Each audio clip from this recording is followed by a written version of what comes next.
Oh yeah.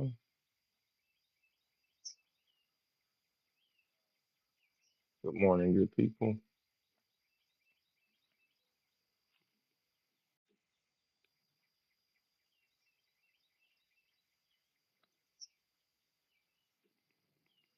What's up, Jason?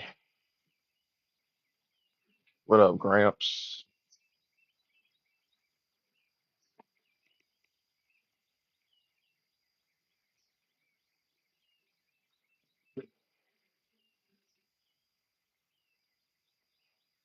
Y'all punctual as I'm is this morning.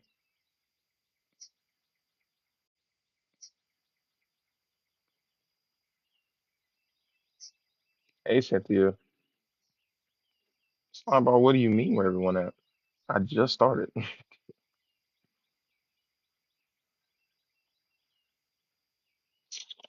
Uh,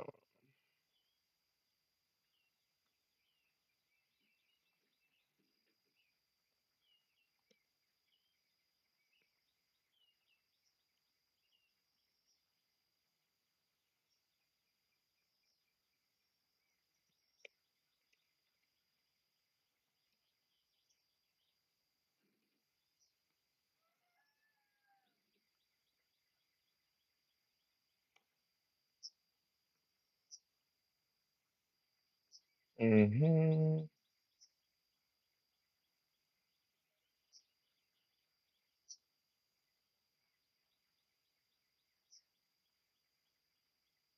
Mm-hmm.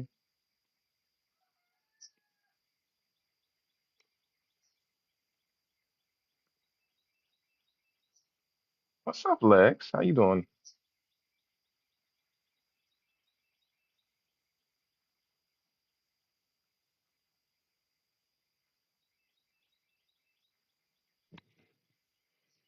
Cool beans, cool beans.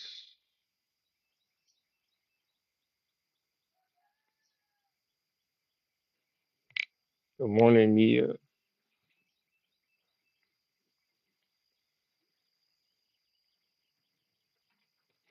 Glad to see all of your lovely selves this morning.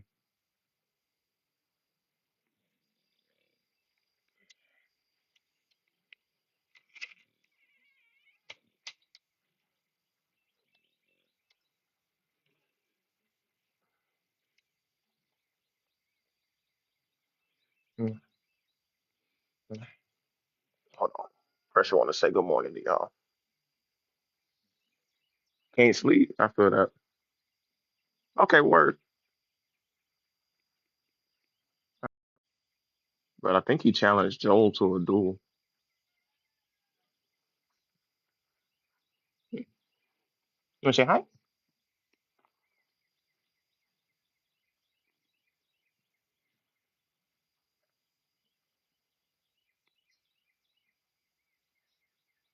Say hi, everybody.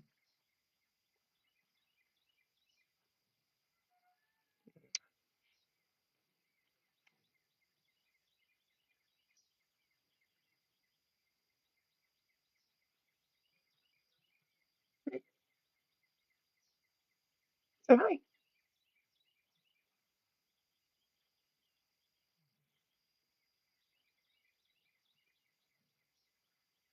Say hey, everybody.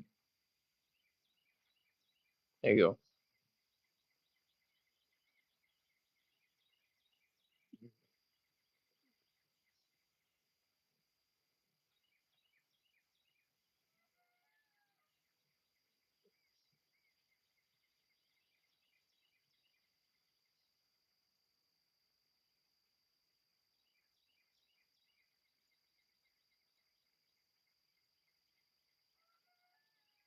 Hmm.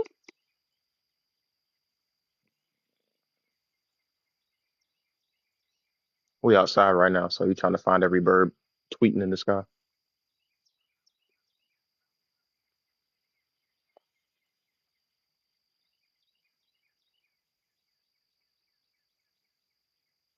Say hey, everybody.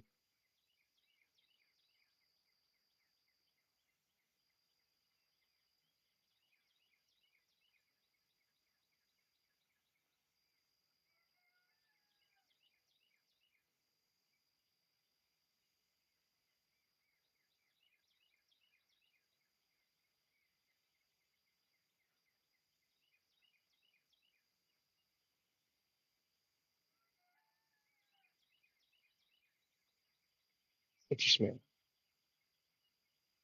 Hmm?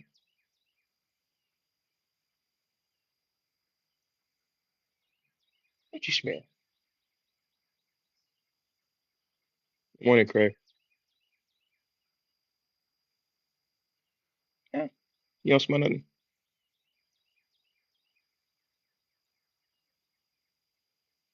Hmm? What you think? Mwah. Pinch my bubbles.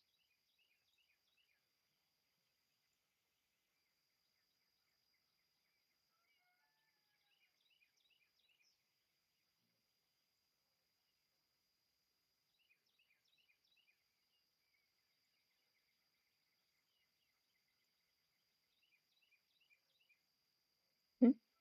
Oh, I got you.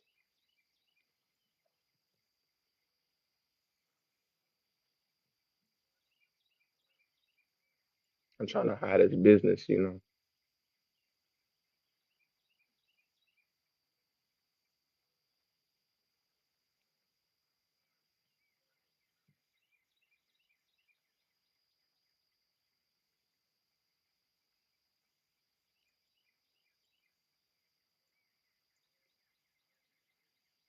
There's a little fox that hangs out on the farm. Thank you. And oh shit. Hmm. Say hey everybody.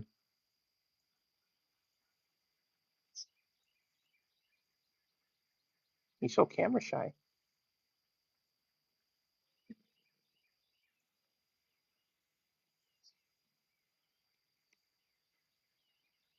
Either way, last night I let him outside. It was pretty late, and I think he saw the fox because he was standing behind my car and just started barking at the edge of the front yard. Say, bro, get your ass in the house, man. You ain't finna fight that motherfucker.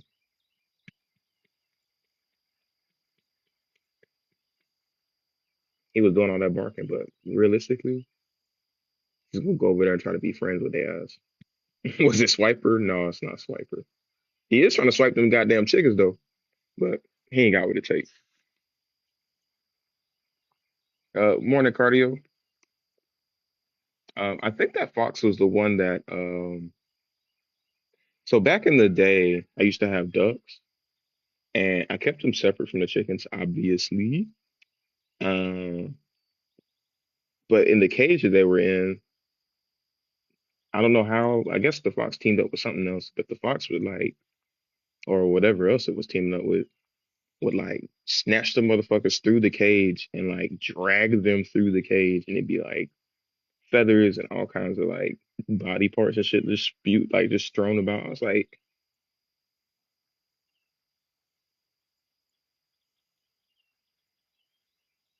what the fuck? Shit was tragic. Yeah, poor ducks. Don't worry, they're at the uh, remaining ducks were rehomed.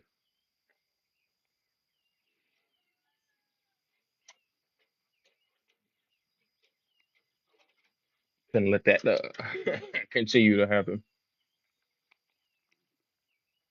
They're safe now. They're good. Although, honestly, guys, ducks are cute and everything. What?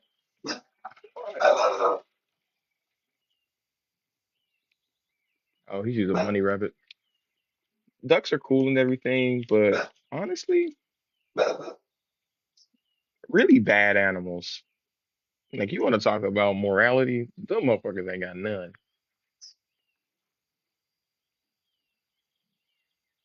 The eggs are nice. I don't get me wrong. I fuck with the eggs, but the ducks themselves, man, them motherfuckers, man, just man. I can't tell you how many times I'd have to like separate them motherfuckers. No, I'm not even talking about like I'm talking about how they interact with each other, Lex. Like ducks be in them motherfucker just doing any old fucking thing, bro. Ducks is just predators. And I ain't talking about carnivores. Ducks are predators.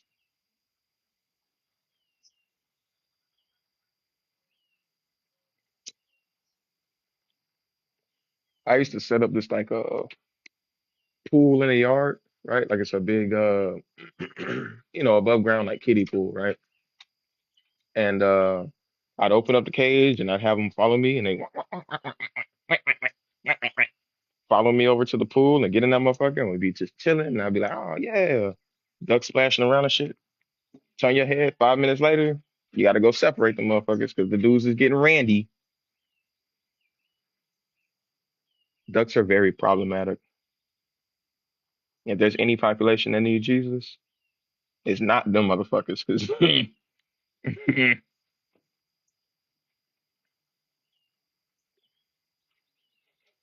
morning, Hemi.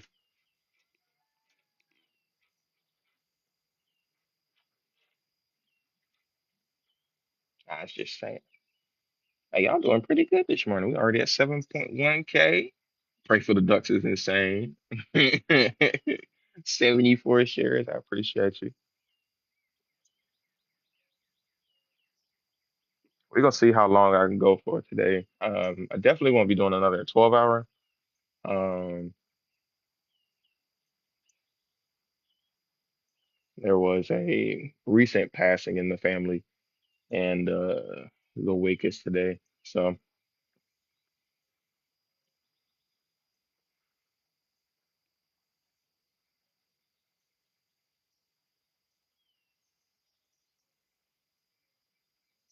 yeah, we're gonna push it till we can't no more. What up, Joshua? Oh, we chilling, we chilling, we chilling, we. I mean, obviously it's not great, but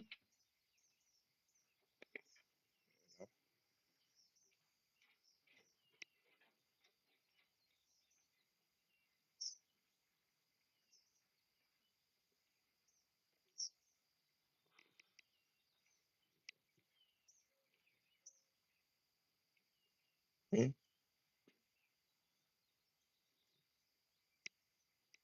I appreciate y'all.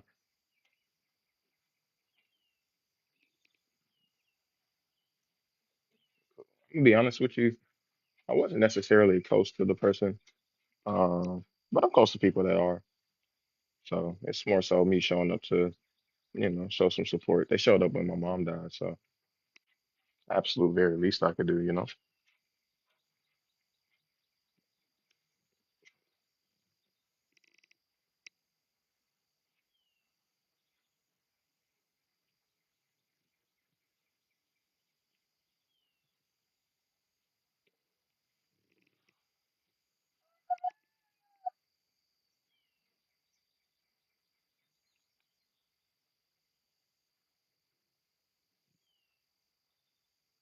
Absolutely. Again, appreciate you guys for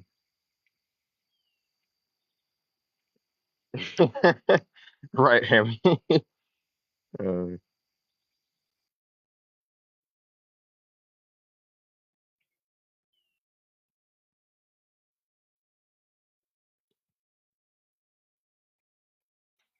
did you request up to go on Teacup?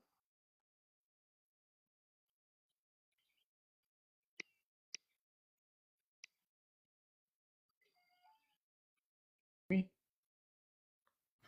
Hello. Hey, what's going on? Hola. I assume you're a Christian, correct? I am. Cool beans. Can I get your age for TikTok? Ah, 49. Cool, cool. Solid age. It was a good time that year for me anyway. Um, Go ahead, pick a topic. Get into it. I don't know. You tell me. I am a battler of Satan's demons.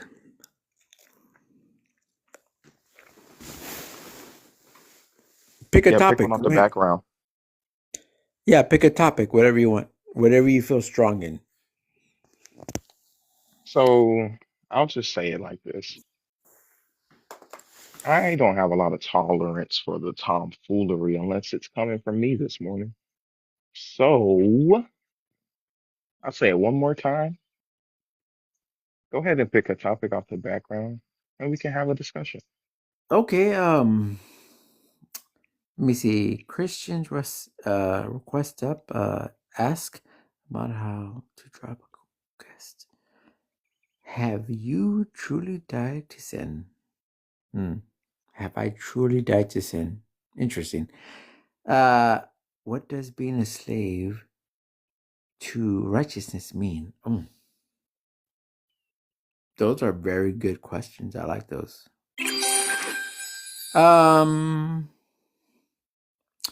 Okay, let's just go one by one. Let's start with one. Number one.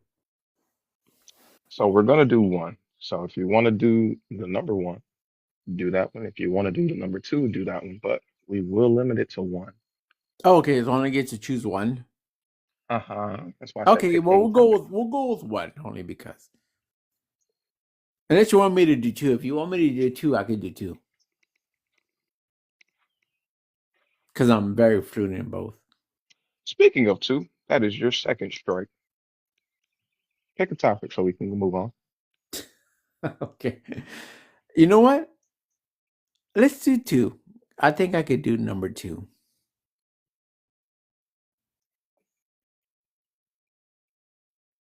Okay.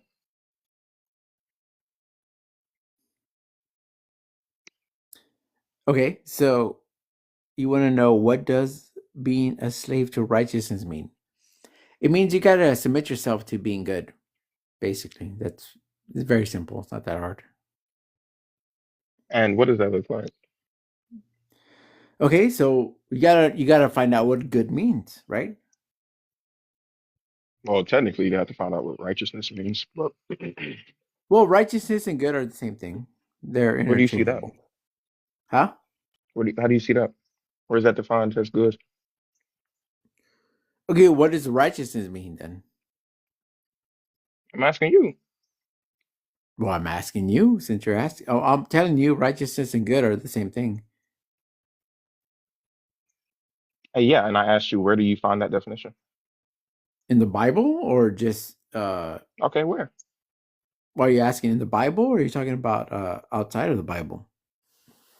Wherever you find this definition, I'd like to be able to find it. Good morning, thinker. Good morning, What? Oso. Good morning, Stoic. Well, wherever you want to, whatever tickles your pickle was what I'm asking. If you wanna do it biblically, we could do it biblically, or if you want to do this outside of the Bible, we could do that there too. But Yeah, remember earlier when I said wherever you can find the definition of righteous to be good, show me that.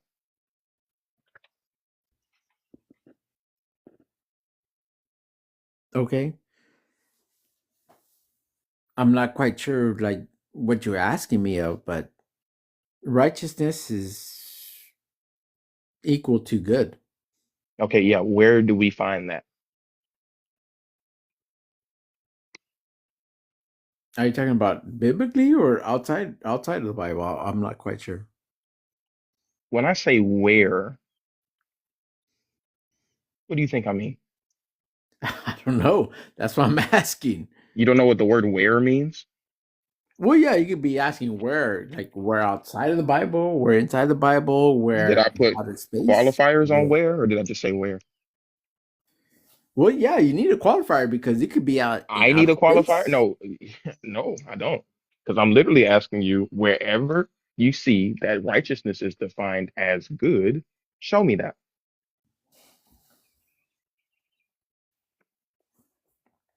Okay, show me where it doesn't. Why? Why? What are You you said you were asking me? 49 and you don't know how to have a conversation? Well, I'm trying to have a conversation, but you obviously have different conversations than I do. Also, I think this is the righteousness. Mm, You that's know, possible. yeah. Like out of all the conversations that we've had with Jesus's children, like, is this not what the pattern that we see? It's on display. Yeah. Yeah. Would you Okay. agree, Christ bearer, is this the righteousness of Jesus? What is the righteousness of Jesus? What you're doing right now, how you're having conversations, like barely Oh no, answering when people. Hold I'm on, hold on, far hold on, from hold on, Jesus. hold on, hold on. when people ask questions, right, you don't get answers. When people need clarification, the answer comes kind of fuzzy and you got to kind of figure it out on your own. Wouldn't Isn't you that say science? that's a great example of Yeah, that's Jesus? science. Yeah. Sounds like science to me. Sounds like Jesus to me. Science always asking questions.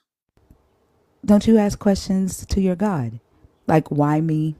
Sure. Yeah. Don't you And ask questions do to you ever get an answer? I do. Sure. Is it fuzzy? Is it fuzzy? Only if I'm sinning.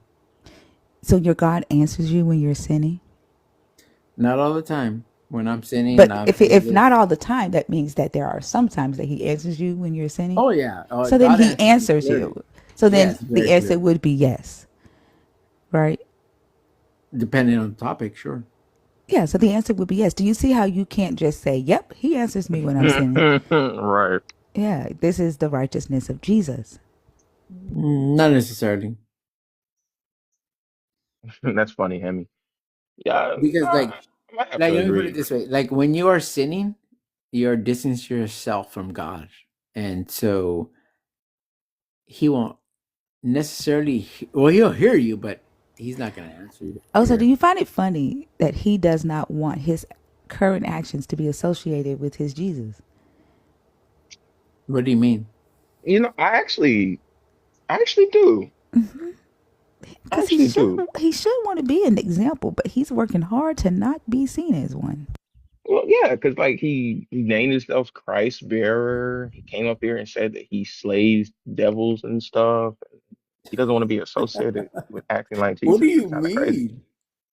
Are you saying I'm not afraid of demons? No, trust me, I fight demons every day. The other day I had a demon here and I had to slay that demon. And I Was see was the you demon know, masturbation? is it? It probably is. Are you proclaiming something here? That you probably have an affection with beating your Oh, chest. are you proclaiming something here? Oh, you think I have a problem with masturbation? I don't know. You proclaimed it first. I proclaimed it first. I asked you if the demon was masturbation. How did I proclaim it? Just by asking her. So asking questions is a proclamation now? Sometimes, not for everybody. Not for everybody. I'm How do just you asking. I differentiate don't between the know. two? I don't know. Like you just threw it out there out of nowhere. I mean, it could be, it could not be. Maybe you are a comedian. Are you a comedian? And you're being funny? I don't know. I'm just saying. No, I'm being particular with the words that I use. Okay. Um, Well, I thought you might have been a comedian. personally, personally, I think that you probably do have that demon Oh, curled up inside of you. But that's beside the point, because the point is it you were sure going to is. show me where you find the definition of righteousness equals good And like I said, where do you see it? It does not. other places. Where do you see that it is? Okay, what is your definition of good and righteousness? Because that's what I'm trying to figure out. No, what I'm trying to figure out is how you define the word righteous. Well, righteousness is what is God, and so is what is good. So now it's a compound definition. It's not a compound, no. Well, at first you said it was good, and now you're saying it's God and good. So I don't know if you know how compounds work. It's the same. It's the same meaning. Is what I'm trying to get to. Yeah, when you say things like that, I'm gonna ask you to substantiate it. Where does it say that? In the Bible, Oh, okay, where? you're talking about where you what you want. Are you doing what the Muslims do? Is like, where does Jesus say, "I am God, worship me"? Are you doing that? No, I'm asking you to define a word that you use. So you're asking me to define good, and you're asking No, me I'm to asking you to define. define righteousness. You said it was good, and then I asked you to substantiate that. You said it was good and God. I asked you to substantiate that. You said it was in the Bible. I'm asking you to substantiate that. Where in the Bible does it say righteousness equals God slash good? I didn't say it equals God. I'm just saying it is what God does. Righteousness and good are like, I guess you could say they're like, I don't know,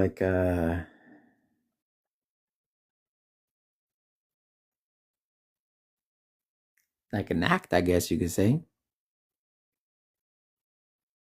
Okay, well, I guess you could point me to where it says that. I'm not quite sure what you're trying to get at this point because we are. It sounds as though you picked a topic about a word that you have no idea how to define. And instead of just figuring out what it is and saying that, you want to make up something. And then when I Okay, ask you to sure, substantiate it, fine. you Okay, want to run away from that. what do you believe righteousness means? Let me ask that. Oh, damn. It's almost as if you hadn't asked that 400 times after I already asked you to do that. Well, like I think you have a different definition of what righteousness means. I think I just want you to substantiate that. I could give a fuck what my definition is. If you can show me that it says somewhere that righteousness equals God and or good, then we can move forward.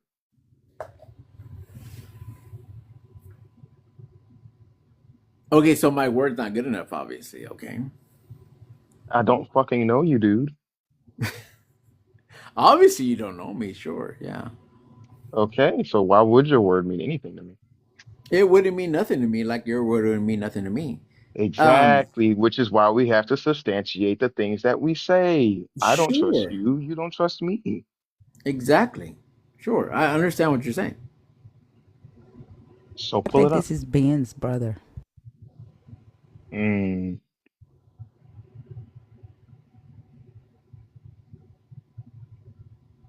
Do you have a brother named Ben Christbearer? Ben, Hmm. Ben, like Ben,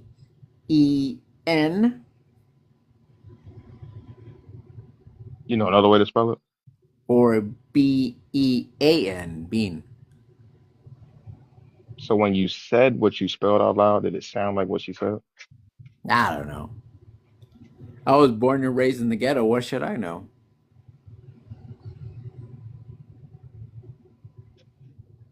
So you can't substantiate your definition of the word righteous I'm trying to tell you what I told you what righteousness means, and you have not accepted it. So like, because you have not substantiated it. Show me where.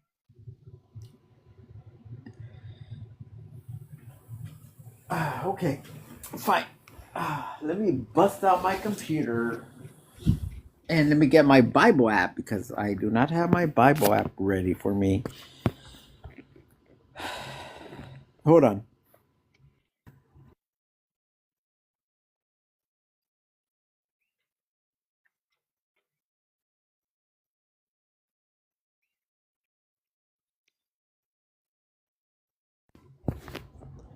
Uh, my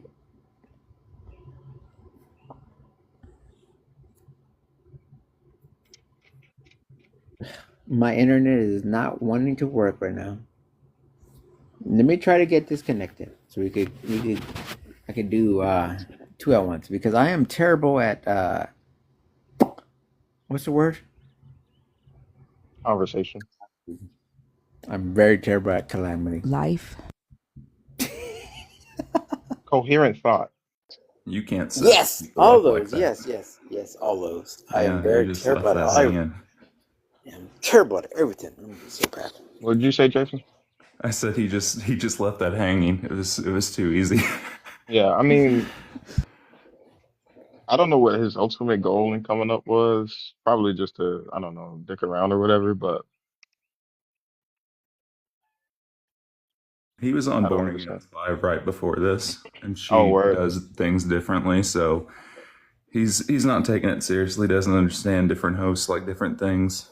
Took him 10 minutes to find out you wanted to go to the Bible. Took him another 5 minutes to find out that he actually should go to the Bible. So Oh, it's gonna be a long one. if he wants righteous to be a biblical definition, then he's gonna probably have to go to the Bible. I don't know. Nothing beats a Jet 2 holiday. Mm. I feel like that we're in one of those experiences right now. And good morning, Oso. Good morning, Thinker. Sorry, I'm a little winded doing push ups, but This it's good to freaking see guy you all over this here. morning. Morning, Jay. Good morning.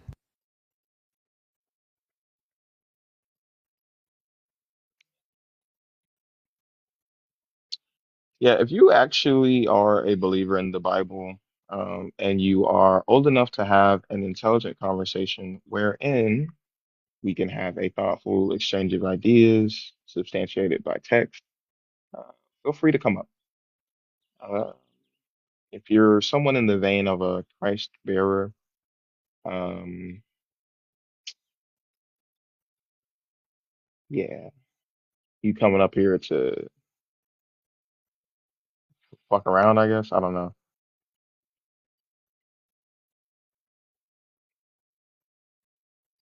I'm glad this little last word. Well,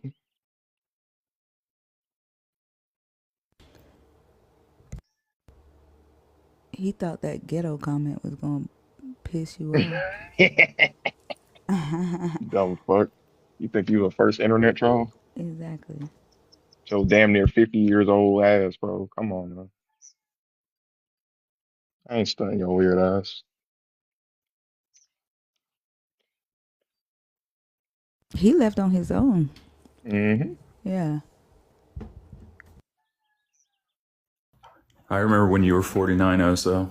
You didn't act like Oh, it was that. a good age. Great age. Fun time. With the host dirty mouth, I'm leaving. Well, let me say this before you go. Um, fuck, shit, damn, piss. Ka! Go fuck Okay. yourself. Oh, that too. Yeah. Wait, was that last one a Hebrew curse word? What was that? Um, it was inspired by Hebrew. Okay, guess what it sounded like. Rakajes. I know, Ducky, I'm so dirty. Like, bro, whatever. Y'all have such what is it, soft sensibilities or whatever the fuck. I'll just be crying for no reason. I can't believe a grown ass man on the internet use cuss words. And What it does he think he irritates is? me. It irritates me so bad to see those comments. Like, you a grown ass human complaining about somebody saying fuck. But you know what I was thinking about yesterday? These motherfuckers will go to Messy Talk and sit in a live where Mm, motherfuckers are arguing and fighting, call mm, that shit entertainment. But because we talking about the Bible, they want to come over here and be appalled. mm. You damn Skippy. Appreciate y'all. They sure do be. I mean, but Christians are the worst about the hypocrisy. Yeah, actually, I think I'm confident in saying that.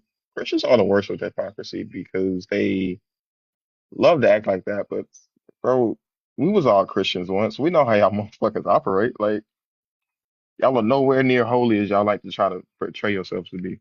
Nowhere near it. They'll be in church fighting Right. in the fucking fellowship hall. I was supposed to carry his water. It wasn't your Absolutely. Sunday, bitch.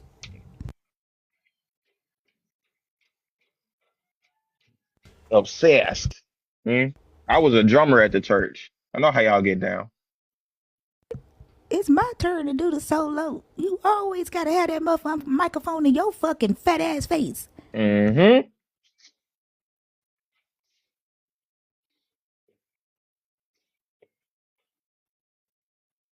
Mm-hmm. She read somebody in the comments.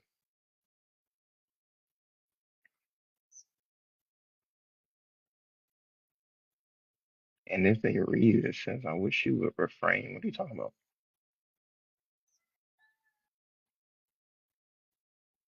Dr. B, wake up with your ass. That's good stuff. That's good stuff. I do think that it was really funny um, that I popped into uh, the live he did with his wife at one time. She was just like, "Oh, That you kind sounds of also crazy." right. Like, yes, and 100%. What can I say? I've been an eccentric guy. I was also homeschooled. I different. That's all. Oh, it's all love here too, Dr. B. We love you too, Dr. B. Speaking of Dr. B, yeah, like I've been looking through my journal entries, and like 2 years ago, I was still a deist, but I had Mm, stopped talking in my journal in Christian terms. And so that's even a reminder of how recently I'm out of this. But Zena was talking about studying and watching, I think, Dr. B's series on Exodus 21, hmm and that it was before he had a beard. And it's odd because I must have watched that about a year ago or 2 years ago, however long, but it was so it was only getting on here and seeing Dr. B on here that I saw him first with a beard. So it was just an interesting Mm, perspective that I found that content before I found TikTok. interesting. Interesting. Yeah, I think that um, he's a smart guy. Uh, knows a lot of stuff about a lot of stuff. But I just can't shake the feeling that he knows how to make a mean cup of coffee. I don't know.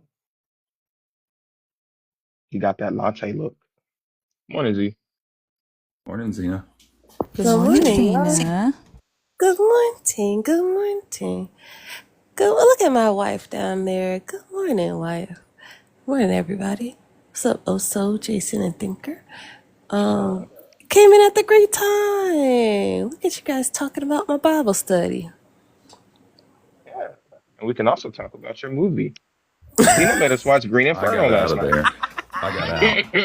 No way. I got out. As soon as I saw directed by Eli Roth, and I was like, I'm 99% out, but I'm going to wait. And then when I saw FGM, and I'm sorry if I can't even say that, those letters together, I was out.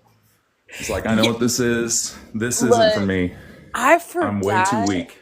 I forgot. Like, I don't watch that movie. Okay, so Green Inferno. For anybody who doesn't know, like, did y'all talk about it? Did y'all talk shit Uh-uh. about me? Oh, okay. No, yeah, I was gonna wait till Thinker. you got here. Did they talk shit about me? No, they didn't. I only trust Thinker. I don't trust y'all. All Oh right. my. You know I wouldn't. You know I wouldn't. Now I Zena is will. always Jason, right. I kind of trust Jason. Jason got 25% trust. That's all the trust I can give you. I understand. I understand. Thank you. But no, it's a movie. Like, the reason why I find that movie interesting is the premise is basically spoiled kid goes into a jungle and shit happens, right? But it's such a campy like movie. But there are parts in there where, because I hadn't watched it in like freaking years, I forgot about last night. And I don't watch like movie scenes with grape or like anything like that. I literally will not. I skip every time. There's no need for me to watch that. Like, it doesn't make the movie better or like nothing. I don't believe that even needs to be in movies for real, for real. But Jason, you're right. I did forget about that. I was like, skip. But I mean, in reality, it's not my fault. It was Israel's fault because Whoa, Israel whoa. gave the suggestion. And as a person who is for the community, I would never, ever just play a movie that I want to see without asking everybody. So it wasn't my fault. Yep, that's all I wanted to say. Um, now, correct me if I'm wrong, which I know I'm not because I can show the details. Huh? But who did you ask if they want to watch Green Inferno? Huh? Did you ask anybody, or you just saw it as a suggestion and decided that that was Yeah, going to be? technically I did. I Okay, said, okay, okay. hey guys, movie night. Mhm. Make some suggestions. And you pick the Sometimes, yeah, you pick the sometimes there post will that be had one heart executive from you. decisions. Hmm? Right. I'm just saying you got to own up to your execution. That's all I'm saying. There's too many people talking at once. I didn't hear. What was that? That's cute. There's That's 5 cute. If we have any conversations other going on. believers that want to come up here, Ah! because clearly Zena's one. Any additional believers? Before y'all get going too, I gotta make a the other day y'all was on. Hey y'all, how y'all doing? So, Before my one friend, her name was Cole World. She had mhm. somebody had a bootleg account of her that was up here with y'all, and because I texted her Oh. and I was like, hey, like please don't, like what's going on, because I'm like, oh shit, if I see one of my people, and then y'all going in, I'm like, ah shit, because I don't want to hear it, like blah blah blah blah blah. And so she like, that wasn't me, and I'm like, what? She's Mm. like, people be stealing her accounts and stuff. So, Oh, I ain't gonna lie to you. I knew it was her, and that's why I didn't like bring her up for a long time. And then mhm. when it timed out, I was like, oh, thank goodness. 'Cause Yeah, I don't think she was trying to have this conversation. it wasn't her. It was one of her because she gets bootleg accounts making accounts about her and stuff. Ooh. Her name Cole World. She does like energy readings and stuff. So she one of those people where if you're an Oh. energy reader, they love stealing energy reader accounts. I mean, I think people thought Thinker was an energy reader for a while, so they used to steal her accounts like crazy. Uh, You know. Anyway, she was up here on the panel. I think it was like 2 days ago, but it wasn't her. It was her energy. It was her backup. Oh, not her backup. It was her fake account Nice. arguing with y'all about something. okay. Oh wow. Yeah. Off Like, brand I burner. see my people. I'm like, y'all stay away from the thinker groups and everything, because some of them, I'm like, y'all don't bring my name up. 'Cause last time somebody came up here trying to bring my name up, I'm like, God damn it! I still have blowback from that. That was a whole ordeal. So when I see my people, I'm like, y'all stay off that goddamn panel. You love God over there, all right? You leave these deconstructionists alone. Don't you talk to them, right? Oh my good God! But anyway, I came to vindicate her. So if you did see her thing, it probably was. Is that your pressure looking down on this man praying?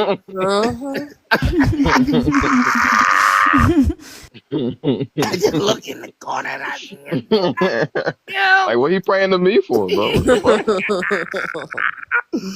Have Such you a truly cute kitty. died to sin? Oh my God. Okay, let me get back to y'all. Get back to y'all work. So I just had to vindicate her. Jesus Christ. For sure, brother. Does he condone slavery? I don't know. Pressure, do you? Uh, You kind of got a lot of white on you. Yes, I Hey, do. have y'all seen that video, mayonnaise on the elbow? Uh-uh. no. That shit is, Wait, what? Mayonnaise on a so funny. That shit is funny. It's a husband fighting with the HOA president, and they both black men, Mm-hmm. and the one of the men is married to a white woman, and the HOA president is arguing with him, and he's like, "Oh, you think you bad because you got mayonnaise on the elbow? Come Oh Mayonnaise on no. the." Oh no. That's crazy. No, that is some light work right there. Like, That's crazy. got some mayonnaise on your elbow. You think you better than us? And not only that, he did have a YT wife that was kind of like just, she was a bigger woman. She was just Yeah. stereotypical moth to the flame. But I mean, at the time, the footage, you don't know, she didn't really do anything.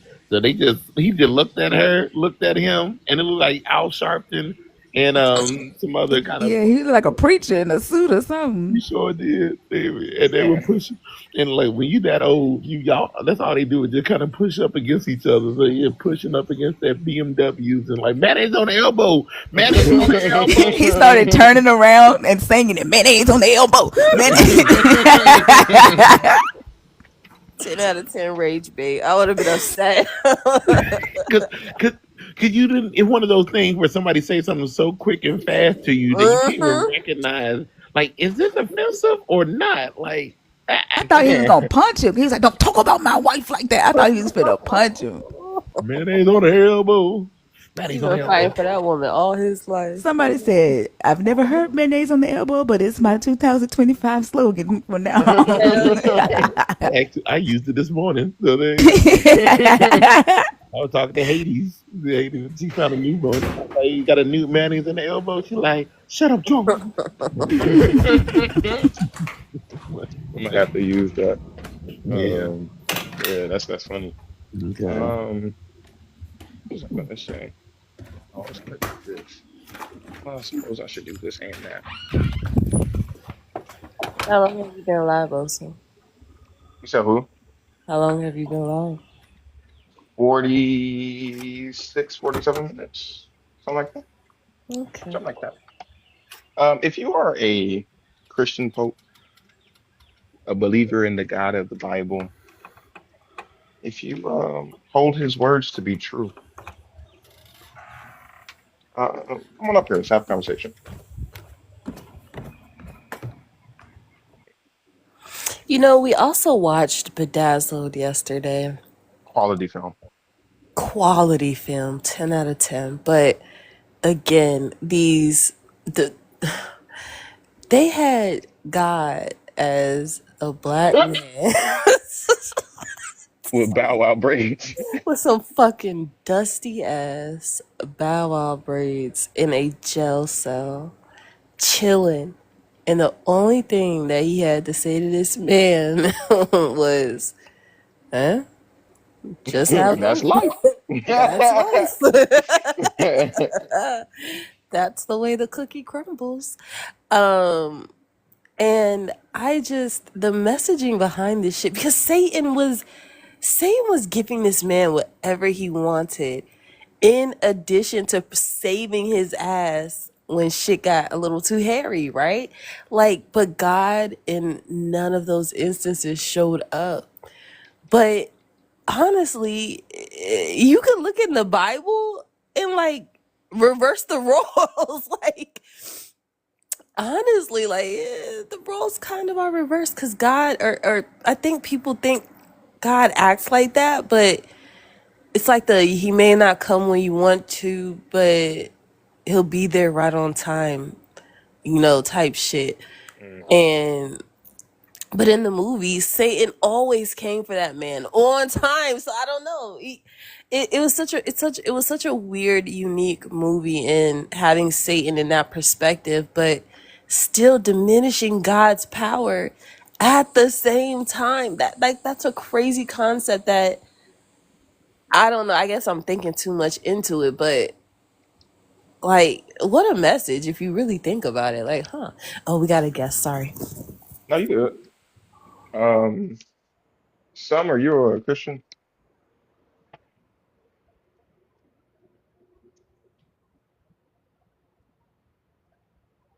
Are you alive? Are you conscious?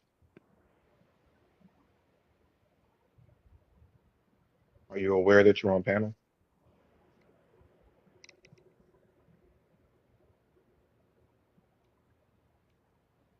Are you just up here? That kind of looks like John Travolta, not gonna lie. All right, well, It does, doesn't no bad, no bad. Again, I think it's gonna be kind of sparse today. I was looking over the TikTok numbers, and it didn't look like it was gonna be a super heavy flow this morning, which I guess, you know, it is what it is. The live Thursday didn't pick up until like what, 1 p.m. It's kind of sparse, but we gonna get there. We'll get there. I ain't tripping. You know, I don't have to go to Christina's panel and cry about how I only have 40 people in my life. Yo, that shit made me so mad. I was like, Bro, what is going? He irritates me so bad. Oh yeah. god, what a day! Yesterday was a very unique day. Very And unique. I give it to Kazu. He does know Mm. some stuff. I won't take that from him. He does know. He does know a couple things, but you also believe in the Bible, so wah wah. It cancels it out. Good morning, You know, Pooh. when the rubber meets the road, you think talking snakes exist, or at least one does. I was wondering though, you know how they say that the biblical Hebrew or classical biblical Hebrew or archaic biblical Hebrew is not real Hebrew. Hmm. What and they say that they're reading Paleo Hebrew, right? Hmm. Or yesterday he called it Ahav Hebrew, which just means love. But like what text are they reading it in? Because he was still quoting the Hebrew Bible Right. that's written in classical biblical Hebrew. Like, what good is this? Like, if they claim that they have that they're reading true Hebrew by taking um, the Canaanite script, like the Paleo script, what Hmm. text are they fucking reading it in? Like, I'm confused. It's a good question. But I also Spiritual wonder, text. do they do the same with fucking English, like, or any other fucking language? Right? Like, do. Do they do that for any other language? Mm-mm. No. So, Nope.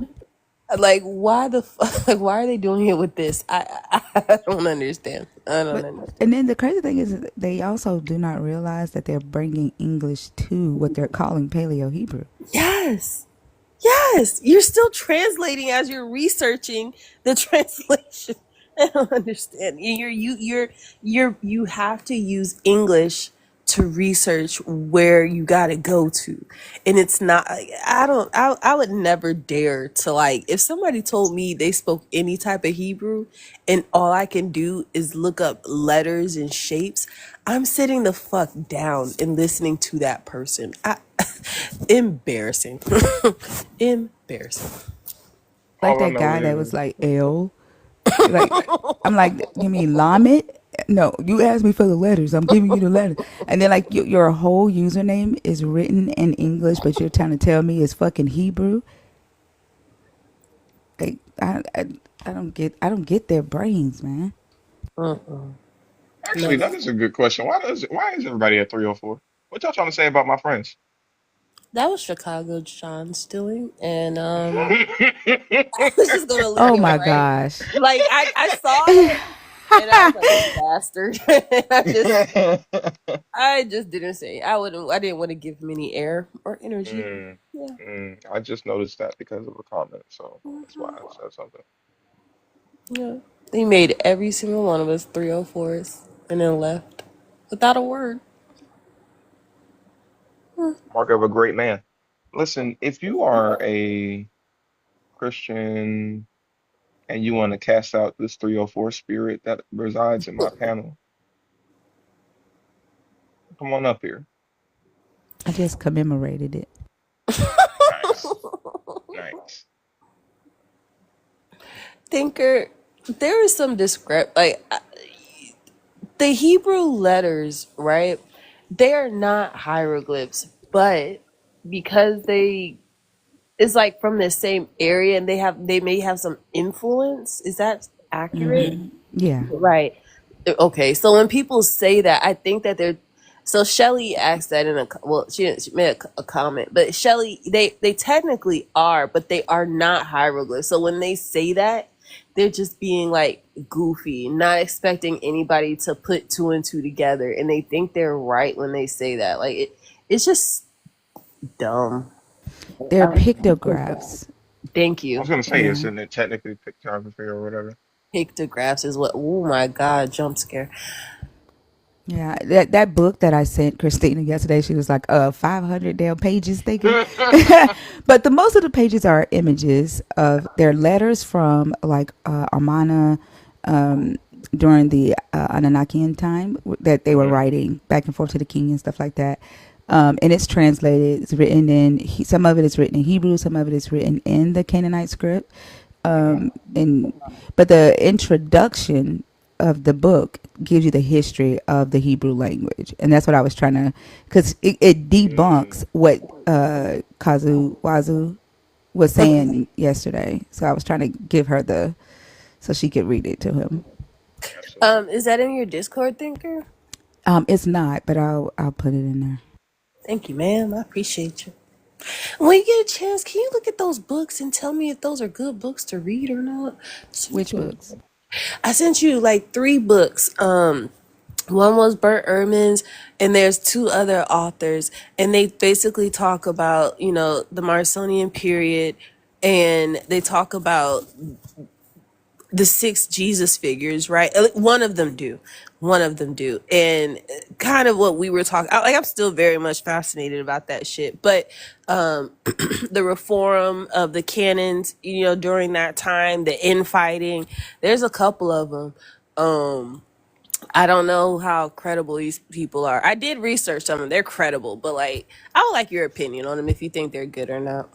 Yeah, I'll look at it. If you ever send me a message and I take days to respond, that's just I don't ever see it because I don't know where the messages come from because I'm in so You many get millions Discord. of them. Yeah, so just call me, call me through Discord, and then I'll Okay. answer the phone. So I'd Okay. rather you do that. Okay, I got you. I Okay. got you. I got you. Okay. Speaking of phones, is it Marcia or Marcia? It's Marcia. Hello. Oh, let me put my video on so you guys can see me when I speak. Hi. I'm Good Marcia. morning. Good Good morning, Marcia. Are you a Christian? I think I will probably best relate to Christianity. Yes. That's what I was raised with. Yes. You believe in Jesus? I do. Good enough for me. How old are you, actually? I'm It's a 39 years old. quality age. I remember it fondly. Um, Pick a topic. One of these two. Go ahead. You said pick one of the topics up ahead. Mhm. Have you truly died to sin? What does believe? Okay, excuse me. What does being a slave to righteousness mean? Pick one of those 2 for what? A conversation? Okay. Let me read what's up ahead first. Christian's request up. Ask MOD how to drop a question. Oh, I probably should have asked that at first, huh? My bad. I was told I came into somebody else's discussion. I'm really sorry, y'all, for interrupting y'all discussion. The point of this is to have Christians request up so we can talk about these two things. Have you truly died to sin? What does being a slave to righteousness mean? Have I truly died to sin? You said pick one of the 2? Just pick. I don't have to answer. I'm just asking you a question. Just Well, kind of like the point of the live, right, is to have Christians request, and then we have a discussion with those Christians on one of the 2 topics. So typically what would happen is, also, do you mind if we do a demonstration? Okay. I'm a Christian and you're the host. Let's go. Cool. Hi, Christian. Would you like to pick a topic so that we can start a conversation? Oh, yeah. All right. Have you truly died to sin? And what does being a slave to righteousness mean? I'm going to choose number 2. Okay, what are your thoughts? Okay, my thoughts are X, Y, and Z. There we go. Lovely. Now that we've done the role play part, you ready to get into it?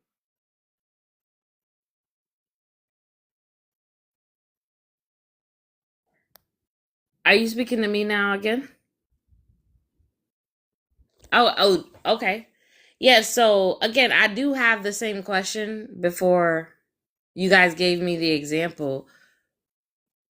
Do you want me to answer or just choose which is the question? Because you said choose a question. So which would like Do you have any thoughts on either one of these prompts? Anything banging around? I do, but I don't know how I exactly give thoughts towards both of the questions. I mean, that's why you only have to pick one. Okay. I choose number 2. What does being a slave to righteousness mean? Okay. And what are your thoughts on that?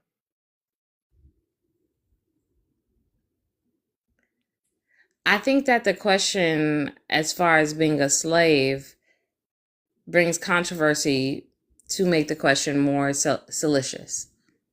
Righteousness, to righteousness, right? When we speak as far as righteousness, then that's a whole different word. What does it mean to be righteous? How do you submit yourself to God? How do you allow yourself to be within God's will, to know his voice, to know what that means to you, to actually hear him? Righteousness, to challenge yourself, to understand what it is to be within conviction. I do want to go back for half a second. Um, Slave to righteousness is something that Paul wrote. So if you think I'm being salacious, I'm just being Paul-like. So Okay. it's in the book. Um, Second thing, you said righteousness is defined as what? Who you are. What is it to be submissive, to sacrifice, to, and this is different than what I said before, but to be righteous is to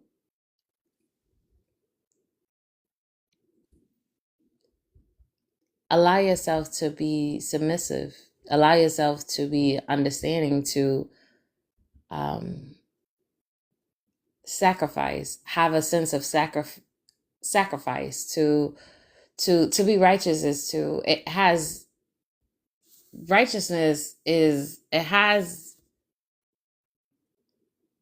one specific meaning that of course I didn't say, but it gives total commitment. To be righteous is to be committed. So I said a lot of things, but to be righteous is to know what that looks like as far as commitment means. To submit yourself to um, love, to peace, to God's word, and Uh, knowing. I'm sorry. Go ahead. One second. To the guy that keeps trying to join, I'm not dropping you. It's not letting you load in. I don't know. Maybe restart the app and come back and try to get up on stage. It's not letting you load in though. So I don't know what that is. Secondly, is your name supposed to be like a play on firm believer? I've been trying to figure that shit out for the longest time. Is it supposed to be like firm believer? Yeah, firm believer, firm believer. This formerly known as bond servant. This is still firm believer. Yeah, I figured this is bond servant. I knew it was you, but Sir, I what Googled the it last time because I was like, who the fuck said what language is femme believer? I just now Why that is he just clicked. making fun of his own accent though? That's what's killing me right now. This nigga spelled it like his accent. I'm done. I'm done. That's actually really funny though. Yeah. So you said that righteousness is being committed to what?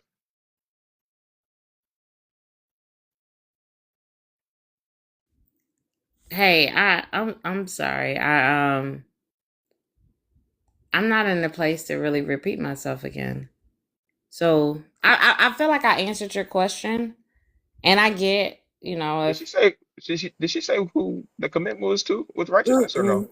okay, well, if I didn't answer that, I'm just gonna say this. If I didn't answer your question, I'm okay with what you have to say back towards my answer. I'm okay. I'm okay with that. But if I didn't answer your question, I don't know. I just don't.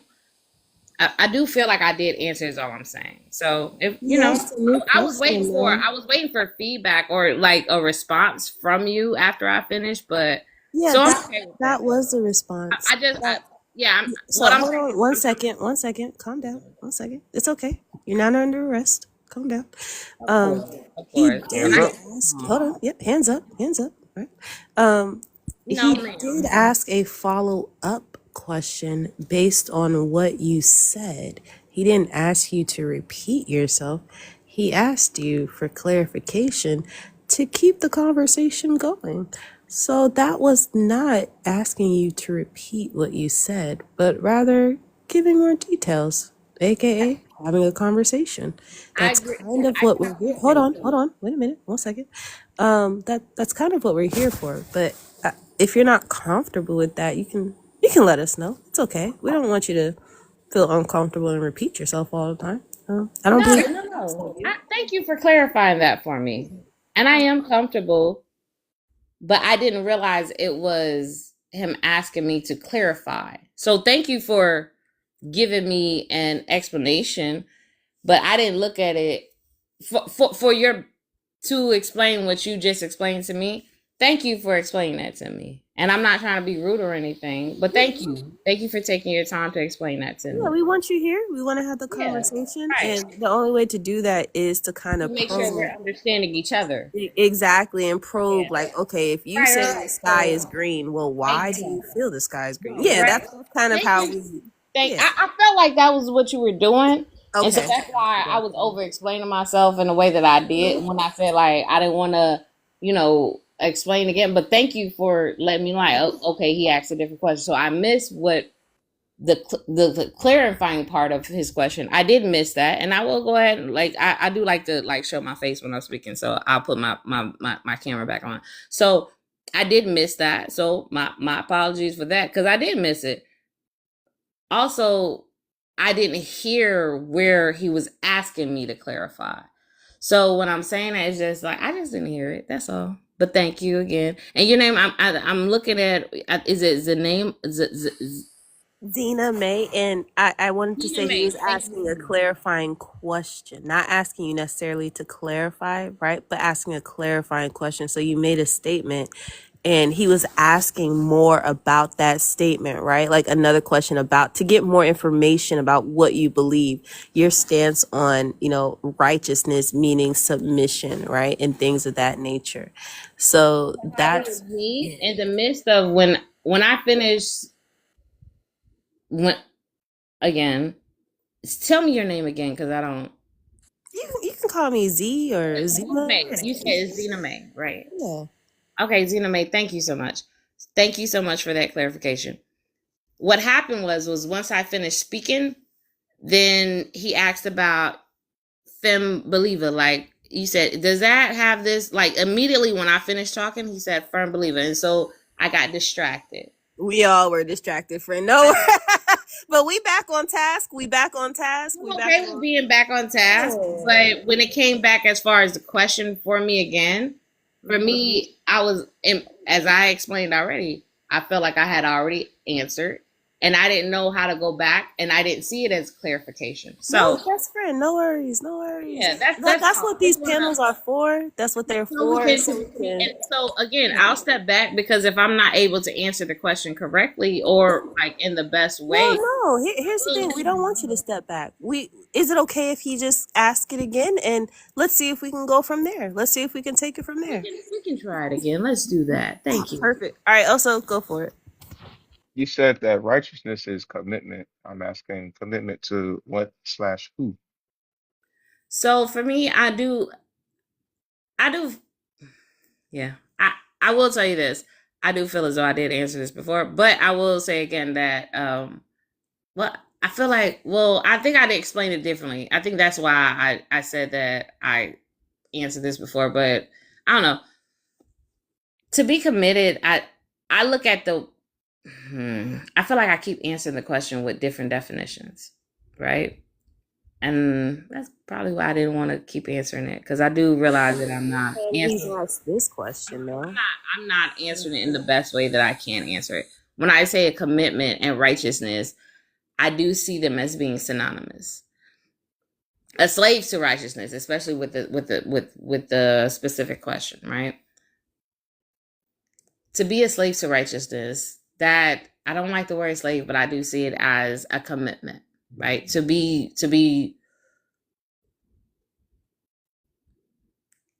allow yourself to make a stand, to know what you believe in, what you cherish, what you know is good to you.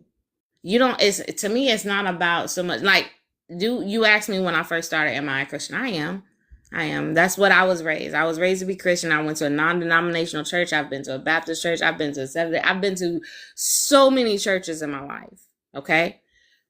What I'm speaking about is just the pure, genuine, like, who are you and how do you treat people? What do you look at? When you see a person in the face, when you see something being done wrong, when you see people and you meet them, or when you go to work and you have to work to make this check, and then you try to be there for people, and it's a righteousness. It's a commitment to knowing. It's the word in itself, righteousness, to be right, to be genuine, to care, to love, to know who you are amongst every single person you meet. I don't like the word slave. I've never liked it. So when I said that, I meant that. What is it? What does being a slave?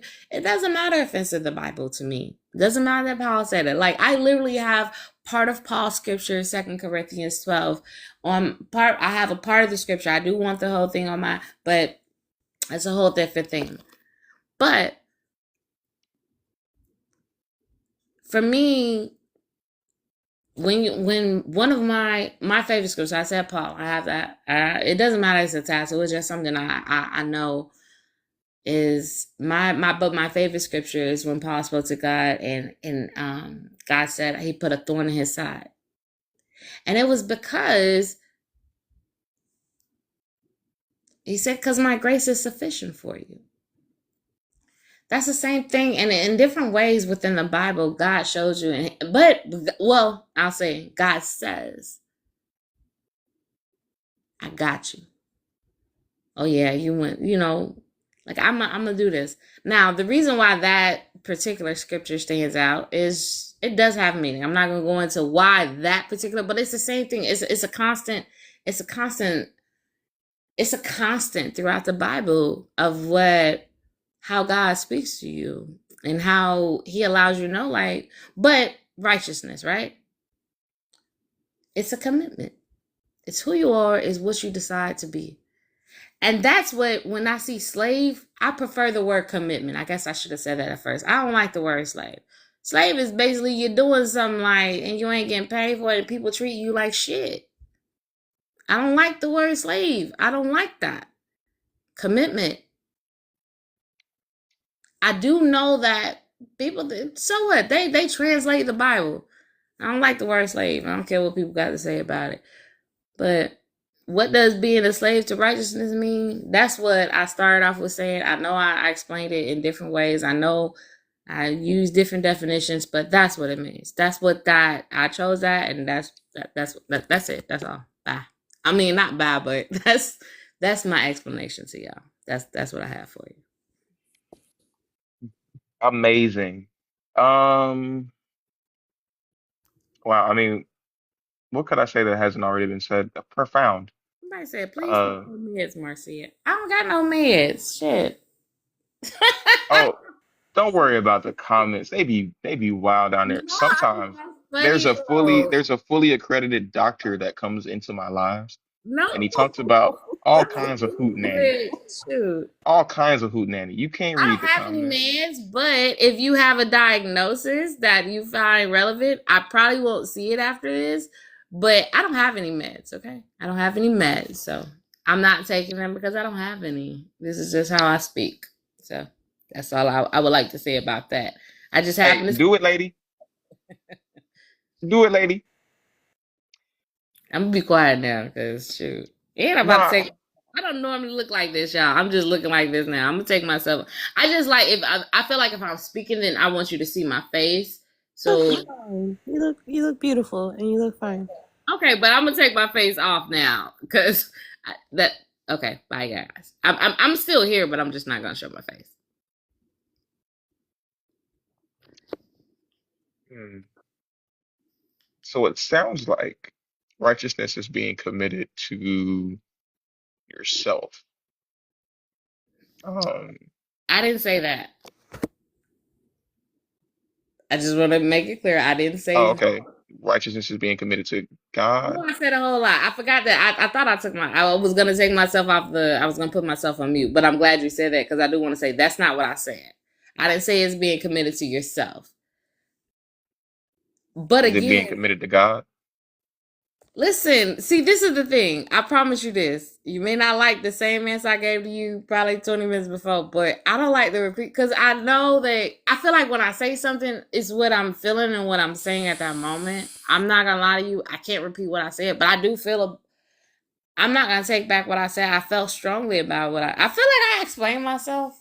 You know what I'm saying? Like I don't feel like I have to like keep like I don't feel like to make my point clear I need to repeat it. But I will say this, I used to do that a lot, and that's the reason why I don't do it now. So maybe I should, but no, I'm not doing that. It's just something that I don't do anymore. I don't like to keep repeating myself. I used to, Hey, but I won't do it. Do why you labor keep for free? asking? It's crazy because she did it like 3 times in that one Right, sentence. that's what I was gonna Yes, ask. ma'am. Okay, I'm on this now. Because sometimes you do it unprompted, but then when it's a question to further the Oh, conversation. I don't listen to Yeah. it. Oh, Mr. Orlando, I know you're not talking as I'm talking, Mister. 1 second.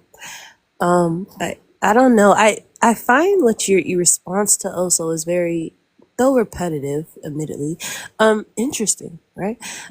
I'm not sure if we landed on if you're committing and submitting just to God or to yourself. Sounded more so just to yourself. So again, not asking you to repeat yourself. So I do have to interrupt you. Only No, because you no, said you don't no, know if no, I'm a repent. no, ma'am. That won't happen here. We did wait patiently for you to finish speaking. So, and patiently we Yeah, did wait. patiently we did wait. So we're asking, right, with this whole slave to righteousness, and I know you don't like the word slave, so let's swap it out with commitment to righteousness. I don't know. When we're committing to whoever, are we committing that righteousness upon ourselves or to God? And if so, why? What does it mean to do that, right? To fulfill that requirement to his standards, right? Because there are some people in the Bible who were, I don't know, said to be righteous, but they were absolute dickheads. You know? Have you ever, like, read that in the Bible? Like, some people, oh my fucking God. Well, wait a minute, get closer to the camera real quick. Let me see something. Move your head up. Jab. Up a little bit more. Oh, no. Yeah. Do it, lady.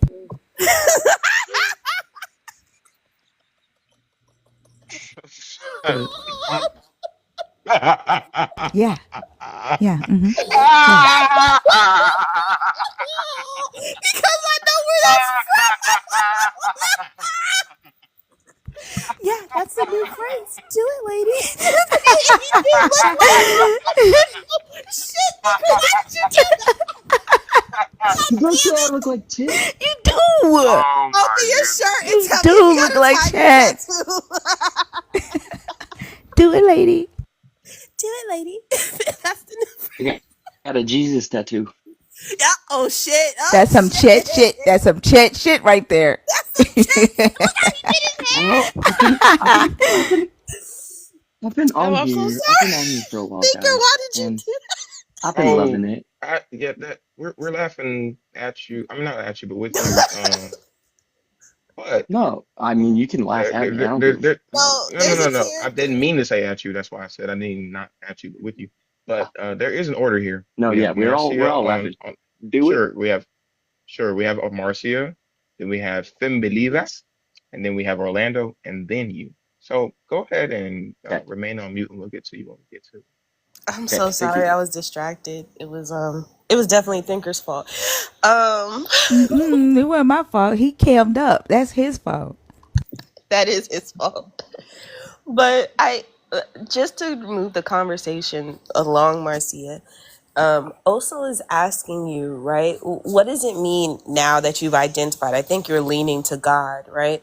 What does it mean to be committed to God since you don't like the word? Actually, let's back up. Why don't you like the word slave? What about that makes you uncomfortable? Seeing as it's in the Bible and used by your God a lot. You know, through Jesus, he uses the word slave a lot. They use parables to tell you to be like a slave, to the point where it kind of admonishes a master for even thinking that they would be on the same level as a slave just for a meal, right? Would you feed your slave before you feed yourself after a hard day's work? So do you want to continue to tell me what you've read, or do you want to ask me a question and allow me to No, answer? Marcia, I'm going to shut the fuck up and I'm going to let you have the floor. You don't seem receptive to anything that we're trying to say today. And that's okay. I can understand. You've got it, best friend. And can I say, like, I feel like, right, that everybody has been kind of like approaching you with soft gloves on, right?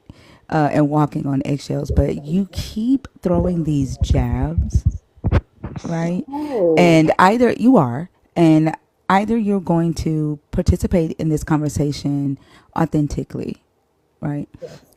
But I'm not going to sit here too much longer in the quiet as you throw these jabs.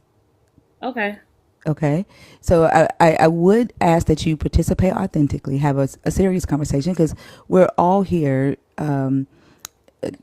to get honest conversations, right? To have these deep conversations. Yeah. And we're all intellectuals, right? So I would ask that you participate in that way. No But if you problem. do want to take it to a childish level, we could do that, but we don't want to do that. No, that's not my intentions. That was never my intention from the beginning. I came in here because I thought you guys, I actually like left for a little while, but then I came back. I came back because I wanted to. And I do apologize. I want to sincerely apologize. And I like to show my face when I'm saying something serious. It was never my intention to be disrespectful when I speak. I speak and I sound the way I sound. I speak in a way that I speak, but it was never. I promise you. I sincerely promise you. It was never to bring it to any level outside of. Now, when I do ask, I am gonna ask in the way that I ask, and you guys don't know me from. If you see a piece of a penny on the street, how about we say it like that, okay? Because I'm still worth something, but just a penny. I'm just gonna say a penny, okay? But if you see me, like, you may not notice me on the street, like, or whatever, or something else. I don't know the exact analogy I can use right now to make it make more sense, but no, I just came into your conversation, absolutely. And I just been expressing myself in the only way I know how to express myself, not even the best way. I will say that maybe it's not the best way I've been expressing myself, I but mean, okay, yeah, okay, but enough of the okay, no excuses. Like, problem. it is what it is. Can we Yeah, get to but the conversation? it was never. It was Marsha, never. My name is Marcia. Marcia, can we Yes, get to the conversation, of please? course. Okay, thank you. You're welcome. So the question asked was, why do you not like the word slave? Right, and I have no problem answering that. I think it's the meaning. I think it's a person that gives servitude with no pay, with no respect, and with no means of gratitude. I think a slave is a person that is considered to just give and not accept anything in return. So I don't like that word because of that. Does I it don't. change what it is? If you Mhm. change what you call it, does it change what it is? I'm not saying it changes it. You asked me why I don't like it. I don't like it because Yeah, of you say that. But commitment. no, it doesn't change it. No, it doesn't change the definition of the word. And what I gave wasn't the definition. It's just That literally is what a slave Mhm. is and does, right? So when you call it commitment, are you then not going to like the word commitment because of what it is and what it represents? I think that commitment should now. It's up to individuals what that means to them, what a commitment means. But I think that it should always represent a choice. I feel like if you make a commitment, righteousness, if you choose, that's your choice. Righteousness is a choice as well. You're talking about slave when it refers to the God. I'm talking about slave. No. When you say you don't like the word slave, you're saying you don't like that word only when it refers to your relationship with this God? No, I just don't like the word in general. I think So, that okay, so when you say that the word should be commitment and you think that it should be a choice, are you saying that a person should choose to be exploited for labor and have their humanity degraded to that of an animal and property, and they should be no, committed to that? no, I'm not I'm saying that. confused. Okay, but I'm answering your question. I'm not saying what you just asked me. No, I'm not saying that. I'm not saying a person should choose. I'm not saying that at all. So when you say a person that it should be a choice, right? You don't like the word slave because of what it is, right? So therefore it should be commitment and a person should be able to choose. I can understand you saying that when it has to deal with your God and the relationship with your God, because saying that you are a slave to righteousness, I can understand you saying, no, I'm not a slave to righteousness because this is something that I chose to do. I'm committed to righteousness. I get that. I Okay. don't get when you say that that should be what it is for the word slave all around, because slave is when someone is exploited for labor. That's why I asked, are you saying that it should only be commitment when you're speaking about the relationship with your God? And you said no. You guys asked me why I don't like the word slave. I explained that. What I'm saying is I think that for me, so I'm probably still not going to answer your question, and I'm sorry if I'm not going to answer it, but I'm going to repeat myself. I think that you should have a commitment to righteousness. Also, I do know that that is what the as El Oso Ray said that that's in the Bible. I've never read that. Maybe I have, but I don't remember it. However, what I will say is that um, being a, I just I think being committed. I think that it takes a lot. So I chose that for a reason. Righteousness. It takes a commitment to be righteous. I don't think that I don't believe that anything that you believe in should you should slave like slave to. I think that it should be something that you choose to do. I think that you should be committed to it. I think that you should make a choice every single day to be righteous. I think that you should make a choice every single day to understand what you believe in, regardless of what that is. Regardless of what you believe in, I think that you should make a choice every single day to do so. Why does it make you uncomfortable with the idea of being a slave to God? Why does that make you uncomfortable? It doesn't. It That doesn't. doesn't make me uncomfortable. Oh, I'm gonna okay. read a Bible verse out the Bible and tell me what you think. This is Romans chapter 6, starting at 15. I think we're gonna wrap it up at 16. What then? Should we sin because we are not under the law but grace? By no means. Do you know that if you present yourselves to anyone as obedient slaves, you are slaves of the one who you obey, either of sin, which leads to death, or of obedience, which leads to righteousness? Which one are you a slave to?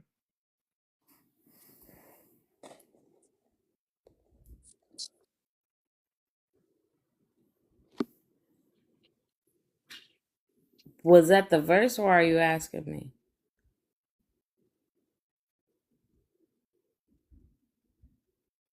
How earlier when Thinker said like we not gonna be ha ha funny with you no more, they gonna be like answer the fucking question type vibes. Can you answer the fucking question, Marcia, please, if you don't mind? Well, I will, but I'm not gonna just answer a Yeah, I question gotta scoop my face again and make it be. without. Do it. I'm not just gonna. I don't know Right. if I don't know how to answer the question. I'll just. How about this? I don't know You how don't, to. hold on. If you don't know how to answer a question, I'll just say what I you don't. can do is ask for clarification. But he asked you what the scripture meant, right? Whether you were a slave to obedience or a slave to, I forgot the other part of the scripture, but he gave you two choices: righteousness, righteousness. He gave you two choices, right? So I don't know if you want him to give you the scripture, you can ask that, but this weird act that you got going on, I don't know. I don't think you're gonna last too much longer, best friend. But No, Can I no, chime no. I'm not trying to be weird. This is authentically me. I'm not being weird. I'm okay with having the no, conversation, I think that but you're also authentically weird, and I think that you authentically are being like obstructive in this conversation, right? okay. Well, I'll be Hold on, quiet. hold on. No. I'll be You're quiet. giving what they call. I learned this from Christina and Thinker and also and You're giving thought terminating responses, right? What can we I do gotta look to that work up. with your response, Thought right? If terminating. you're not paying attention to what you're saying and what we're saying, right? That means you don't want the conversation to progress.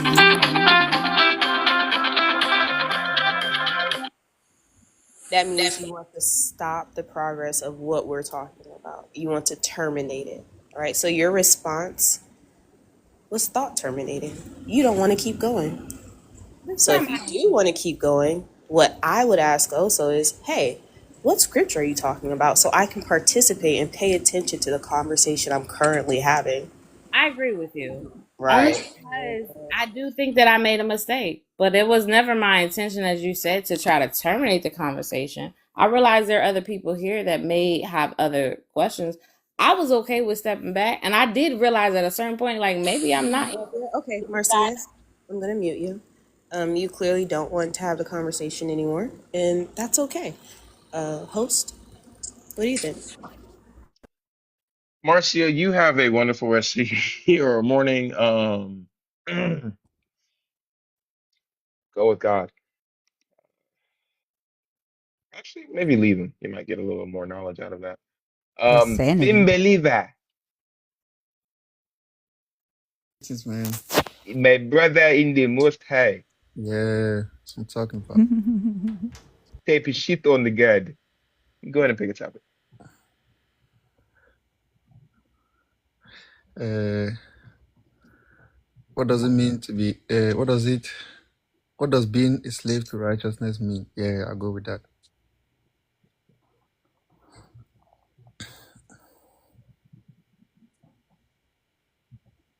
Go. Yeah, so I think what you're quoting is from where you're getting that is from Romans chapter 6, and I think Paul is using that like some kind of hyperbole to describe how we should approach, our walk with God. And he's saying, well, the same way we used to approach sin, in some totality manner, where we walk according to the course of this world in totality. We should also take that kind of approach to walk with God in that same total manner. Giving all to God. So he's using slave there in some hyperbole. Okay. Is it just supposed to mean that you obey without question, without was it trying to portray here? Come again. Yeah, is the whole slave part of it, is it supposed to just portray that you're supposed to just obey without question, or what do you think that means? I mean, like Yeah, I mean, it could you could take it that way because, like I said, he's doing some kind of comparative analogy, right? So he compares our attitude. That's why he even refers to the same way we used to be slave to sin, we should now be slave to righteousness. So if we used to do certain things without even question, certain evil things without questioning, I mean, why don't we also take that same approach to do what is right, without questioning? So yeah, I mean, he's using that comparative analogy to make a point there, and using this slave as a hyperbole to make that point. Okay. So in real life, what is being a slave to righteousness? In real life, Hmm. Like, what do you consider yourself to be a slave to righteousness? what does righteousness first mean? Then we now attach slave to righteousness to it. So I think righteousness means, in the way Bible uses it, that it means it goes Bible using it in two sense. The first sense is doing what is right, right?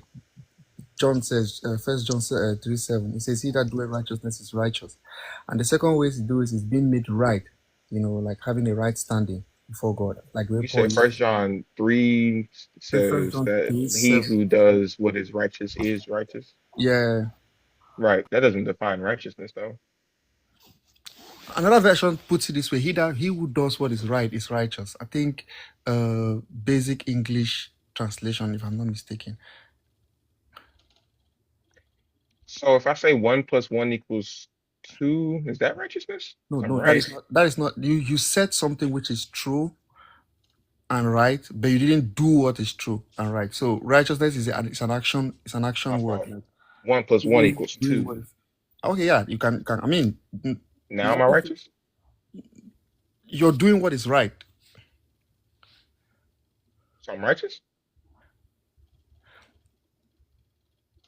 Like I said, righteousness is used in two ways, right? And unless you want to be ridiculous to make that kind of analogy, in most sense, it's talking about moral actions. It's just talking. It's not just talking about arbitrary things, which is right. It's talking about most emphatically moral acts or moral actions.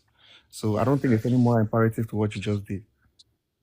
Okay, no, that's fine. I like that. You clarified it a little bit for me because the original definition meant that I could have been righteous for doing that.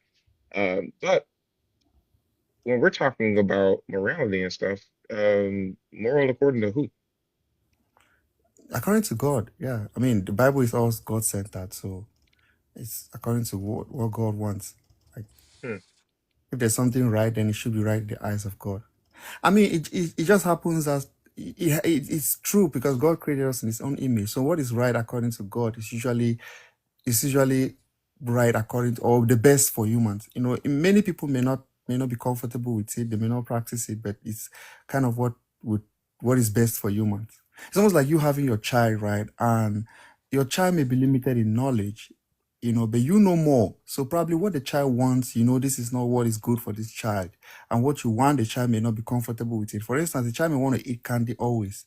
But candy is harmful to this child because you know the implications of having to eat candy every time. But then for this child, since it's sweet, this is what I want. So you restraining the child from not having it as often as the child wants, you're doing something good, but the child may not see it that way.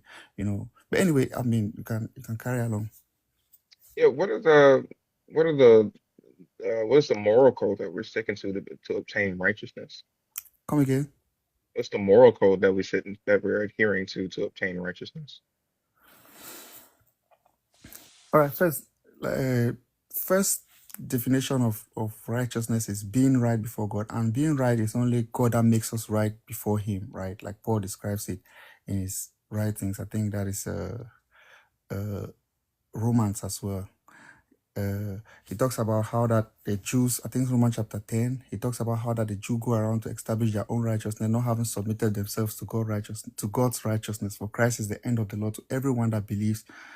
For everyone that believes. So first of all, righteousness is being made right before God, before walking rightly before Him. So being made right before God is what only God can do. Only God makes people right before Him. Only God sanctifies. Only Okay, God you justifies. said righteousness is meeting this standard of moral law Yeah, or yeah, morality. that's what Where follows. do Yeah. we find that? I mean, it's across Scripture, and most precisely, most emphatically, the New Testament. It's moral laws in the New Testament.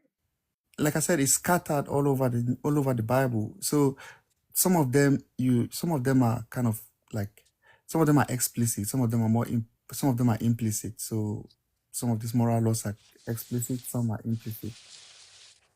Like what? The moral laws. Yeah, you want to give me an example or? I'll give you an example of where it is explicit, right? Maybe when you look at Matthew chapter 5, where Jesus is teaching on the mount of the Sermon on the Mount, right?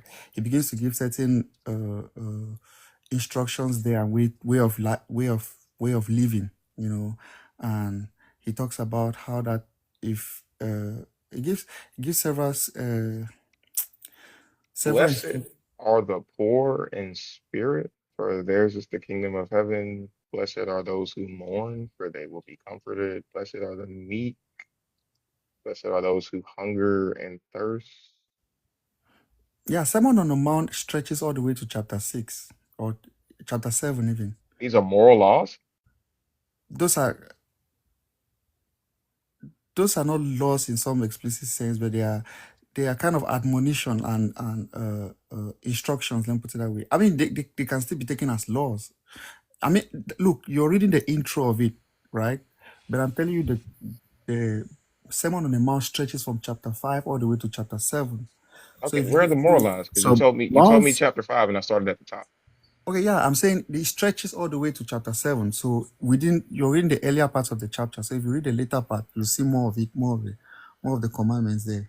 So laws typically have like a prohibited behavior and a consequence, right? Laws? I mean, what do you mean by that? If you can explain and give an example too. Well, the laws typically outline a behavior that you should not be or cannot do, and then what happens if you do. Right? Like, you know, if you commit adultery, you're supposed to get stoned. Right? I don't think it always carry that part of it. Oh, it's a good thing I said typically. It could just end at what you should do or not to do. It doesn't always have to come with consequences. Like laws don't always have to carry consequences attached to it, you know. It could just be okay, don't do this, do this. That's the law. So no, there's always going to be, whenever there's a law established. Orlando, there's an order to this. You are after Femme Believer, but you're not during Femme Believer. You really have the African accent. That's the twice. That's the twice. Don't get to the thrice. That third motherfucker deadly. You said what? Oh yeah. Never mind. That was just a side comment. What's a law in the Old Testament that we can't figure out the punishment for? Yeah, I mean, like I said, right? It doesn't always have to carry consequences. Okay, like and I didn't say it should not. It doesn't carry. Some laws don't carry consequences attached to it. They do, but I'm saying it doesn't always have to. If you keep it at just don't and do's, it's still a law, right? So what happens when you violate it? I mean, it could have consequences that are not kind of explicit, you know, consequences that's why we still have some laws that. It sounds more like advice. No. It definitely doesn't sound moral You could take it as admonition to a law and just have like in an the sense of the arbitrary tone. punishment. The tone in Not which explicit what the punishment is. Seem really just. Sounds like the punishment is fluid based on how much they fuck with you for real. Because if we're looking at these alleged laws in Matthew, like, is it the law that if you look at a woman with lust, you've committed adultery? And the penalty for adultery is stoning. So are you supposed to be stoned? Or is this just him being like, I don't know, dramatic?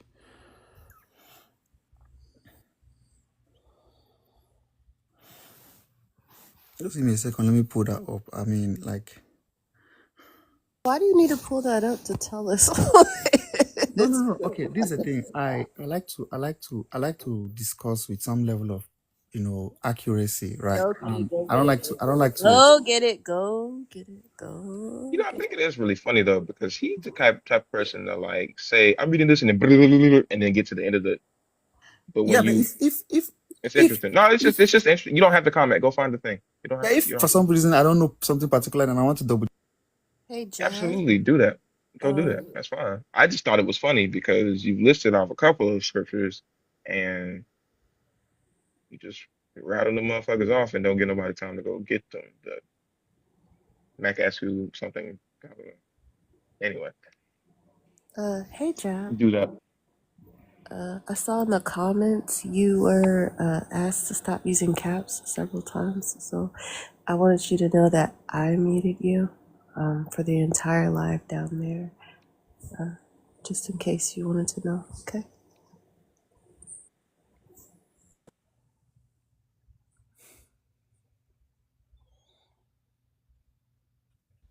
Who's that lady from Game of Thrones? What's her? Brienne. No. It's too early. It's The too the, the early. matriarch. No. Cersei. Cersei. No, a little older. No. Christina, don't even He guess. did It's mention fine. Cersei though. Wait, what? And she said, "Tell Cersei it was me." Oh, what's her name's mom? Oh, dang, I can't remember. She was a badass. Anyway, sorry. Play the game, Christina. Like I asked you not to, and you sat there and you played the game anyway. I just love Game of Thrones. I'm sorry. Sorry.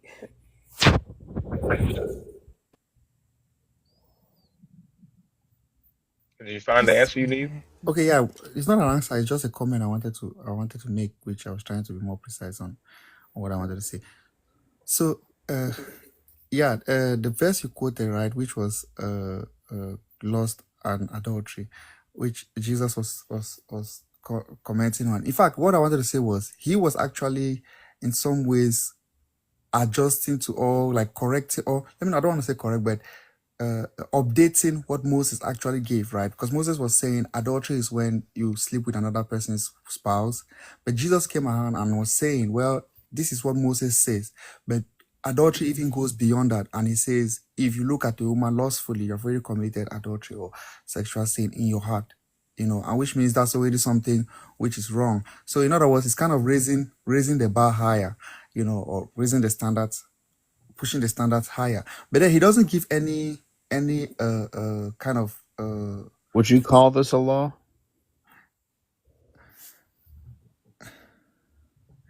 I mean, like if I go with a simple definition of do's and don't do's, I would say this is a law because it's saying don't do this. In some ways, it's teaching against it. A Unless law is a code, right? A law would be prosecutable. anyway, I grant I don't think this is something we should it misses the point of it. You have heard that it was said, "You shall not commit adultery." But I say to you that everyone who looks at a woman with lust has already committed adultery with her in his heart. Is he saying don't do that? No, he's saying this one. What he's saying is actually that he's talking to people who already know what these things say, right? So he's trying to update what it actually says because he didn't really define what adultery is in the sense in which it was used in the Old Testament, because he assumed that the people he's talking to know what it means according to the way that Moses gave the commandments. They know what it means. So he's saying it goes beyond, adultery goes beyond this. So he's saying adultery goes beyond what Moses said, right? To include looking at the woman lustfully. I mean, that's simply what it means when you're talking to people who already have a grasp of what you're referring to. I Yeah, but you said honestly a see it law. differently. I think Okay. he is advocating that men who look at another man's property is coveting, and therefore they should be stoned just for even looking at another man's wife, and that is considered adultery, because the moral law that y'all go by says do not covet another man's wife. So, like I said, most of that I don't agree with that particular consequence of that law. The Isn't reason is what is because coveting? Is coveting lusting after? How do you coveting, covet? Yeah, how do you covet another man's wife? Right. lost in So if Exodus 20 and 17 says, "Do not lust after another man's wife," and there is a punishment for that, and it's death. When Jesus says here, you don't actually have to commit the act of adultery. You can just lust after her and still be committing adultery. Like he's tying those two laws together. And I think he's actually advocating that you should be stoned for coveting another man's wife. I wouldn't agree with you because you know the teaching on the mount doesn't really have any consequence attached to it, any retribution that is attached to anything that Jesus Christ admonishes. He just simply goes ahead and admonishes certain conduct, and Is he quoting the Mosaic law? it's Is he okay. discussing That's the what I law? said. The laws which he quoted is actually even adding to it, or kind of like undermining it, like saying, okay, no, sorry, not undermining it, but adding to it, right? He's pushing it to the extreme, and But how is he adding to it if the law already exists that you shall not covet your neighbor's wife? That law already exists. Coveting is lusting. He's not adding to it. He's saying It's they're one and the combining them, maybe. same. Yeah. But the law actually talks about adultery, right? Explicitly as having to lay with someone Yeah. else's spouse, And right? is there a law that says don't covet your neighbor's spouse, your neighbor's wife? Yeah, Okay, that law existed, correct? yeah, And coveting is lust, correct? yeah. So he is Okay, so combining that law with the adultery law and saying they are one and the same. okay, let me ask you a question. If I covet someone who is nobody else's wife, am I doing something that is right according to that law? No, he said we're Can not you covet talking about someone that doesn't belong to someone else? Like what? exactly. Like we're No, not because talking Jesus about actually that. he He explicitly said said no. he He's who talking about adultery, he and said he who looks about exactly you can't commit adultery unless you are married. Adultery is for married people, not single folks.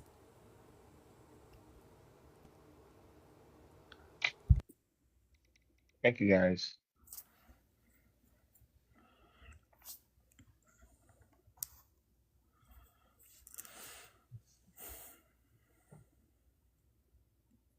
So if I get you properly, or if I understand you properly, so if Jesus is saying this about adultery, then it means this is something permissible. If it's wrong, it's more specific. You're trying to say it's more specific for adultery, so it means something permissible with non-married people. Is that what you mean?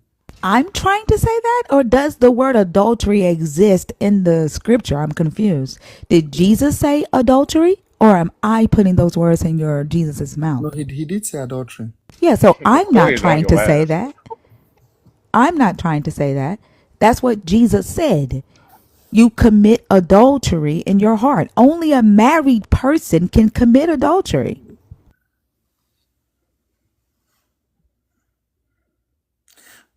Like, okay, this is what I'm saying, right? Look, there are things that Jesus may use a particular example to illustrate, right? But again, it can be generalized across the board.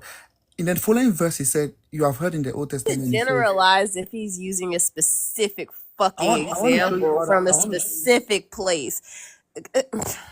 I want to show you how that can be generalized. In the next verse, he said, "You have heard in the old, it says, an eye for an eye, a tooth for a tooth," right?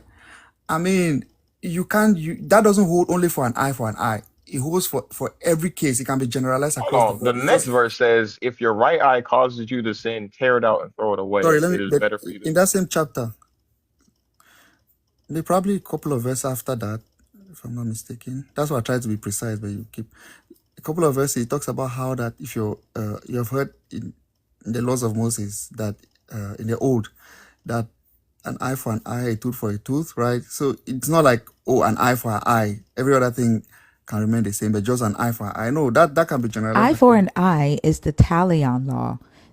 They're just talking about the law of retaliation.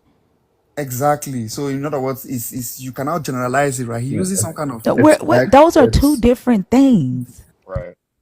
They are not like It's X the for underlying X. the underlying truth about an eye for eye is retaliation. So the same way the underlying truth behind lust is sexual sin, or the using adultery is No, literally sexual no. sin. Eye for an eye is retaliation. And he's saying, don't retaliate. He's saying, instead of retaliating and getting your lick back, let them fuck you up.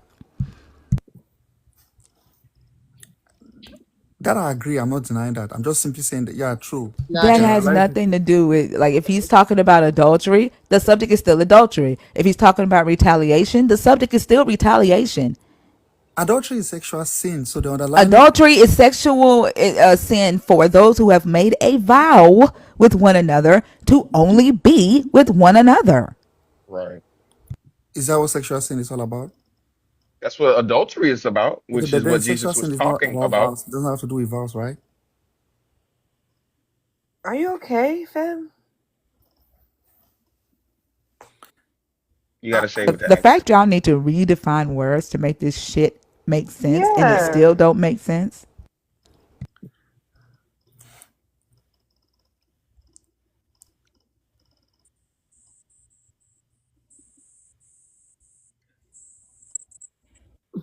I don't know why you can't just accept the fact that the moral law or the law that you're supposed to be adhering to attain righteousness.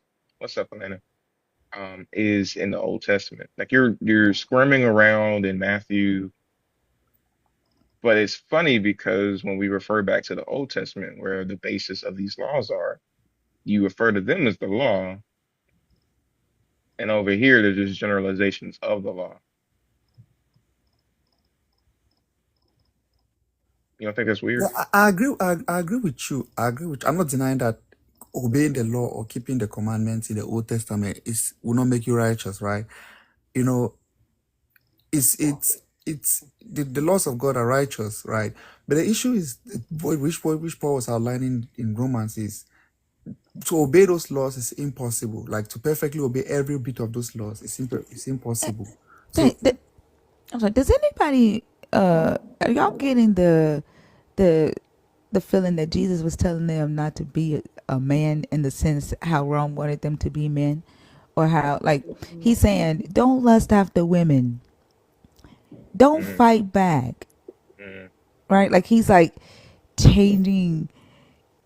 You know how men are today? Like, it's all about grabbing them by the, Mm-hmm. you know, and then if you punch me, I'm gonna punch you back. Like they're, in the bar busting bill Uh-huh. bars.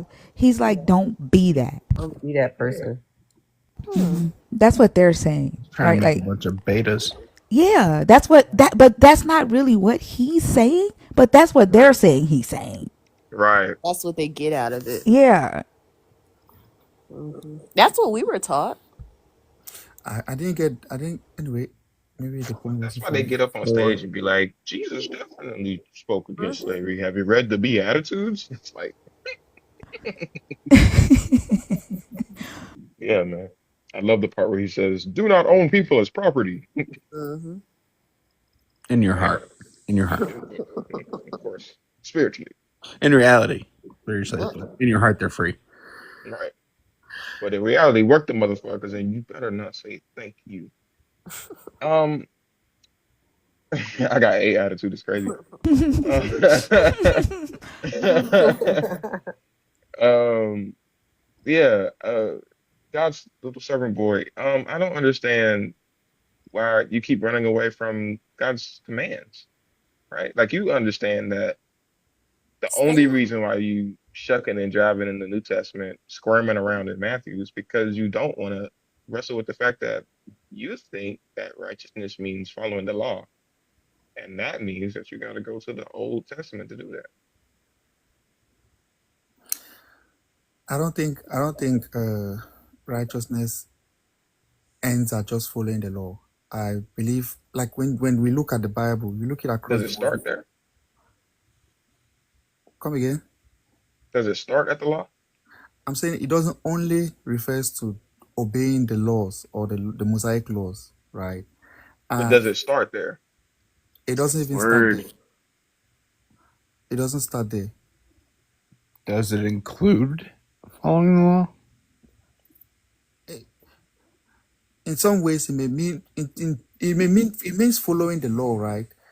It means following the law in some ways. In some Can sense, you it be means that righteous and not follow the law? that's what I began by saying. Righteousness, the way the Bible uses it, right? Some of the writers of the Bible uses it, is being made right by God. Bible starts with the word. Oh, You trying to get your No, that's like, I don't know. Thank you. mission accomplished? How does that answer his question?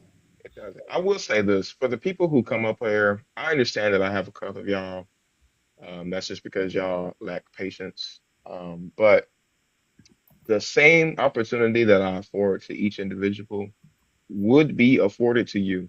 I don't understand this whole rush to talk thing because when it's time for you to talk and someone is rushing your ass, you're not going to enjoy that, right? Now, I know he was in the comments talking about some, let's get to the next one. And honestly, I can't even blame him because that last conversation was long. But y'all motherfuckers can't just sit on mute and let people have a conversation. Because when the spotlight's on your ass, y'all sit up there and fumble and bumble through the motherfucking questions. So y'all be in a rush to get fucking knocked off, and it's crazy to me personally, objectively. Anyways, go ahead. Okay, like I don't know why you're saying this, but can't word have two meanings, or can words be used in two different contexts? Like, because that's simply what I'm saying. I don't know why that is. The words is used in two different contexts, used in two different ways in the scriptures. It's used to say that somebody's doing what is right, and it's also used to refer to being right or being made right. So I don't see how that contradicts. And if you're discussing the Bible, then we are looking at the Bible across the board, right? From the Old Testament to the New Testament. And I'm saying there were specific writers in the Bible that use this word in a particular light that is not the way the Old Testament refers to it, right?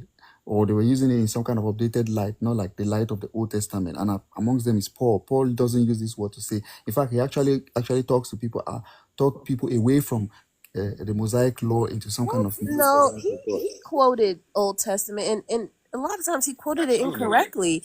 And I think Thinker has a book that we read a couple of months ago, like excerpts that broke down how a lot of the disciples used the Old Testament and added to or took away parts of the Old Testament. So they definitely used it for their benefit in certain places. It was an advantage to them. And not all of them had the same scripts with them, right? Not all of them had complete parts of certain things. So that's incorrect. I just want to say, Lords, I think your brain is still fried from you sitting out in the sun yesterday because you asked for this motherfucker to come on stage and you forgot that you cussed his ass out a couple of days ago. I just want to say thank you, Lords. No, I answered it. She hates us. Oh, okay. Okay. Yeah. That makes sense. Okay. That makes sense. Yeah.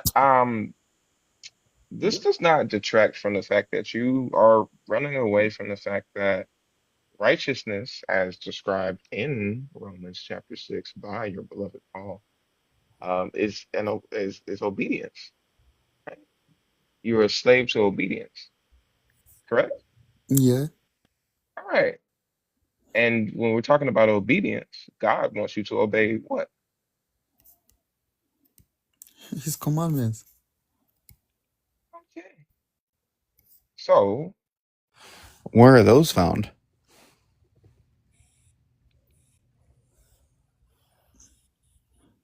There are commandments which Jesus Christ gave us. There are commandments which Paul himself instructs us to do and not to do. And there are commandments that other writers of the New Testament, the New Covenant document. And I mean, there are also valuable commandments in the Old Testament, which are transcended to the New Testament. So, I mean, in fact, Old Testament coming in a distant fourth.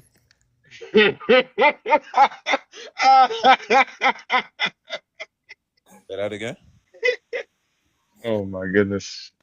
a theologian even commented one time. He said the New Testament even contains twice more commandments than even the Old Testament. I don't know how true it is, but he said the New Testament even contains twice more commandments than the Old Testament. The Old Testament, I think, contains like 635 or so. Where are those? What the fuck? It's over 1,200 laws in the New Testament? They doubled them. Yeah, I mean He that's what said it was more than twice. a theologian. Yeah, I'm saying the theologian made that comment. So that the New Testament contains about 2 times more commandments than the Old Testament Mosaic laws. So, like I said, I don't know how true it is, but for me, from the way I Where? read the Where? What do you mean you don't know how true it is? Yet you be That's like, do what you not read the book? Like you be commenting and reciting scriptures from the New Testament. Like, have you seen these laws?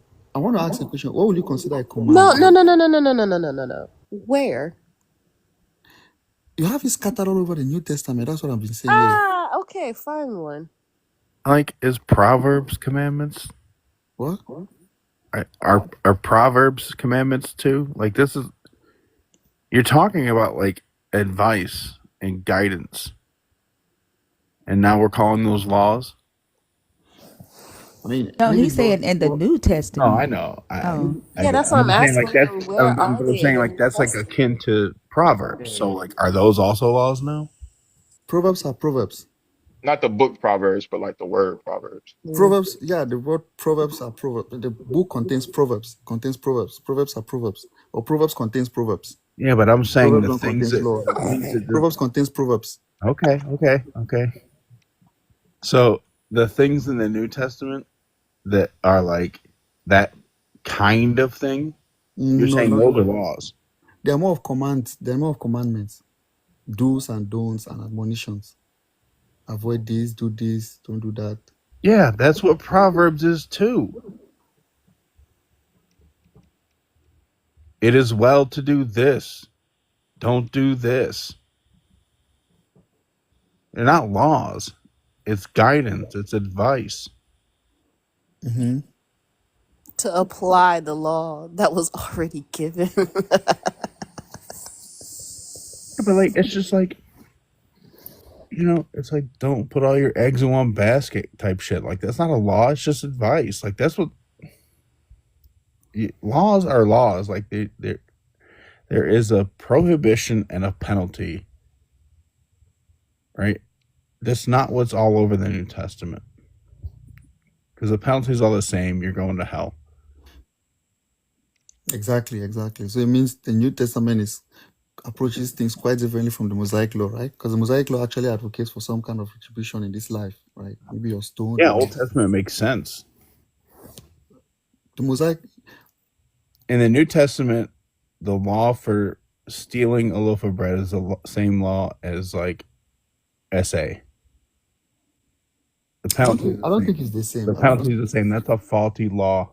I don't think it's the same. Is it not? It's not. Not every sin has the same weight before God. I don't. If you steal and you die, if you steal a loaf of bread and you die, do you go to hell? Quickly, yes or no?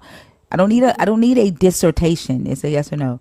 If you steal a loaf of bread and you die while you steal that loaf of bread, do you go to hell for stealing the bread?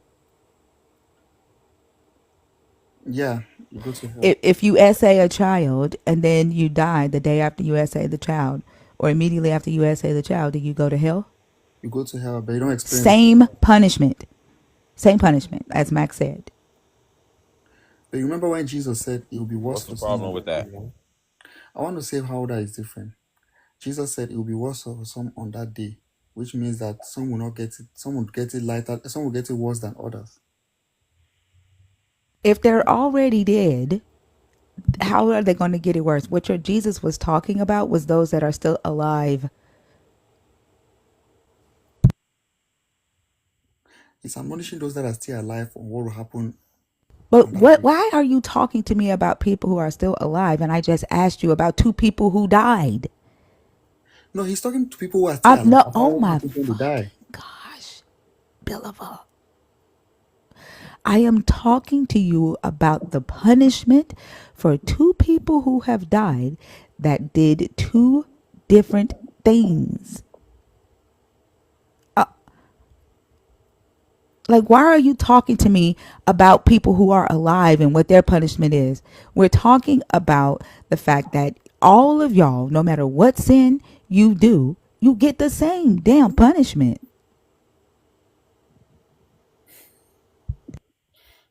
Anyway, I think maybe we are just going around our races. Maybe you go on to Orlando. Let me give room for others to come in. I guess we've been going on Did around he the same say thing. let's get to Florida? No, No, they're not. Did he say that? Orlando's the What guy did you below say? you. He said like maybe we're going around in circles. We need to go to Orlando. Let's just get to Florida. Oh, I No, didn't no, hear no. that part. Orlando is the person on the panel. He Yeah, thinks but you we should called go him there. Florida. No, no, his name is literally Orlando. Yeah, I know. And you called him Florida, but you named yourself Fem Believer. No, no, I said let's go to Orlando. I didn't say let's go to Florida. I mean, if you got me clear, I said let's go to Orlando. I didn't hear Florida, but that's funny. Yeah, I said Orlando. Maybe you thought I you heard thought him say Orlando, and then after that he said something about Florida. That's what it sounded like. But okay. I would have put a nickname in there, but I like my name. yeah, it's a Um, nice name. I I, like I it. wanted to comment on the young lady a while. I don't like. I turned my head for 3 seconds. Did you accidentally drop Christina? No, she had to go. Oh, Oh,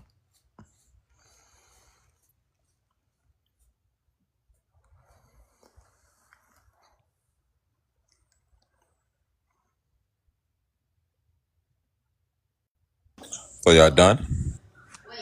Wait. Does that mean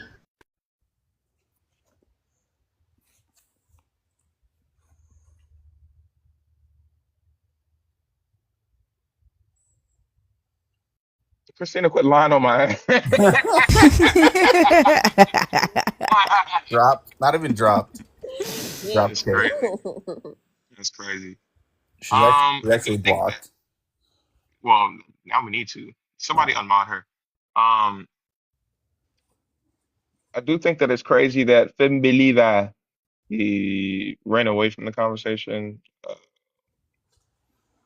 Although it's not surprising. But maybe McCoy was right. McCoy said that y'all believers don't know your Bible anymore. And it must be a sign of the end times. So maybe. Um, Orlando, it is your turn now. Are you a Christian?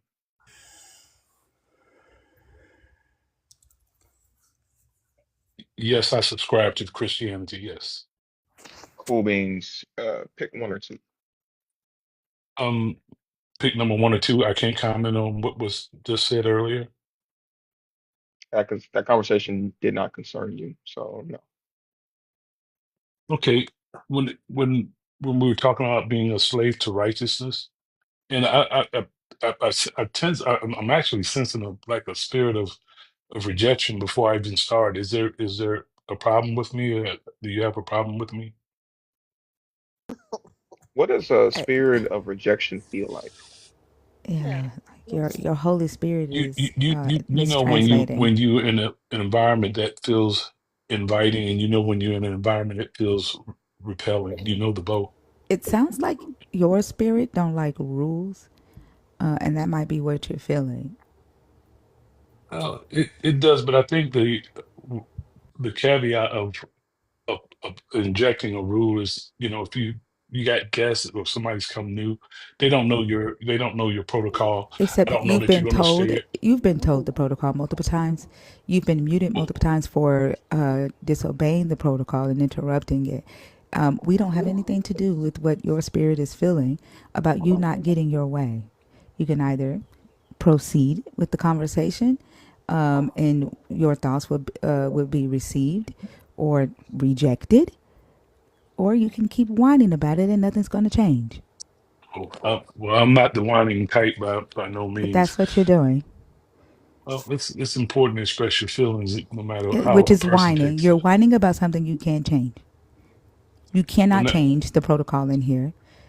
no, I'm not trying to change your protocol. Okay. I'm gonna move forward. Thank you. Um, Thank you. on the issue of the slave to righteousness statement that was made.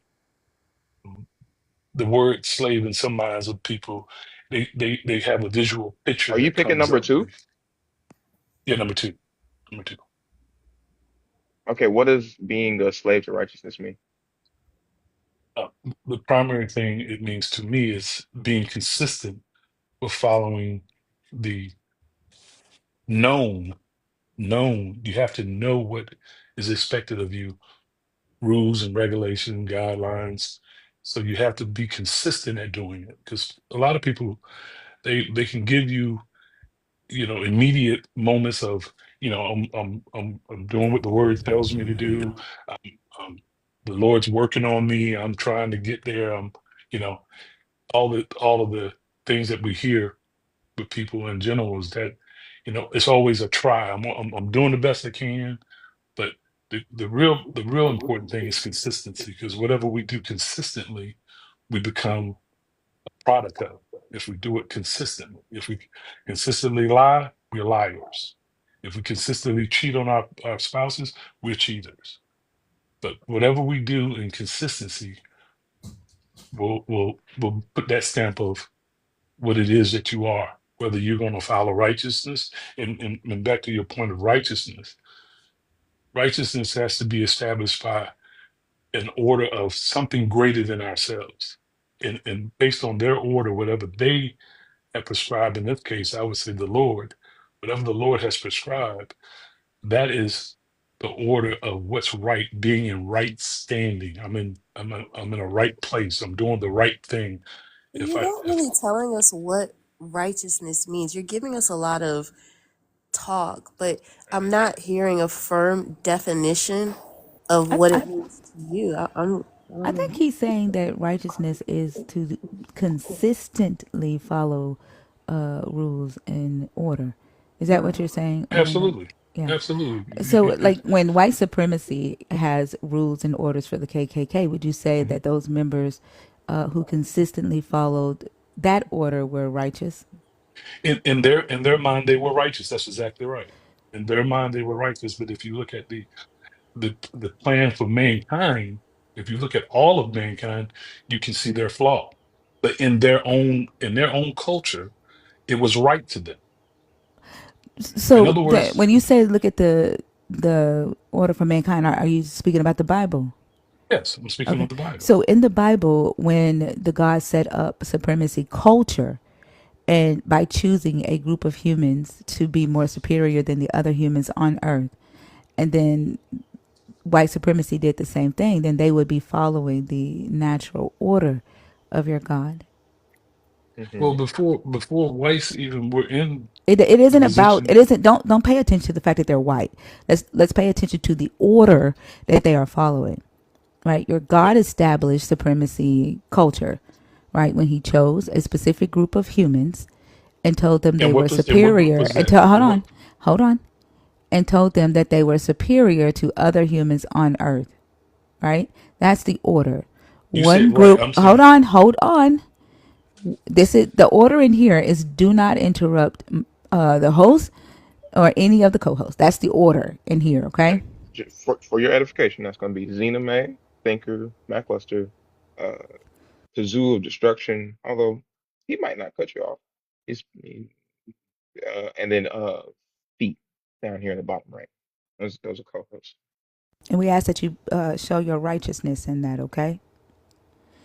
Now, what we're focusing on the order of the what your God established, and that is supremacy culture, right? And so your God chose a group of humans and established that those humans are superior than other humans on earth. And white supremacy says, I want to follow this God. I want to follow this God's order and this God's structure. So they establish that white people were superior than any other race of people on earth, right? And that made them righteous. And what I'm asking is, does that, because they followed the order your God established in this book, does that also then make them righteous in your God's natural order?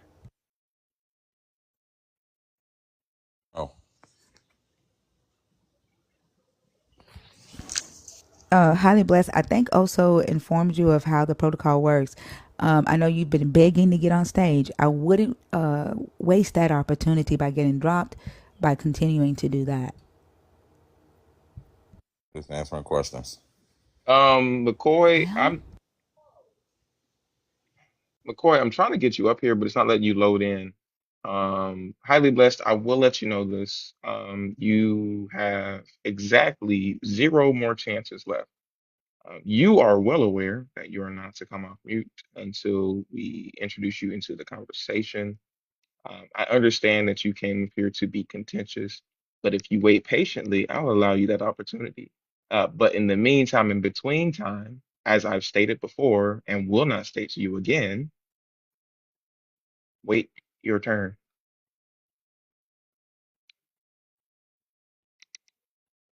Orlando, can you answer my question? Because that question was for you.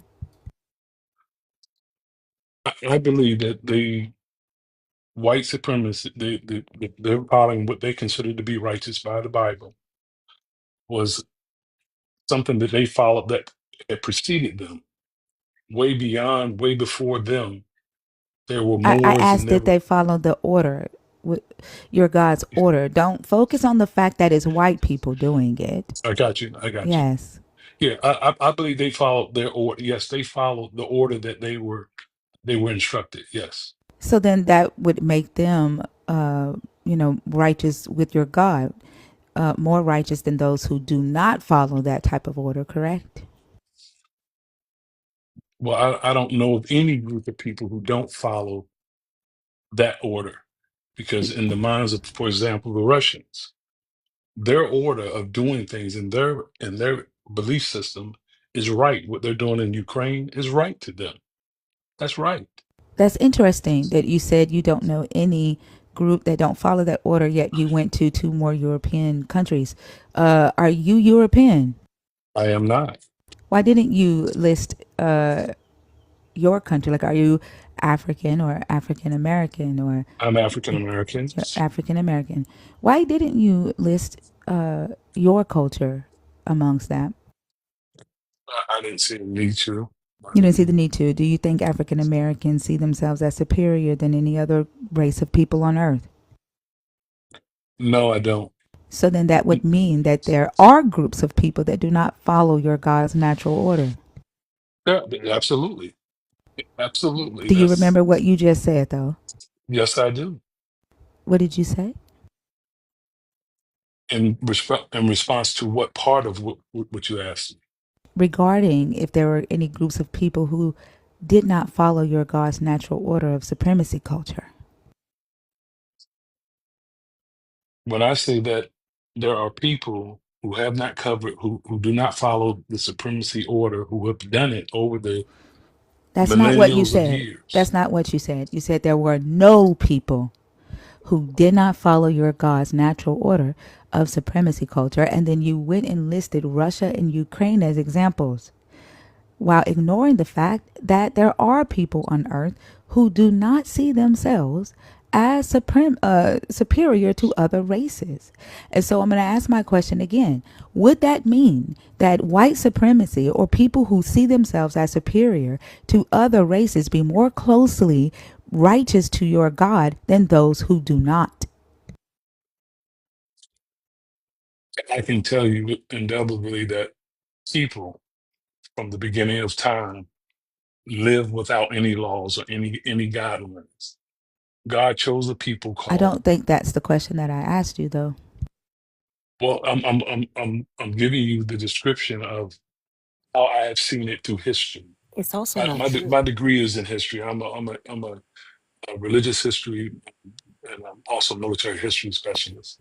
So But I take people back Hold to on, hold where. on. Go ahead, Fee. I was just going to say the fact that there are law codes that predate the Bible, where this God gave instructions to people, kind of neutralizes your point. There were not Give me people. one. Give me one Hey, Don't particular remember interrupt earlier her. when I told you don't interrupt the co-host?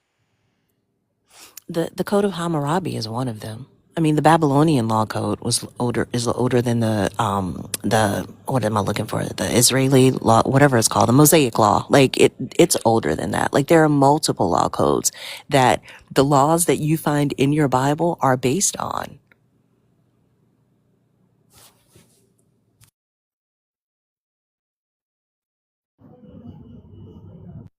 Hey, McCoy finally made it. 100%. Orlando. Hey, y'all. Good morning, everybody. Hey, Fee. Good morning, Fee. How are Well, you? technically, he's at 33% because he's had three chances.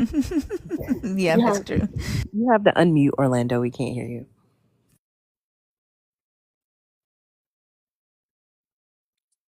Does it drop the mute? It just drops it on its own like that? Or, Oh, when Yeah, you're whenever you talking interrupt to somebody, someone. it automatically mutes you.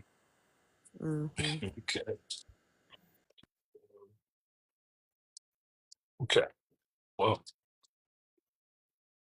And preceding. as soon as you Uh, do that, Holly Bless, your ass is getting dropped. Just remember, just like the other day, you don't have any power. You don't have any power in here either. So your threats will remain empty. my threats. I'm not talking to you. Oh, okay. I'm sorry. I'm not threatening anybody. Um, She wasn't talking to you, Orlando. yeah, I got you. I was a little bit. I kind of lost my train of thought. I was talking in terms of You were whether or talking not. about laws. You were saying that until God gave this law, mankind was living lawlessly, and that's just demonstrably untrue. Well, this is what I was getting to. Okay, thank you for bringing it back. I know that. What I was saying is when God spoke to Moses on Mount Sinai to give him the laws, these laws were designed to correct all of the laws that preceded it that were demonstrative. We had all kinds of worships of idols and so on. And I'm talking about our culture. I'm I'm talking about sorry, the Mr. African. Wait, Mr. Hold Orlando. on, what laws? You said demonstrative, and also they didn't correct the laws if they're still applying them in their own way, and then sometimes worse. Oh, God, sorry.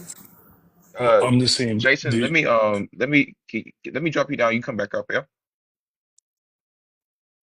what I find is that if you look in history, a lot of uh, I'm going to use Egypt for example, the worship of multiple gods, the worship of the dead, the different sacrifices that they participated in to bring their I guess their Yeah, but relevance then to a to lot of God in Hold that on. in essence.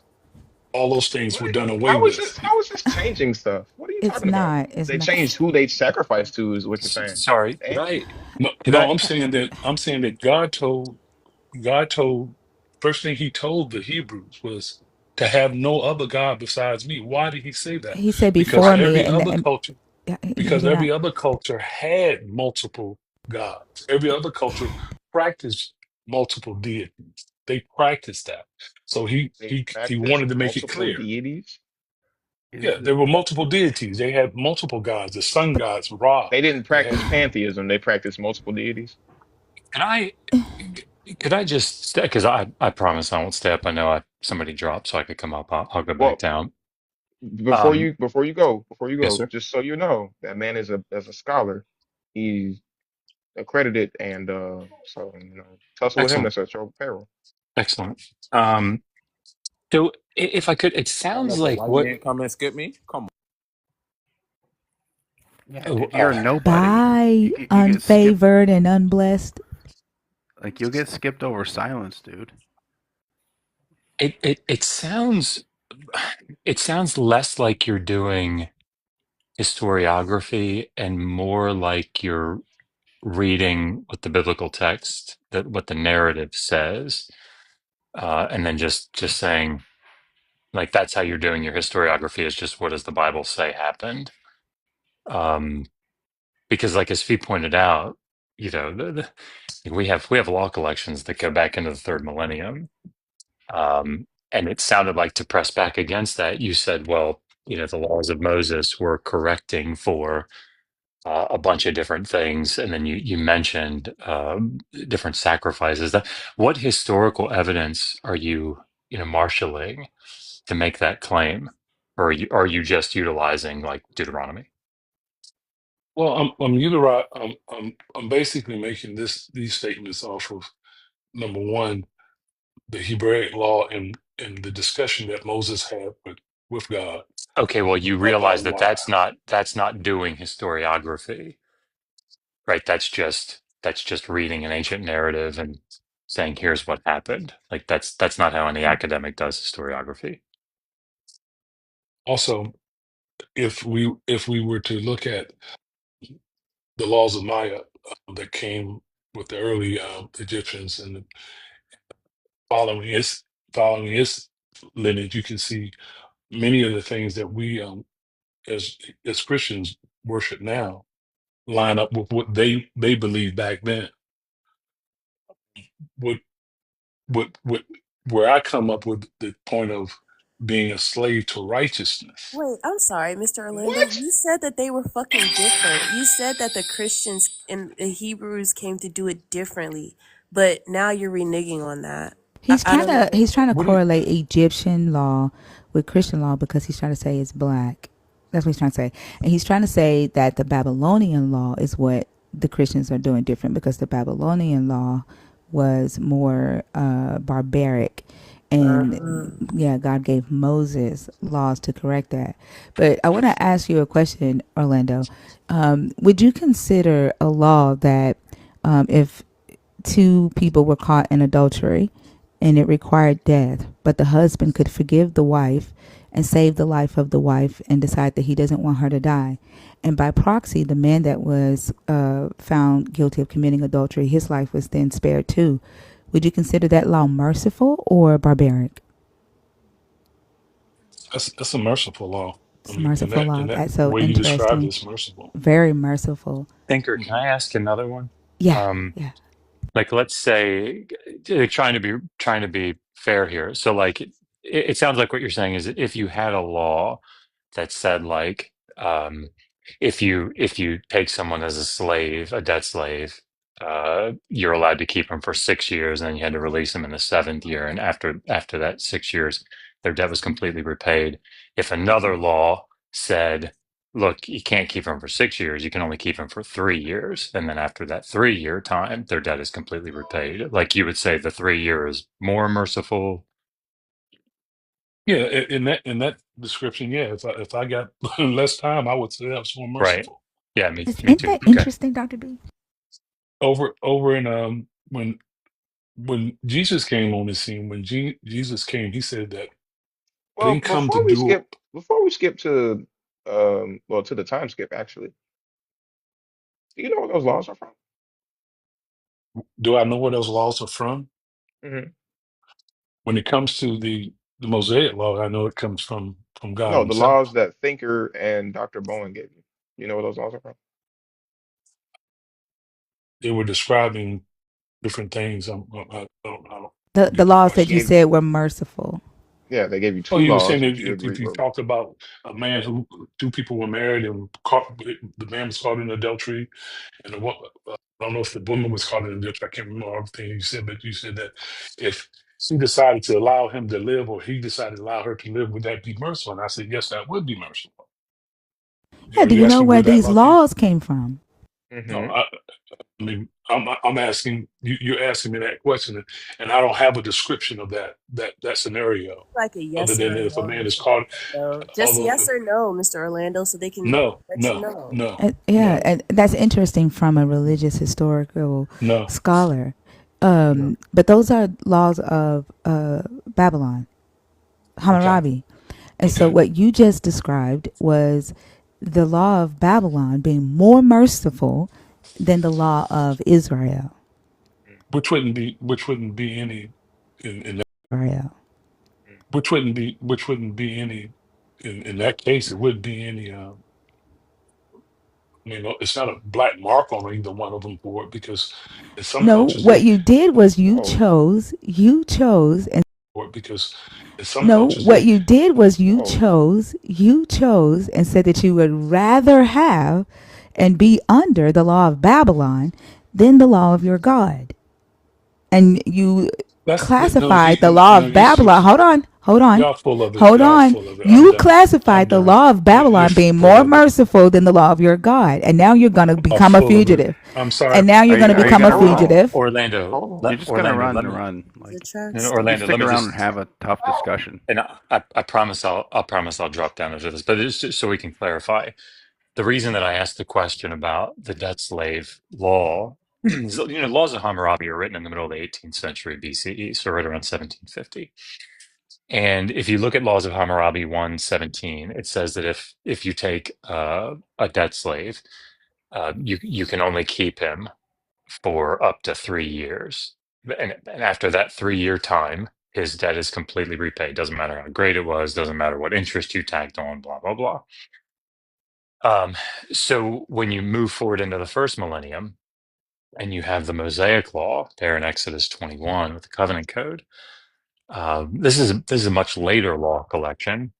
And yet the text says that if you, same scenario, if a man takes a fellow Israelite as a debt slave, he is allowed to keep him for up to 6 years, and he has to release him in the seventh.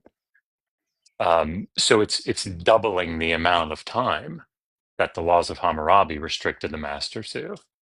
So, like this is sort of a you know this is sort of a hallmark example that scholars point to when they say, look, you can't just so we can't just say like, oh, this collection is better than that one morally or something, because like there's some laws that seem a little better, some laws that seem a little worse from our lights, right? But it's dangerous to make these just sort of broad sweeping things where we say like, oh, the Hebrew Bible or the Mosaic laws making these vast improvements. I think that's the thing that Thinker was pointing out, if that makes sense.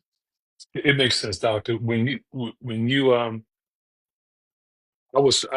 I thought this conversation was more geared towards the Hebrew experience, and because that's all they were talking about early in the beginning. When I listened for almost 45 minutes, all they talked about was the biblical Hebrew Except you're the thing. one who brought You up made these the other comparison. laws. You did Right, you it. made the comparison, so we talked about it. I don't understand.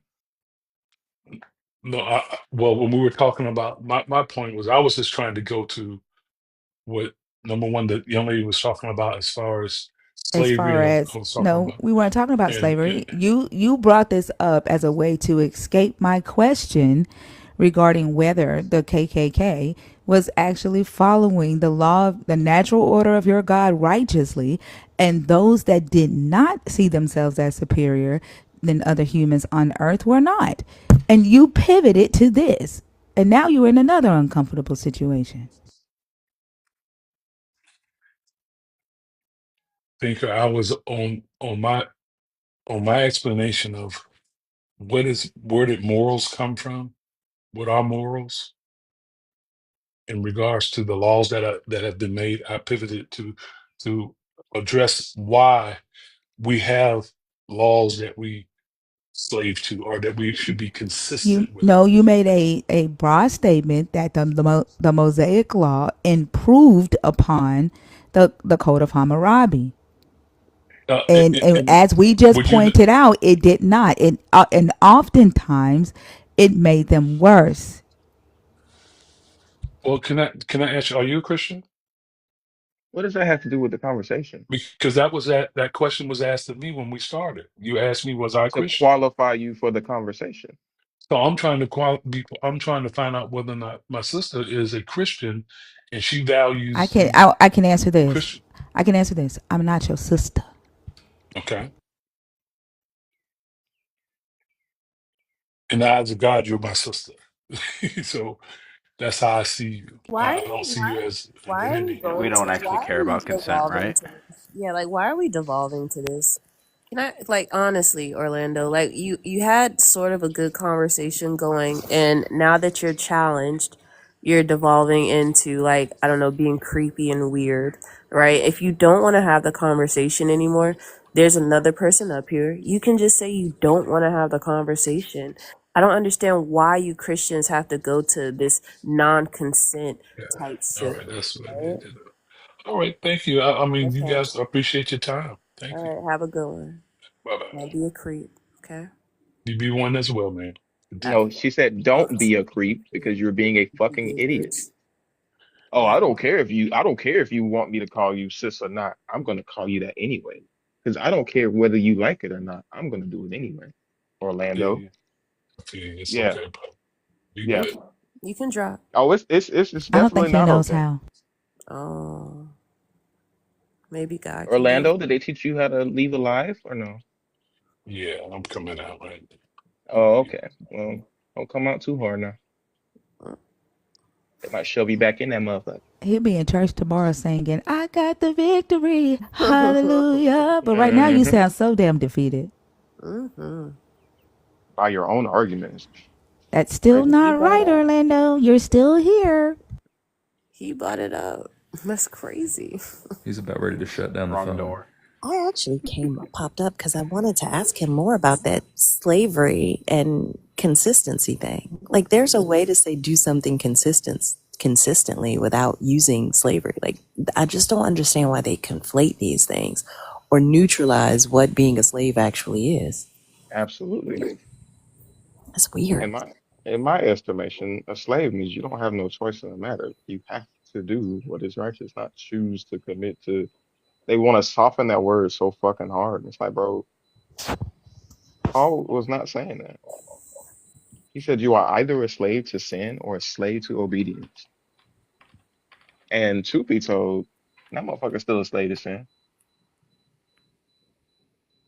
Because I was gonna ask him if he sinned every day. But he couldn't even get past the fact that he don't know anything. Yeah, he's supposed to be some history scholar. Didn't cite a single thing. Interesting. Crazy how that works. Motherfuckers just get on the internet and just say shit, huh? But they get Um, mad when you hold them accountable for what they say. And then exactly. they turn you into the perpetrator when you're like, uh, but you are the one who brought this up. You are the one who said this. And then they become the victim because they put they stepped in some shit and they don't know Hmm. how to get themselves out of it. Like, that whole fucking exit was dramatic as fuck.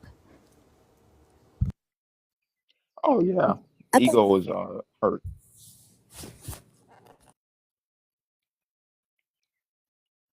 Go ahead, V.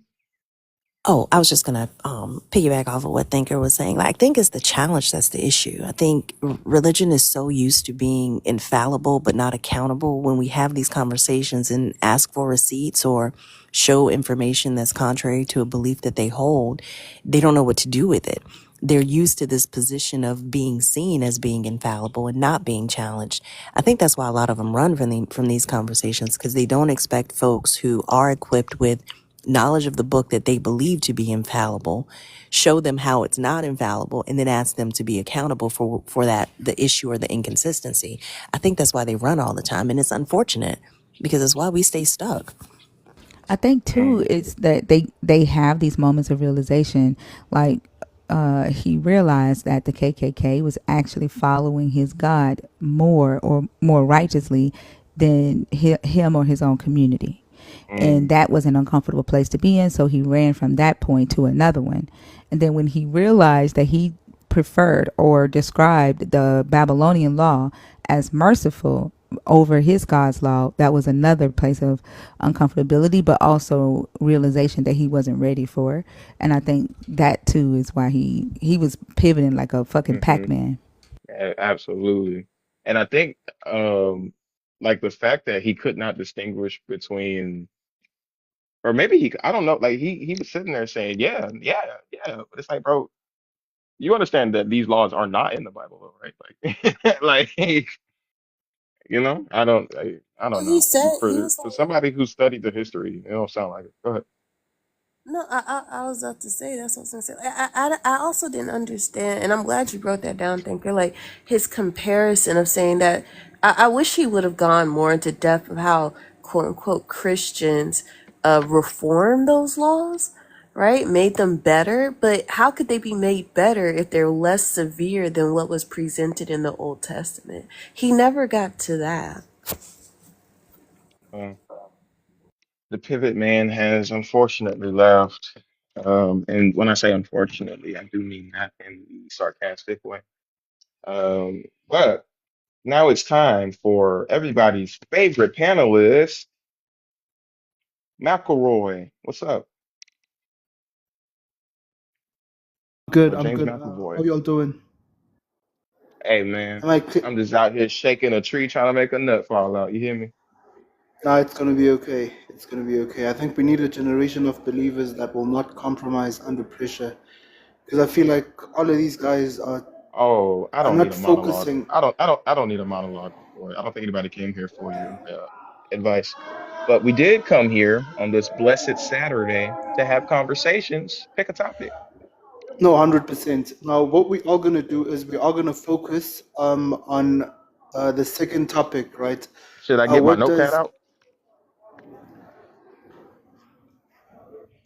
Am I gonna I need to mean, write if this you'd down? like, it's probably gonna be helpful if you would. Okay. But yeah. Okay. So we're going to be focusing on the second topic, right? So it reads, what does being a slave to righteousness mean? Absolutely. What does being a slave to righteousness mean?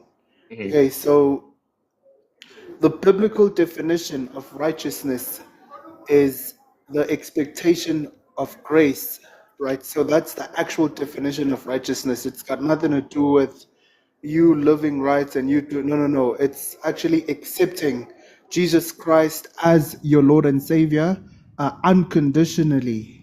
Do you get where I'm going with this? So it's So accepting being a Jesus slave to righteousness is accepting Jesus as your Lord and Savior? 100%. Or not accepting Jesus Christ as your Lord and Savior, sorry. But to the most part, yes. So Like righteousness 93%.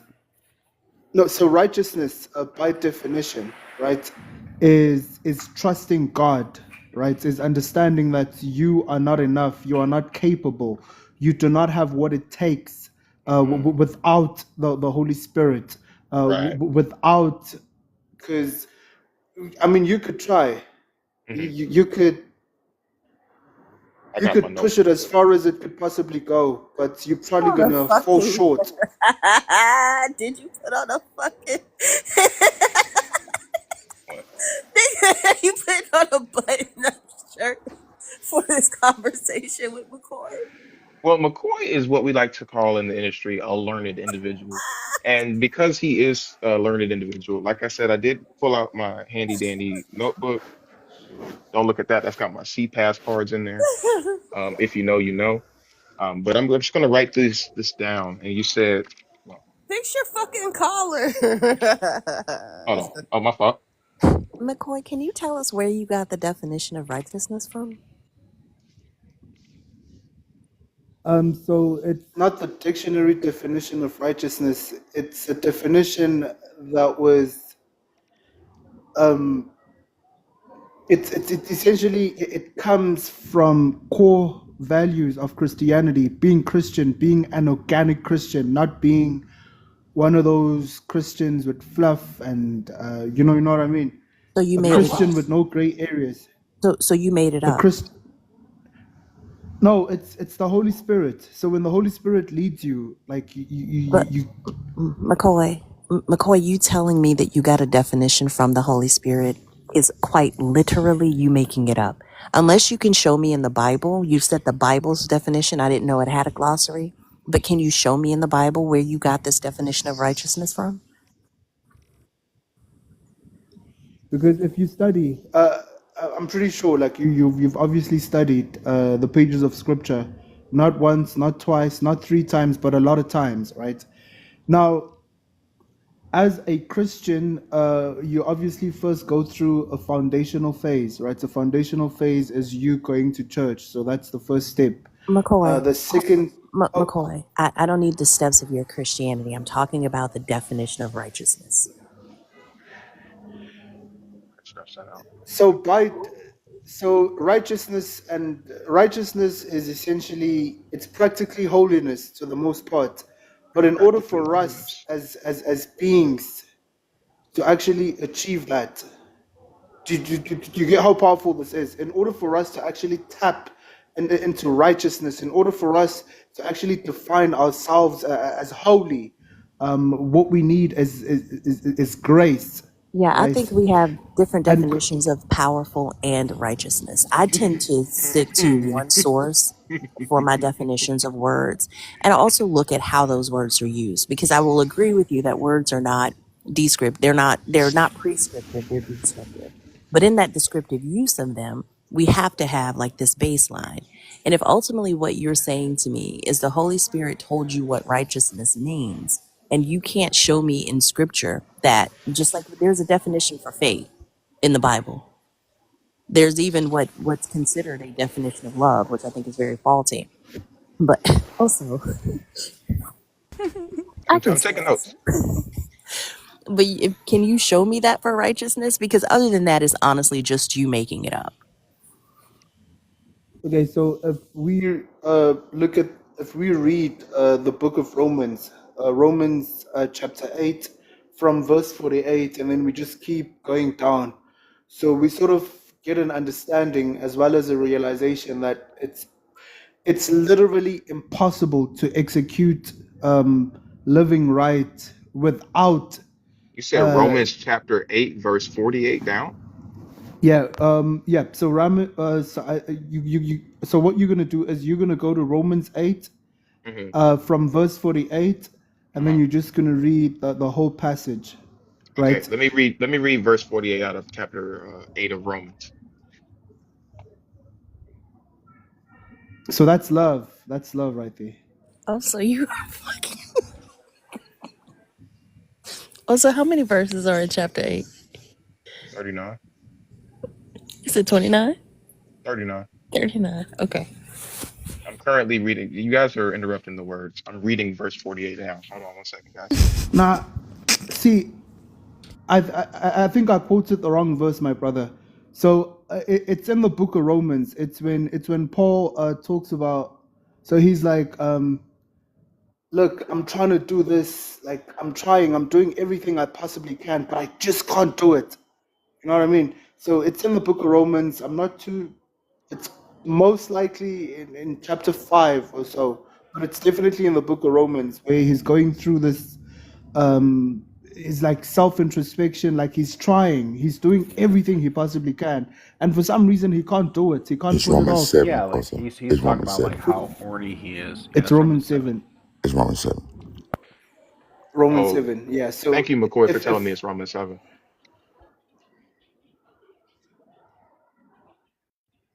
Is it also verse 48? Oh no, nah, this one I goes think it's like halfway.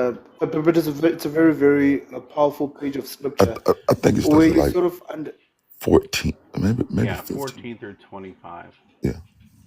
yeah. So would you like to read it? Extremely I guess I powerful. can. We'll No, start at verse Uh, 48. For if we no, know that the no, law is that. spiritual, Oh yeah. It Yeah, works. don't interrupt Yeah, verse that works. 48. Please continue. okay, we're going to start back at verse 47 this time.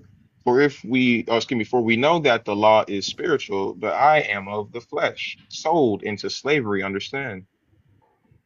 I do not I do not understand my own actions, for I do not do what I want, but I do the very thing that I hate. Now, if I do what I do not want, I agree that the law is good, but in fact, it is no longer I who do it, but sin that dwells within me. For I know that the good does not dwell within me, that is, in my flesh. For the desire to do the good lies close at hand, but not the ability. For I do not do the good I want, but the evil I do want, but the evil I do not want is what I do. Now, if I do what I do not want to do, it is no longer I who do it, but sin that dwells within me. Do you get how powerful that is? So Break that it down for verse me. makes it very, very clear, right? So that makes it very, very clear that with your Hold on. You humane, thought that cryptic ass verse made it very clear? no, I think that made it very, very clear. Because over here, like you're seeing a guy that is trying, he's doing everything he possibly can. He's Uh-huh. doing everything humanly possible, right? He's trying. He is, but he just can't do it Uh-huh. because it's literally impossible Yeah. to live right without dependence of the Holy Spirit. So that's why if you read, I think it's a couple of chapters down, he even tells you, then I agree, man. I'm going, like, whether I like it, appreciate it or not, I'm going to have to depend on the Holy Spirit. So do you get how powerful that is? I do. Bash, did you want to add to the power? Woman? Do you want to add to the power? Yeah, I want to add a little bit to the power, just a little bit. Okay. I want to kind of get back to the topic too. McCoy, that was actually a great scripture to read, though. And not necessarily for its power, but it was probably as close to the topic as I've heard people try to get. Although you didn't necessarily talk about being a slave to righteousness, you talked about being a slave to sin. And so what I want to do is kind of parry the two. Okay. Sin is the lack of being righteous. Would you agree with that? 100%. Okay. So, Hold on, matter of fact, McCoy. Hold on. Let me add to the power real quick. I could even take it a step further and saying sin is Unrighteousness. matter of fact, I could even go a bit deeper and just No, say it's not going to sin get much deeper is than that. Sin is unrighteous. I'm going to show you that. Wait. Just let me. I'm going to add to the power. Give me a second. I'm yeah, trying to help. sin is everyone. Sin is you and me. Sin No, is I'm not saying it. Neither are you. It's sin is okay. the human It's not. experience. Stop adding to it, bro. Like the Bible speaks for itself. I'm going to show you what I Sin mean. is waking up in the morning. It's not. Okay. Sin is unrighteousness. Okay. And the Bible will tell you that all unrighteousness is sin. It'll just tell you that. Okay. All right. Unrighteousness is breaking the law. Because sin is breaking the law. Okay. Paul says here that, hey, I was a slave to sin, which means I did sin even though I did not want to do sin. Right? It was a law to me. It was a law to him, brother. Okay. And he's still technically if you keep reading that passage, he's telling you he is a slave to sin and will be a slave to that sin until Christ delivers him from life. That was Paul's way of looking at that. But oddly enough, that was just how Paul saw his life. That was just how Paul saw his life. That was not the way Paul said life worked. That was Paul's issue. You said it was impossible to live that without depending on the Holy Spirit. When did the Holy Spirit fall? When, do you know what chapter that happened in? Like when the Holy Spirit came, the day of Pentecost? Yeah, so that's probably going to be in like, is it? Yeah, it's obviously going to be in the book of Matthew. It's like in the book of Acts, but close. It's in the book of Acts. It's chapter 2. Yeah. No, so I think that's when Jesus. Oh yeah. No, Yeah, I promise you, it's Acts chapter 2. Chapter 2, but specifically, Peter tells people what's going on in verse 38. Right? So Acts chapter 2, verse 38. Okay. All right, so that's when the Holy Spirit came.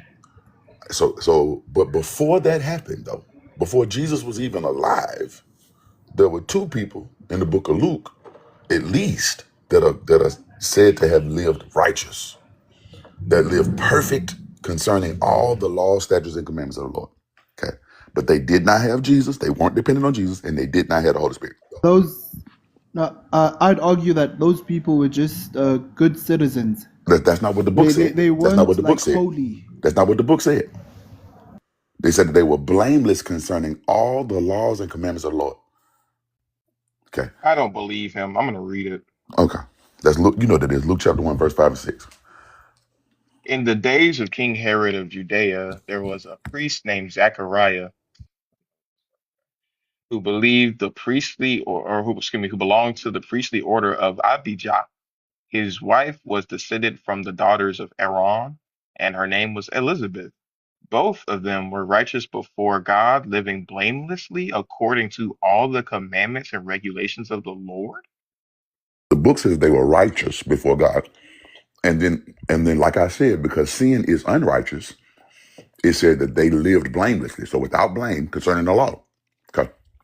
So this furthers my point that righteousness is keeping the law. Okay.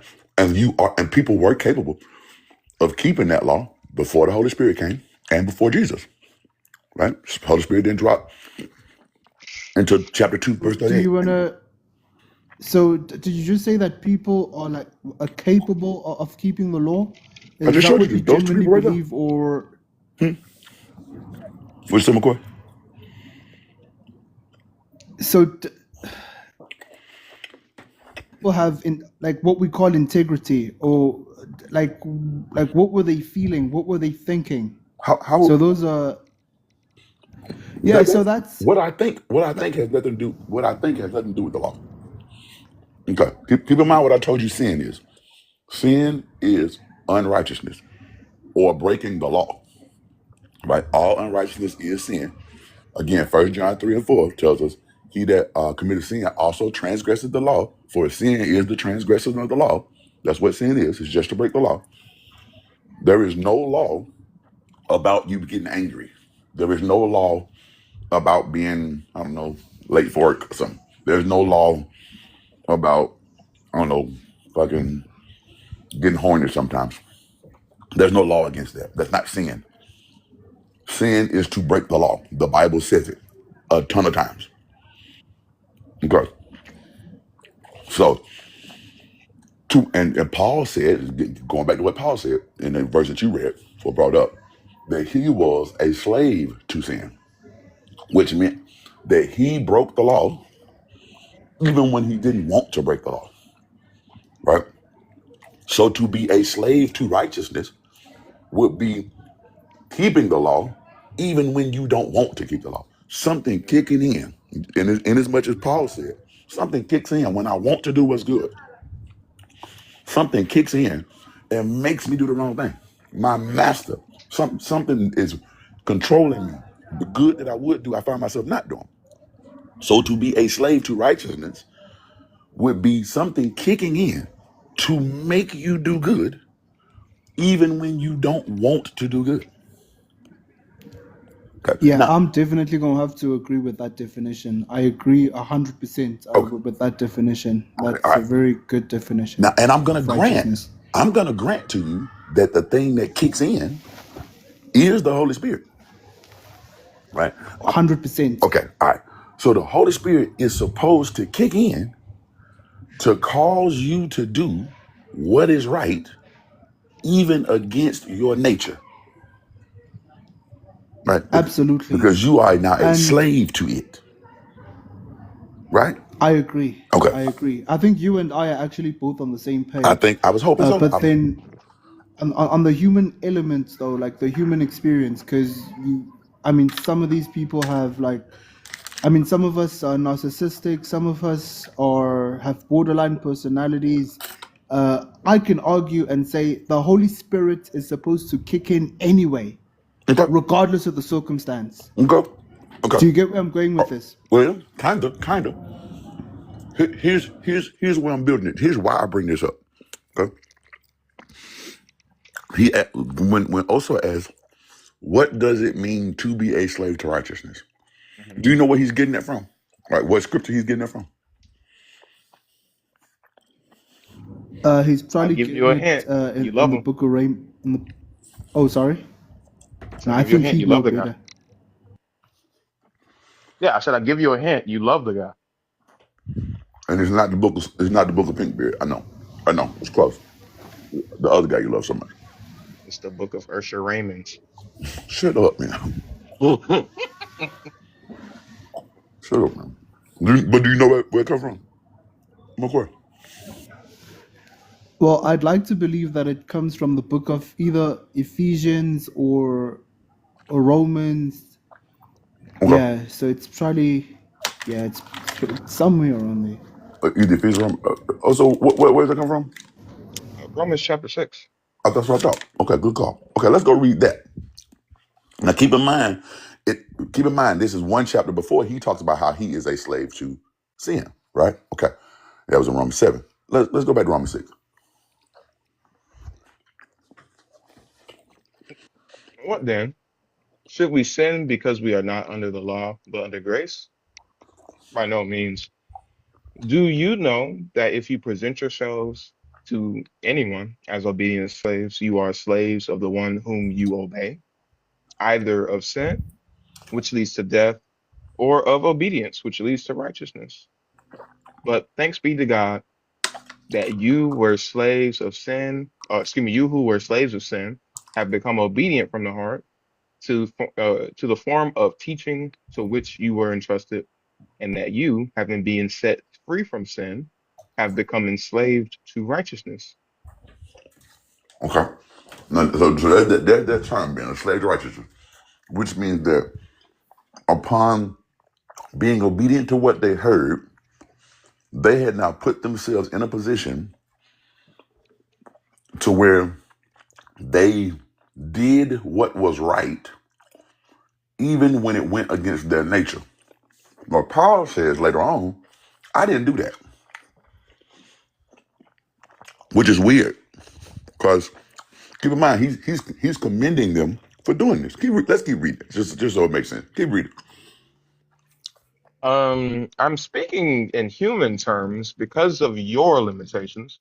For just as you once presented your members as slaves to impurity and lawlessness, leading to even more lawlessness, so now present your members as slaves to righteousness, leading to sanctification. When you were slaves of sin, you were free in regard to righteousness. So what fruit did you then gain from the things of which you are now ashamed? The end of those things is death. But now that you have been freed from sin and enslaved to God, the fruit you have leads to sanctification, and the end is eternal life.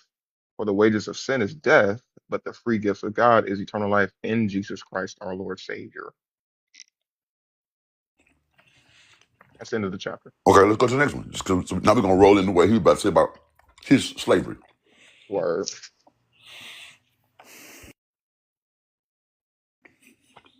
Or do you not know, brothers and sisters, for I am speaking to those who know the law, that the law is binding on a person only during that person's lifetime. Thus, a married woman is bound by the law to her husband as long as he lives, but if her husband dies, she is discharged from the law concerning the husband. Accordingly, she will be called an adulteress if she belongs to another man while her husband is alive. But if her husband dies, she is free from that law. And if she belongs to another man, she is not an adulteress. In the same way, my brothers and sisters, you have died to the law through the body of Christ, so that you may belong to another, to him who was raised from the dead, in order that we may bear fruit for God. For while we were living in the flesh, our sinful passions aroused by the law were at work in our members to bear fruit for death. But we are discharged from the law, dead to that which held us captive, so that we are enslaved in the newness of the spirit and not in the oldness of the written code. Okay, so let me just quickly interject. Hold on, because he asked me to read this for him, not for you. Yeah. And I'm trying to get to something so that I'm building up what this slavery is. And sometimes I think we don't read enough of this, right? So we go to one verse and then you don't understand and I hate to use this word, but literally the context of which he's saying these phrases. Okay, so That's a Christian now. God no. I mean the actual context, not like no mind. But so he's setting up this kind of dichotomy here, right? That you are either a slave to sin, or you could present yourself as a slave to righteousness. And he's saying the way that you got out of the slavery of sin was through death, right? Because you were bound by a law, right? And as long as you are alive, that law pertains to you. As long as you are alive, that law, and the law was who you serve, right?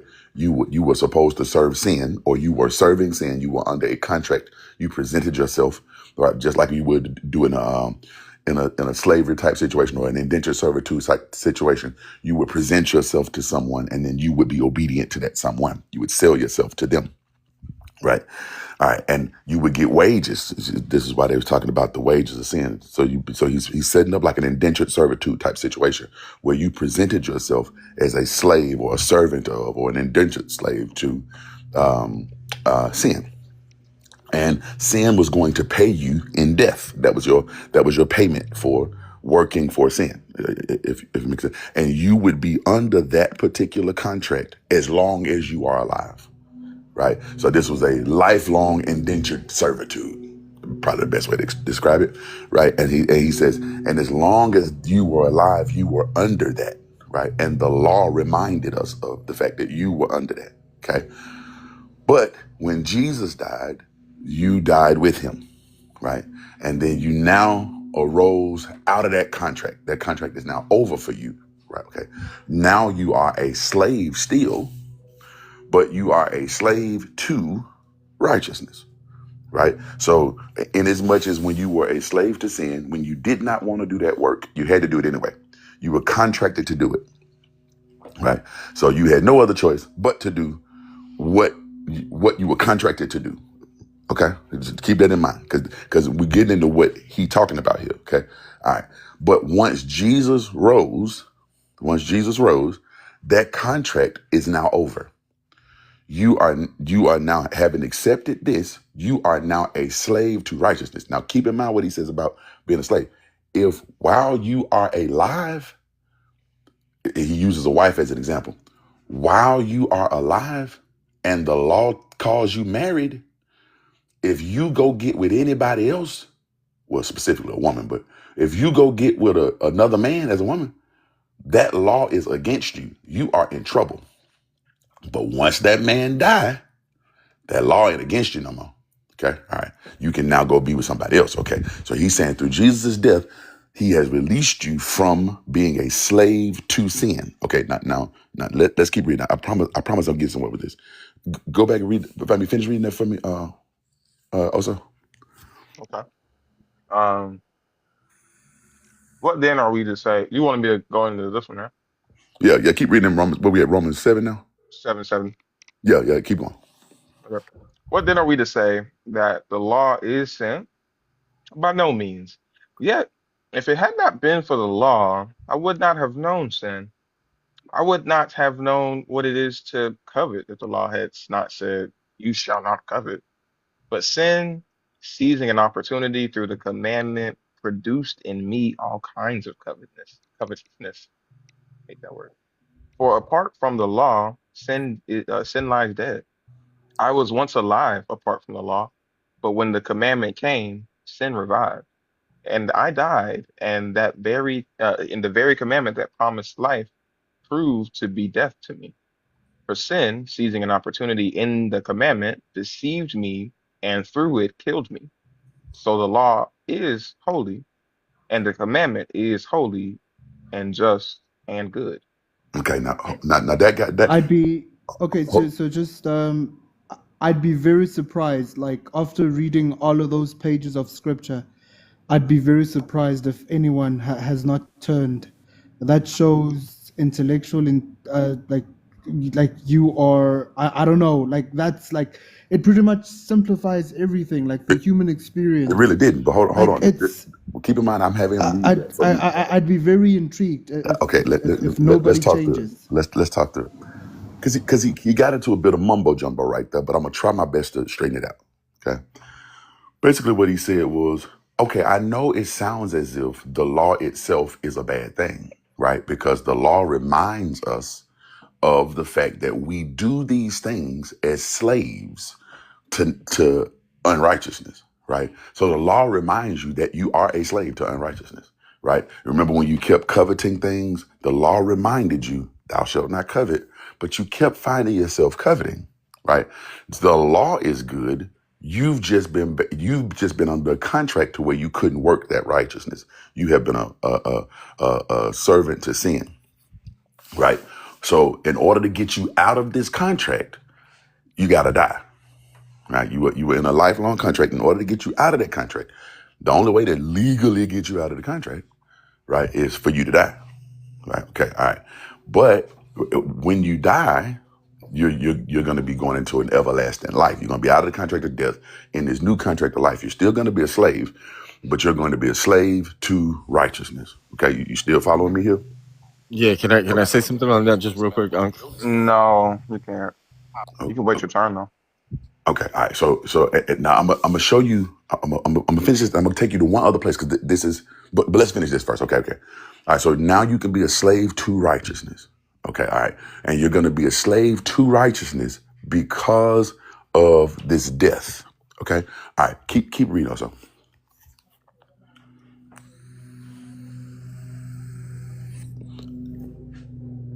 Apparently, get it? Because, anyways, um,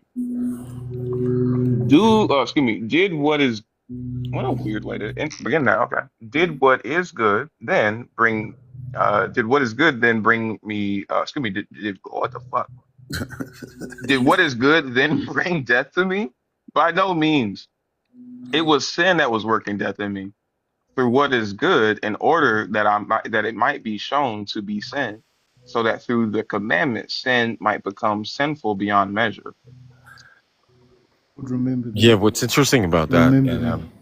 yeah, what's very interesting, and I'm not. Okay. The most interesting is when your ass is in the comments for not understanding simple instructions. Okay. So he goes on further to say that, okay, it's not that the law was bad. What it is that the law, again, it's reminding me of what bad is, right? It's reminding me of what bad is. Now, Paul, keep in mind, Paul, most of the Christians I know think a lot like Paul. They've learned a lot from Paul. And so when basically what he's saying is, okay, the law is good and I should do that. That's what I should be doing. But the law reminds me that I haven't done it, right? I haven't done it. So because I haven't done it, it reminds me of the contract that I'm under.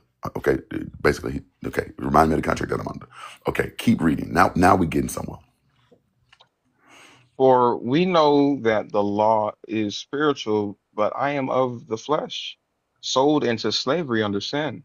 I do not understand my own actions, for I do not do what I want, but I do the very thing that I hate. Now, if I do what I do not want, I agree that the law is good. But in fact, it is no longer I who do it, but sin that dwells within me. For I know that the good does not dwell within me, that is in my flesh. For the desire to do good lies close at hand, but not the ability. Mm. Okay. All right. So It's a done deal. It's wait. this is everything. No. Like It's not. It's not. It's like not. It's there not. is It's it's not. It's almost not. McCoy. beyond reasonable No, doubt no, at it's this not. It's point. not. It's not It done. doesn't get better McCoy, it's than not this. done. It's not done. Stick around. Okay. Stick around. Okay. So, and keep in mind, this is what Paul is saying about Paul's experience, not yours. He's talking about him, not you. He's talking, and he specifically said the good that I would do. He didn't say the good that McCoy would do. Right? Okay. He's talking about himself. You are not Paul. Okay. So Paul says, hey, okay, I find myself doing this thing. I am personally a slave to sin. But how do you get out of, he said, this is what's happening in my flesh, but the law is spiritual. How do you get out of this contract? He's going to keep, this is why you have to keep reading. How do I get out of that contract that I'm in? Keep going. So I find it to be a law that when I want to do what is good, evil lies close at hand. For I delight in the law of God in my inmost self, but I see in my members another law at war with the law of my mind, making me captive to the law of sin that dwells in my members. Wretched person that I am, who will rescue me from this body of death? Thanks be to God through Jesus Christ our Lord. So then, with my mind, I am enslaved to the law of God, but with my flesh, I am enslaved to the law of sin. Okay. Now, so this is Paul's dilemma. Yeah, Paul I would have given Paul like Can a he land Nobel the Prize plane? or something like that. I'm Can he almost done. I'm land the almost done. plane? I promise you I'm almost done. At least with this part. Okay. Paul, I hope I have at this point laid out how Paul saw the battle between his mind and his body, right? In his mind, he knows to do right. He says he just personally lacks the ability to do right. Okay. So mentally, he wants to be a slave to righteousness. He personally cannot do that. He personally cannot do that. That's Paul's struggle. Okay, that's Paul's struggle. Okay, No, now I don't think it's just limited to well, Paul. I think it's let me a show you human why. Let me show experience. you why I say it's just Paul's struggle. Okay, Can you be righteous, sir? absolutely. Okay, and let me show you that you can too. Okay, all right. Absolutely. Okay, all right. So then, this is Paul's struggle. Paul is telling you he can't do it. Okay, now watch this. This is when we're gonna go to 1 John chapter 3. We're gonna start at verse 4. All right, okay. And we're gonna break this. We're gonna take these a couple verses at a time as well, so that we get. Now, this is what the writer of 1 John has to say concerning righteousness and sin, and what you can and cannot, what you're capable of doing and incapable of doing. Okay. No contradiction. Everyone Now who you commits can't deliver. sin is guilty of lawlessness. Sin is lawlessness. You know that he was revealed to take away sins, and in him there is no sin. No one, no one who abides in him sins. No one who sins has either seen him or known him. Wait. Little This is really children. important. This is really important. Mhm. So we're setting up what sin is, okay? And this agrees with what Paul said, that sin is lawlessness, right? Okay. But if you're in him, right, you do not sin, right? You do not sin because he was made manifest to take away the sin. And by taking away the sin, he meant take away the action and the reminders. And I'm going to show you that in a second too. To take away the action and the reminders of sin. Keep in mind what Paul said, that the law stood as a reminder, right? A reminder of his consciousness, or his conscience, I should say, of his conscience, right? Okay, so he said, okay, so it's going to take away that reminder that kept you doing it, right? That thing that kept you doing it, that taking away that slavery to sin, okay? And he says that if you're in him, you do not sin. And if you do sin, then you have neither seen him nor known him. Now, the odd thing about Paul is that Paul literally had never seen Jesus nor known him. Okay. That just hadn't happened for Paul in real life. Like that, Paul never saw Jesus and never knew him. Okay. So this person is saying, hey, if you really knew Jesus and understood his mission, he was made manifest for this cause, to Mhm. take away sins. Mhm. Okay. If you really knew Jesus, you wouldn't do that. Okay, let's keep going. Little children, let no one deceive you. Everyone who does what is right is righteous, just as he is righteous. Everyone who commits sin is of the devil, for the devil has been sinning from the beginning. The Son of God was revealed for this purpose, to destroy the works of the devil. Okay, now look what he said. He said that don't let nobody fool you. Don't get confused by this. And clearly, people are still confused by this, right? Oh. But he says, don't let nobody fool you, right? If you do what is right, then you are righteous. That's what makes you righteous, doing what is right, right? Don't think that there's any other way to be righteous other than to do what is right. Okay, that's the only way your person can be righteous is by doing what is right. Okay, he says Jesus came to destroy the works of the devil. If you're not doing what is right, kind of agreeing with Paul on this. Hey, you are a slave to whoever you obey. You belong to who you obey. You are of the devil, right? You can't serve two masters. You are of the devil if you think that you can do wrong and be right. Right? Like you have lost your mind if you think you can do wrong and still be right. He who does righteousness is righteous, even as he is righteous. Okay, keep going. I think everything boils Those down who have been to born of God do not sin because God's seed abides in them. They cannot sin because they have been born of God. The children of God and the children of the devil are revealed in this way. All who do what is right are from God. Excuse me. All who do not do what is right are not from God, nor are those who do not love a brother or sister. He said the way we know if you are a child of God, right? The way we know this is if you sin or not.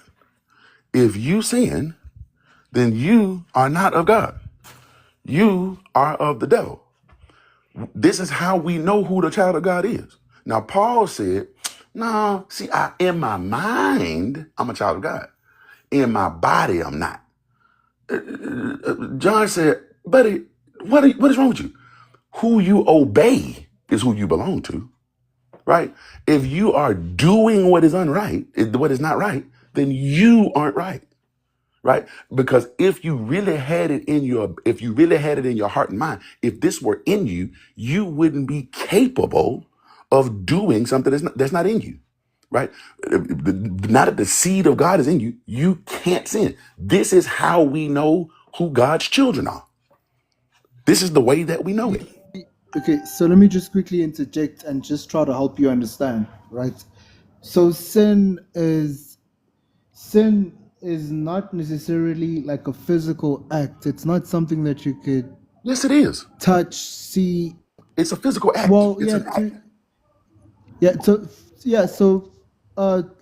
to like from the human perspective, No, it from any is. It perspective, could be. it's an act.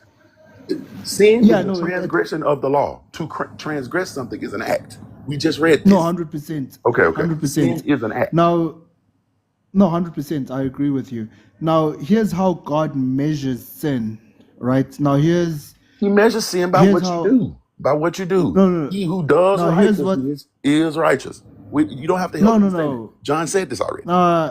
Let me help you understand. You're not God helping does me. not. John just said this.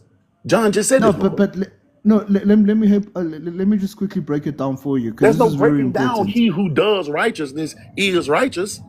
That's as simple as No, that's the gonna next get. point. No, the next point that I'm gonna raise is very critical, right? It's important. It could change the whole trajectory of this conversation, right? So God does not. Look at Oso and say, okay, Oso stole a phone or whatever. No, God studies You said that because I'm Oso's black? mind. So God's question is, okay, so No, did that's Oso not like true. genuinely? That's not true. No, He who does righteousness, that's God's matrix. that is not his matrix. He who does righteousness is righteous. It's that simple. Doing what is No, right makes you right. That's what the otherwise we book wouldn't says. believe. If it was based on everything that we could touch, I see, hadn't and got to the feel, then belief we part would yet. not I hadn't believe. got to the belief part yet. Hold on.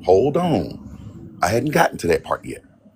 Okay? All right. But I hadn't gotten to that that's part yet, McCoy. I hadn't gotten to that part. Christianity, and that's grace at its core. Who It's said that studying Christianity? intentions. Who said that Christianity and the Bible had anything to do with each other? Who said that? Who said that? Because I didn't. Okay, I'm talking about what the book says. My brother, we work on a different measuring I'm just system. talking about what the book say. That's all I'm discussing. I'm not discussing what the question up there is. That's literally like what the book says. No, that's The not what book the book talks says. about. That's not what the book No, says. the I'm book gonna prioritizes get to the point of intentions belief. and. I'm gonna show you what the belief does in just a second. Just hold down, McCoy. Okay. All right. Whoa there, McCoy. Okay. So again, if you do what's right, this is how we know that you are a son of God. This is how we know that God's seed is in you. This is how we know that you pass from death to life. We know, okay. One more chapter, and we're going to read a lot of this chapter. We're going to go to Hebrews chapter 10. We're going to start at verse 1 now. Oh wow, we are gonna read a lot of this chapter. Yeah. Give me 1 second. I have to switch my shirt for class because my son drooled on my shoulder. Freaking zero tact, this guy. He's never had a pair before. Please change the shirt, you guys. Can we do a quick mod break? Absolutely. Guys, tap the screen. We are at 229,000 plus likes, which I think is amazing. We had a great start off, so thank you guys for being here with us. Please make sure you're following Oso. Please make sure you're following the panel. We're having a great conversation. If you're a Christian, don't be afraid to gift your fellow Christian, right? That's kind of the whole point of why we're having these discussions.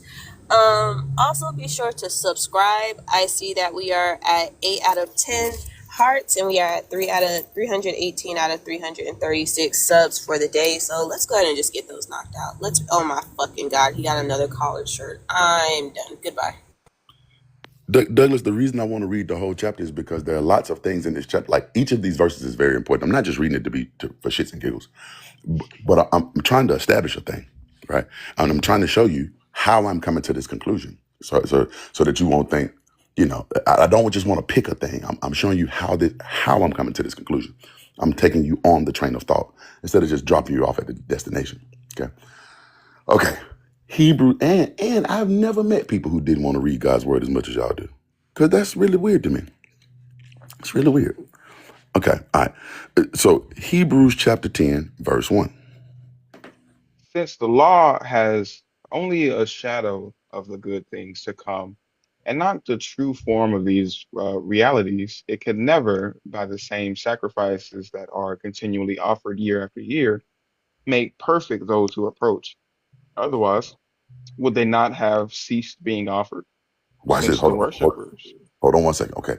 So in other words, he said that the law, the writer of the Hebrews said that the law was just a shadow of the perfection that was to come, right? Keep in mind how Paul saw it. Paul said, man, the law reminded me of my nature, right? It reminded me, it reminded me of sin. It kept reminding me of what sin is. And these offerings that we were given under the law were a constant reminder that you had sinned, right? That you had sinned, reminded you of your nature. So it could not make one perfect, right? Though they could not make one perfect. They couldn't take away sin, right? It could not make you righteous, right? It reminded you that you had sinned. Okay. All right, keep going. Otherwise, would they not have ceased being offered, since the worshippers cleansed once and for all would no longer have any consciousness of sin. That is, see what I'm But saying? See, if you had really been clean, you wouldn't even know how to sin, right? If you had really been cleaned, you wouldn't know how to sin. You wouldn't be conscious of sin. Okay, keep going. shouts out to the subs. But in these sacrifices, there is a reminder of sin year after year. For it is impossible for the blood of bulls and goats to take away sins. Consequently, when Christ came into the world, he said, sacrifices and offerings you have not desired, but a body you have prepared for me. And burnt offerings and sin offerings you take no pleasure. Then I said, see that I have come to do your will, O God. In the scroll of the book that it is written in, it is written of me. When he said above, you have neither desired nor taken pleasure in sacrifices and offerings and burnt offerings and sin offerings. These are offered according to the law. Then he added, see, I have come to do your will. He abolishes the first in order to establish the second. Okay. And so he's saying the abolishment of the first is this constant, perpetual coming up, offering again, making another offering, making another offering, making another offering, because you aren't made right. You're not right. So you're still a slave to sin, right? And the wages of sin is death. And so you come in to keep producing this death every year. Something else got to die every year, because that's the wage of sin, right? So so you're constantly reminded, you're constantly redoing it. So you have to come do it again. If you had got it right, you could stop doing this, right? At the moment that y'all really get right, the sacrifices aren't necessary. Okay. All right. So he says, now here comes Jesus. Here comes Christ on the scene and says, okay, I get it. You didn't want that. What you wanted us to do was get right. And so I'm gonna show him how to do it. I'm gonna get right. I'm gonna come do your will. Okay. All right. Keep reading.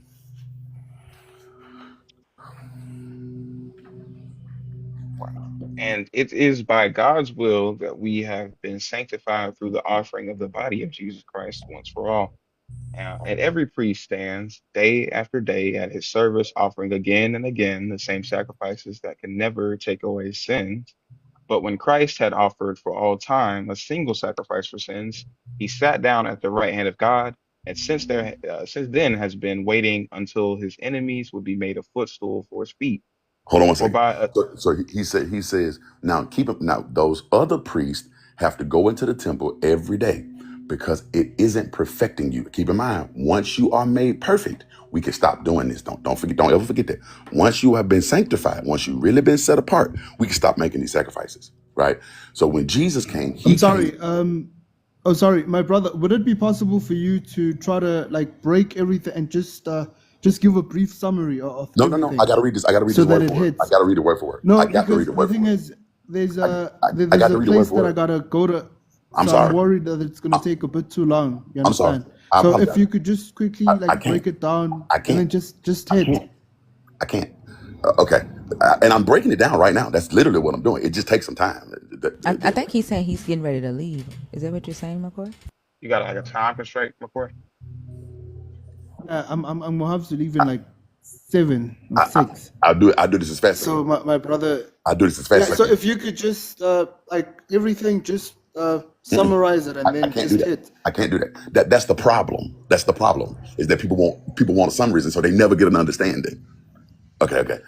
So what he's saying here is that once and for all sacrifice is made, you should be made perfect for good, right? You should not have the conscience of sin, right? You shouldn't be able to sin. You are now a slave to righteousness. You shouldn't be able to do that because when you were a slave to sin, you couldn't do what was right. But now that you have been made right, right? Once and for all, you shouldn't be able to do wrong. Okay, keep reading. We almost there, I Uh, promise. right. But when Christ had offered for all time a single sacrifice for sins, he sat down at the right hand of God, and since then has been waiting until his enemies would be made a footstool for his feet. For by a single offering he has perfected for all time those who were sanctified. And the Holy Spirit also testifies to us after saying, "This is the covenant that I will make with them. After those days, says the Lord, I will put my laws in their hearts and I will write them on their minds." And he adds, "I will remember their sins and their lawless deeds no more. Where there is forgiveness of these, there is no longer any offering for sin." Okay, here's probably the most important part about it. Once you are alive forever, right? You get into everlasting life. Remember, we talked about that the wages of sin was death, but the free gift of God was eternal life. Once you are alive forever, you cannot be bound again to a new slavery. You are forever a slave to righteousness because now you are alive forever, right? You are alive forever. And as long as you are alive, you are under that law, right?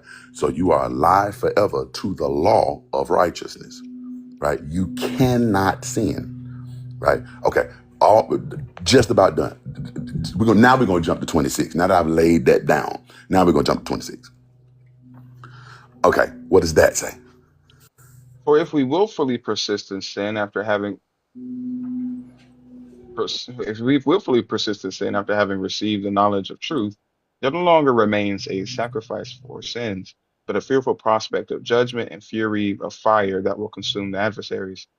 Anyone who has violated the law of Moses dies without mercy on the testimony of 2 or 3 witnesses.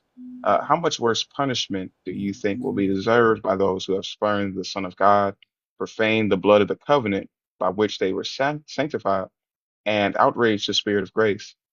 For we know the one who said, "Vengeance is mine, I will repay," and again, "The Lord will judge his people." It is a fearful thing to fall into the hands of the living God. So he says, now once you have been made righteous this time, it is up to you, like we read in John, to do right, to do what is right. And the thing that was supposed to help you do what is right is the fact that he sanctified you and took away sin, took away the reminder of sin. If you really knew Jesus, you wouldn't have these reminders of sin, which oddly enough, every time I talk to folk up here, and then this is where I land this, but every time I talk to folk up here, all they remember is sin, right? All they know is original sin, the garden. We born sinners. That's all we can do. I can't not sin. I can't do that. That's all I know. Well, according to what we just read, what that means to me is you don't know Jesus. You know sin. You know sin. If you knew Jesus, you wouldn't know sin. Landed.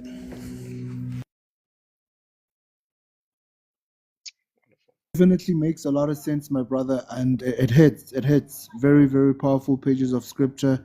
Appreciate all of y'all for sharing the word of God, and God bless each and every one of y'all. I gotta go. McCoy.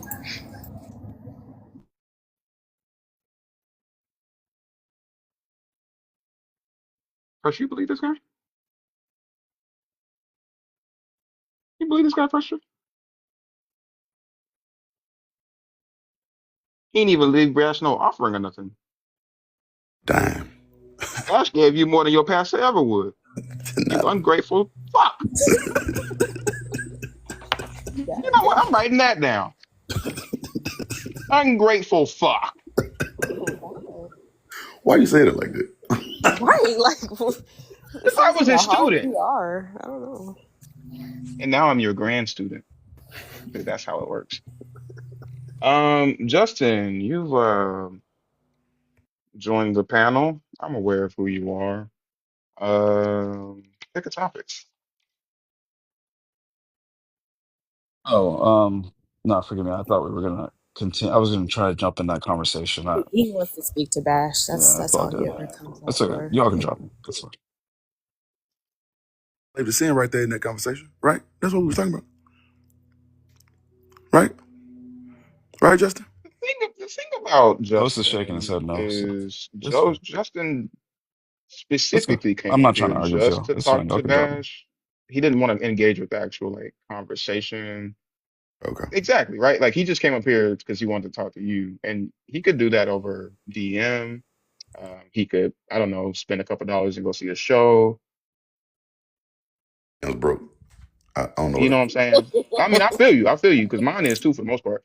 But it's weird because him, that Dom girl that comes in here, they like to sit in this motherfucker and just watch and wait and watch and wait. Don't say nothing.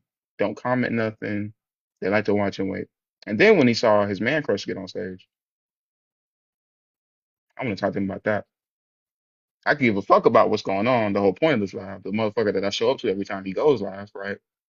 I want to talk to my man crush. So, fuck him. Or also, you could just get sexy. You know what I'm saying? That might be your fault. If you sexy. Bash, what are You you try to eating? find me a higher collar in this motherfucking country. He been eating for the last 30, last Also 30 got on minutes. That, I don't know. what? What's in them? Cantaloupe. Oh. Bash, what are you Huh? eating? I'm not even eating. That time that wasn't my sound. That was not my sound that time. That was I didn't know. How, no, look. I didn't. Oh, so fix your fucking face. All I just said it sounded. It sounded like she said it sounded like cantaloupe. yeah. Also got on a convertible Well, turtleneck. that's what he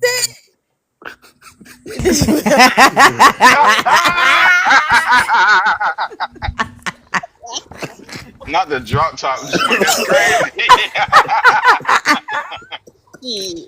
That's crazy. Oh wow. That's very powerful. Speaking of power, Dapper, are you a Christian? So I am. I don't use the word Christianity. I use Hebrew, but I believe the entire Bible, the New Testament and the Old Testament. But I consider myself a Hebrew or Israelite because Christianity is not in the Bible. I think Christianity is like failing an open book test because they have the answers in there, but they think that they could do whatever they want and still go to heaven. But if you had a father that you didn't obey his rules, why would he let you in his house? So that's what my stance on that. Absolutely. And let me start off the conversation by saying shark bites shallots, brother. Go ahead and pick a topic. What the? So I actually wanted to have you guys talk because Pinky does a great job of sticking to the script. Which Did you call people him have Pinky? a problem. That's not what it is. Pink. But where the inky? What the inky? My bad. It's because of the why. You know like how your brain Pinky and works. the Bear. Oh yeah. Okay. Now, thank you. That's my Yes, I fault. get it. I'm not finna I'm not even finna front on you. Y'all see what happened to him? That's what the fuck be happening to me. The letters be moving. You be just naming people. No, the letters be shifting. I get it, bro. I get it. You know what? You I think guys we know all that. get it. Thinker has Israelite brain. You a shark bite man? I guess. You can say that. No. It's my neurodivergence. No. He brain. That's real can't fucked up. say That you- was real low. That was real low. But, That was a low hanging fruit right there. I kind of wanted you guys to talk a little bit about free will, because there's a lot of people in the comments saying that, oh, God doesn't really give you free will, and I use Hold the on. analogy of Is following the there a law. third magical topic Yeah, that says you suggest a topic, or is there one and two? I'm confused. Say that again. Yeah, is there a third magical topic that tells you to come up here and make up a topic, or is it just the first two Oh, apparently? okay. So when you said choose a topic, I misunderstood. I didn't realize this is my first time on your platform, so I didn't realize it had to be one of those two topics. Yeah, that's choice, not your will. All right, that's perfectly fine. Okay. What does being a slave to righteousness mean, or have you truly died to sin? Let's go with what does being a slave to righteousness mean? Thoughts? My thoughts on that? Well, I mean, Pink did break it down pretty well. My thoughts on being a slave to righteousness is you are a slave to anything that you believe and follow, right? A slave does what their master asks them to do.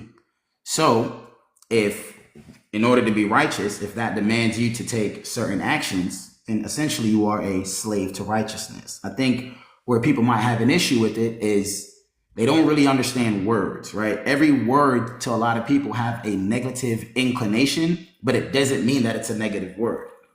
For instance, right? No, I'm seeing your face. Hold on, let me let me do this. Let me do this, right? Because I'm seeing your face. I feel you, right? But let You me mean like ask a you. This is negative why I don't connotation? cam up, because they'll be focused on the facial expressions that you're making. I mean, that's okay. It's cool. You feel me? because Because I can't Yeah, control did you my mean expressions. connotation or negative inclination? Which one did you mean? there we go. Negative inclination, right? So let's use the word manipulation. As a motivational speaker, right? People will say that I can manipulate someone to be successful. God. Okay, cool. But if I manipulated you to be successful, was that wrong? Is that a negative thing for me to do? Because manipulation simply means for me to implant my thoughts into you and to get you to do what I think is best. But if what Well, I think is best is best for That's you, what manipulation means? well, yeah, if you look up the definition to manipulation, it's to get someone to do something that's towards your will. Right? If you want to pull it up real quick, you well, can Google it. manipulate. Well, you're not You, manipulating them, right, to be successful. You're motivating them, right? You're not what's the difference manipulating them. between a motivation and a manipulation? Motivation is So, a type of manipulation. Like yeah. I agree with you that certain words have negative connotations. Not Correct. yeah, they do have negative connotations, but any sort of influence is a form of manipulation. That doesn't Exactly. that doesn't make it a negative thing, but I don't think you can draw that parallel with slavery though. Well, but here's the thing, right? Because if you're a slave to righteousness, what reward do you get for being a slave to righteousness? That the reward is irrelevant. We're talking about the definition of what it means. So you'd have to define righteousness, and then you'd have to frame it in from the standpoint of what it means to be a slave to that thing. I agree with you. To be a slave means to be a slave. You are commanded. You don't have choice. You do what you are told. You have to follow what your master, in this case righteousness, tells you what to do. So the most important thing in this, and for me in this, for this topic, is to find out what does it mean to be righteous. Okay. So I hear exactly what you're saying. I'm gonna ask you a question, right? If I have a slave and I put a gun to the slave's head and I tell him to lick the Hey, floor. hey, Dapper, don't No, just say an the G. analogy. No, Okay. listen, No, listen. TikTok Don't language, say bro. the G Listen to me. word. Say Okay, I shmun. apologize. Or yeah, Okay. it's just If because. Hold I on, hold. I know you're excited. Just to save you from any preemptive mistakes, right? Anything like grape, molestation, shmun, things like that, is to protect his life. Okay, that's all I wanted understood. to say. Continue. No, totally understand. So if I was to threaten this individual's life, does he have to lick the floor? Is this answering her question? I'm saying so what I'm trying to make the point is this: everyone has free will. Even if I threaten a slave's life, he doesn't have to do it. It's still a choice he's making. He can choose death. Do you remember Like the question that she asked you? about between manipulation And motivation, and right? Yeah. motivation, right? That Yes. wasn't the last question that she asked you. Okay, so what? So please remind me of the question. I asked you, what is righteousness? Okay, righteousness is living in accordance to the law. Okay, so if you are a slave to righteousness, then you live in accordance with the law, Correct. regardless of what that law is. Correct. Then where's your free will? Your free will comes in because you can choose whether or not you follow it or not. Just like a slave can choose to obey his master or not. If the slave doesn't obey his master, he gets beat, he gets punished. That happened all the time. But then So you're history has taught. Go then ahead. you're not a slave to it. Like, Of course you are. you have to think about what you're saying. So If you are like, did you hear when Bash was breaking down the idea of being when he read the scripture in I think it was Acts about Paul not being able to do what he wanted to do because of sin and those things? Were you I okay? know those verses. So if you are a slave to righteousness, then that means something comes into you and it empowers you to do the thing that righteousness wants you to do. Okay. Yeah, it's So the then, it's. Go go ahead, ahead. Key. I'm sorry. You go ahead. No, I was just agreeing with you. Like, it's the difference between the manipulation and the motivation, right? Motivation, if somebody motivates you, they're pushing you to do something that you want to do, right? That's where that choice comes in. If they're manipulating you, they're pushing you to do something they want to do that's going to benefit them. And so when your God is saying, or Paul is saying, being a slave to righteousness, is to follow the will of the God, because that benefits the God. It furthers the church, right? The mission of Jesus, right? Like, you're doing what the God wants you to do. And then at the end, you get whatever reward you were promised, but you're still being manipulated with that, because if you don't choose that, you are then punished. You're not motivated to do what you want to do. Okay, so I wanna use a real world example of being a manager at a job. If I have an employee that can do better, but they're just lazy, they simply just don't want to do it, and I find a way to motivate them to help our team goal, which also translates to them making more money, but it also does benefit me as well as everyone else. Is that manipulation? Yes, Or is you're it just using motivation? Because I did it's it for a selfish manipulation. reason. It's using them, right, to further your goal. That's using motivation as a form of manipulation. See, and Yes.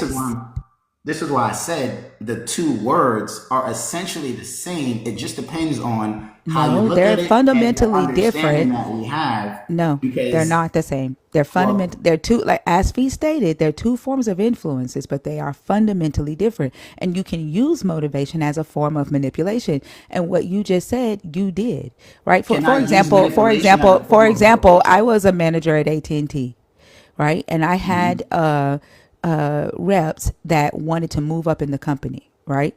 Okay. Now, for me to look at their characteristics, their skill sets, and create a plan to motivate them to accomplish their goals, that would be just me motivating them. And I have nothing tied to that.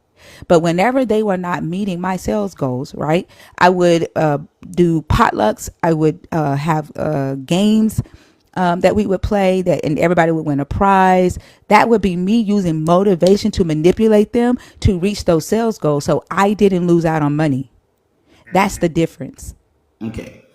So I hear what you're saying, but in both things, you have to use incentives. You cannot manipulate somebody without an incentive. You also cannot motivate The someone difference is without an incentive. the difference is Oh, their oh, career goal. Hold on. The would you difference agree? Would you is agree with that? the difference is their career goals don't benefit me. They benefit them. And so I'm motivating them to reach their goals. That's using motivation. When I Okay. use motivation to manipulate them to reach my sales goals, that's me using motivation as a form of manipulation. That's the difference. So the question is this, right? Because, and this is why I'm saying, if when we have to think about the action and then what's the overall goal is. Because if we were to say that God is manipulating us into righteousness so we get into heaven, it benefits him because he loves us, and it also benefits you because you get to live in heaven. how would we then define that as manipulation when it's a I positive did thing? define There's that no because, as I negatives. stated, it furthers the agenda of the church. It furthers your God's narcissistic need to be worshipped and praised and to be seen as the only God. It also furthers his agenda of building his kingdom on earth through colonization. Right, it furthers the Jesus says, "Go out and make disciples of all men." Like, he wants more people, right, to be his slaves. It furthers his agenda. You become workers of his. That's the Okay. difference. So what if you don't do it? What happens? Then you go to hell, according to y'all. There's a Okay. punishment. So then my question is, are you someone that wants to go to hell? Yes. Seriously? Yes. I'm sure don't want to go to heaven. I can guarantee you that.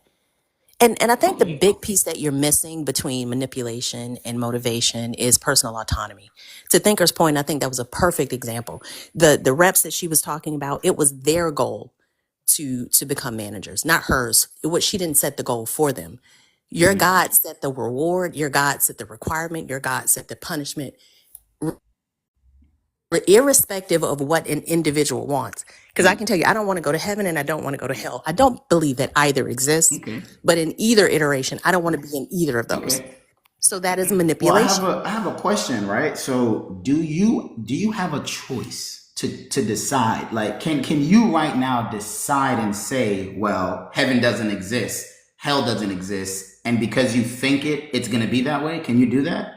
I mean, apparently y'all do it. Y'all decided that it existed without any evidence. Like, I believe things exist when there's evidence of their existence. So it's not a Okay. decision. It's just that I haven't been convinced that they are real. Okay. So let me ask you this, right? When you say you need evidence of something in order for you to understand it, what To evidence, accept it as real. okay, or accept it as real? Can you give me physical evidence? Well, before I even do that, what senses do you use to prove something exists? You talking about like eyes, Howdy, ears? folks. What do we when we say to prove something exists? How would you prove something exists? What senses do you want to use for this one? How I prove all other things that I accept in being in existence, like with the senses that we have. Why Okay, would so I? like, Why would I implore senses I don't have to prove something exists that I don't see? Why would we well, also that's a limit good why question, would we right? also limit the senses that we have to our disposals to use? Like, why are you asking us to limit them? I'm not. But my point is this, right? Both of you young ladies, right? You have a brain. You've never seen it, you've never touched it, you've never tasted it. There's no I've sense seen that it in you have, MRI. I've seen it in MRIs. but you haven't physically seen yours. Yes, I have. In the MRI. No. You have not physically laid eyes on your brain because an MRI is sonic imaging, Of my not an brain. Oh actual wow. image. Oh wow. Your brain Of Hey, my isn't black, brain. hey, green, blue. Dan, do I exist? Am I Do you real? exist? Yeah. Am I Yes, I real? can see that you exist. I can use one of my Well, you senses. haven't You're not physically the you same. haven't physically That's seen him. you haven't physically seen me now. You haven't physically seen me. You've seen an image of me. Correct. Oh, okay. So this is dumb. No, it can't be done because you have to understand. If I was to meet you in person, you would look the same way. But if I was to take her brain out of her skull, it would Am not look I? the Okay, same then way that as would Okay. be an the same MRI. standard you just set for her brain, best Yeah, friend. this is This is a why moot point. when Fee was giving the response, I guess I was on mute. I didn't realize. I was adding logic to that, Mm-hmm. right? What you use to determine something exists or not is your sensory inputs and logic, Mm-hmm. right? So when we understand, right, we've seen cadavers, we see they have brains, right? You can watch, you can literally see somebody's brain being like operated on, True. and you understand that humans all share, a high, very extremely high similarity in bodily makeup, Correct. right? So it's beyond a reasonable extrapolation to think that this human being has a brain. I also have a brain. Their brain functions in a way that's similar to mine. It's beyond reasonable to think that we have a same physical makeup. Plus, like Exactly. Thinker said, you could see a scan of her own brain. So we know what to expect when somebody else's brain is scanned, and we see the same thing in ours. Exactly. Right. So that is my entire point. The reason that we know a God exists is because when How the fuck did we you get here? say that again, sir. How did we get here? How do we get? So the reason I started asking those questions is because I'm coming back to the point where I asked her, if you don't believe in hell, you don't believe in heaven, right? Like, perfect example. I understand right now that there is nothing I can do to change what happens to me when I die. When I die, it is what it is. But that system had to be set up by something because it exists. Dapper, you reverse engineering it. You were talking about the existence of God. We were talking about the existence of heaven or hell, right? And you were trying to show us. You said, "Hey, do you just use your senses to know that things exist?" We went through the whole sense thing. That's how we ended up on MRIs. Okay, so we're talking about the existence of heaven and hell, not the existence of a God. But so my question is this: can heaven and hell exist without the existence of a God? Yes. How? Same way Everything else does. Yeah, yeah. Like there doesn't have to be a God for there to be a heaven or hell. Okay, so how was a heaven or a hell created? Same way everything else was created. Natural And process. how was everything created? Natural processes. What natural process? The four fundamental forces of nature. What fundamental forces of nature? Gravity, electromagnetic, strong and weak molecular forces. That's So what you guys, just to help me understand, you believe in like the Big Bang and stuff like that? I did not mention the Big Bang. I'm just saying that everything that exists. I'm asking, sir. I'm asking because for me, I'm saying I don't want to talk about the Big Bang. Exactly where life came from. Of course, right? I can tell you exactly how everything started. So if you're going that's not what we're talking about. That's not what we're talking about. Don't run. We're talking about how a thing can exist. Everything in the physical, everything physical is a result of those four processes. Everything physical.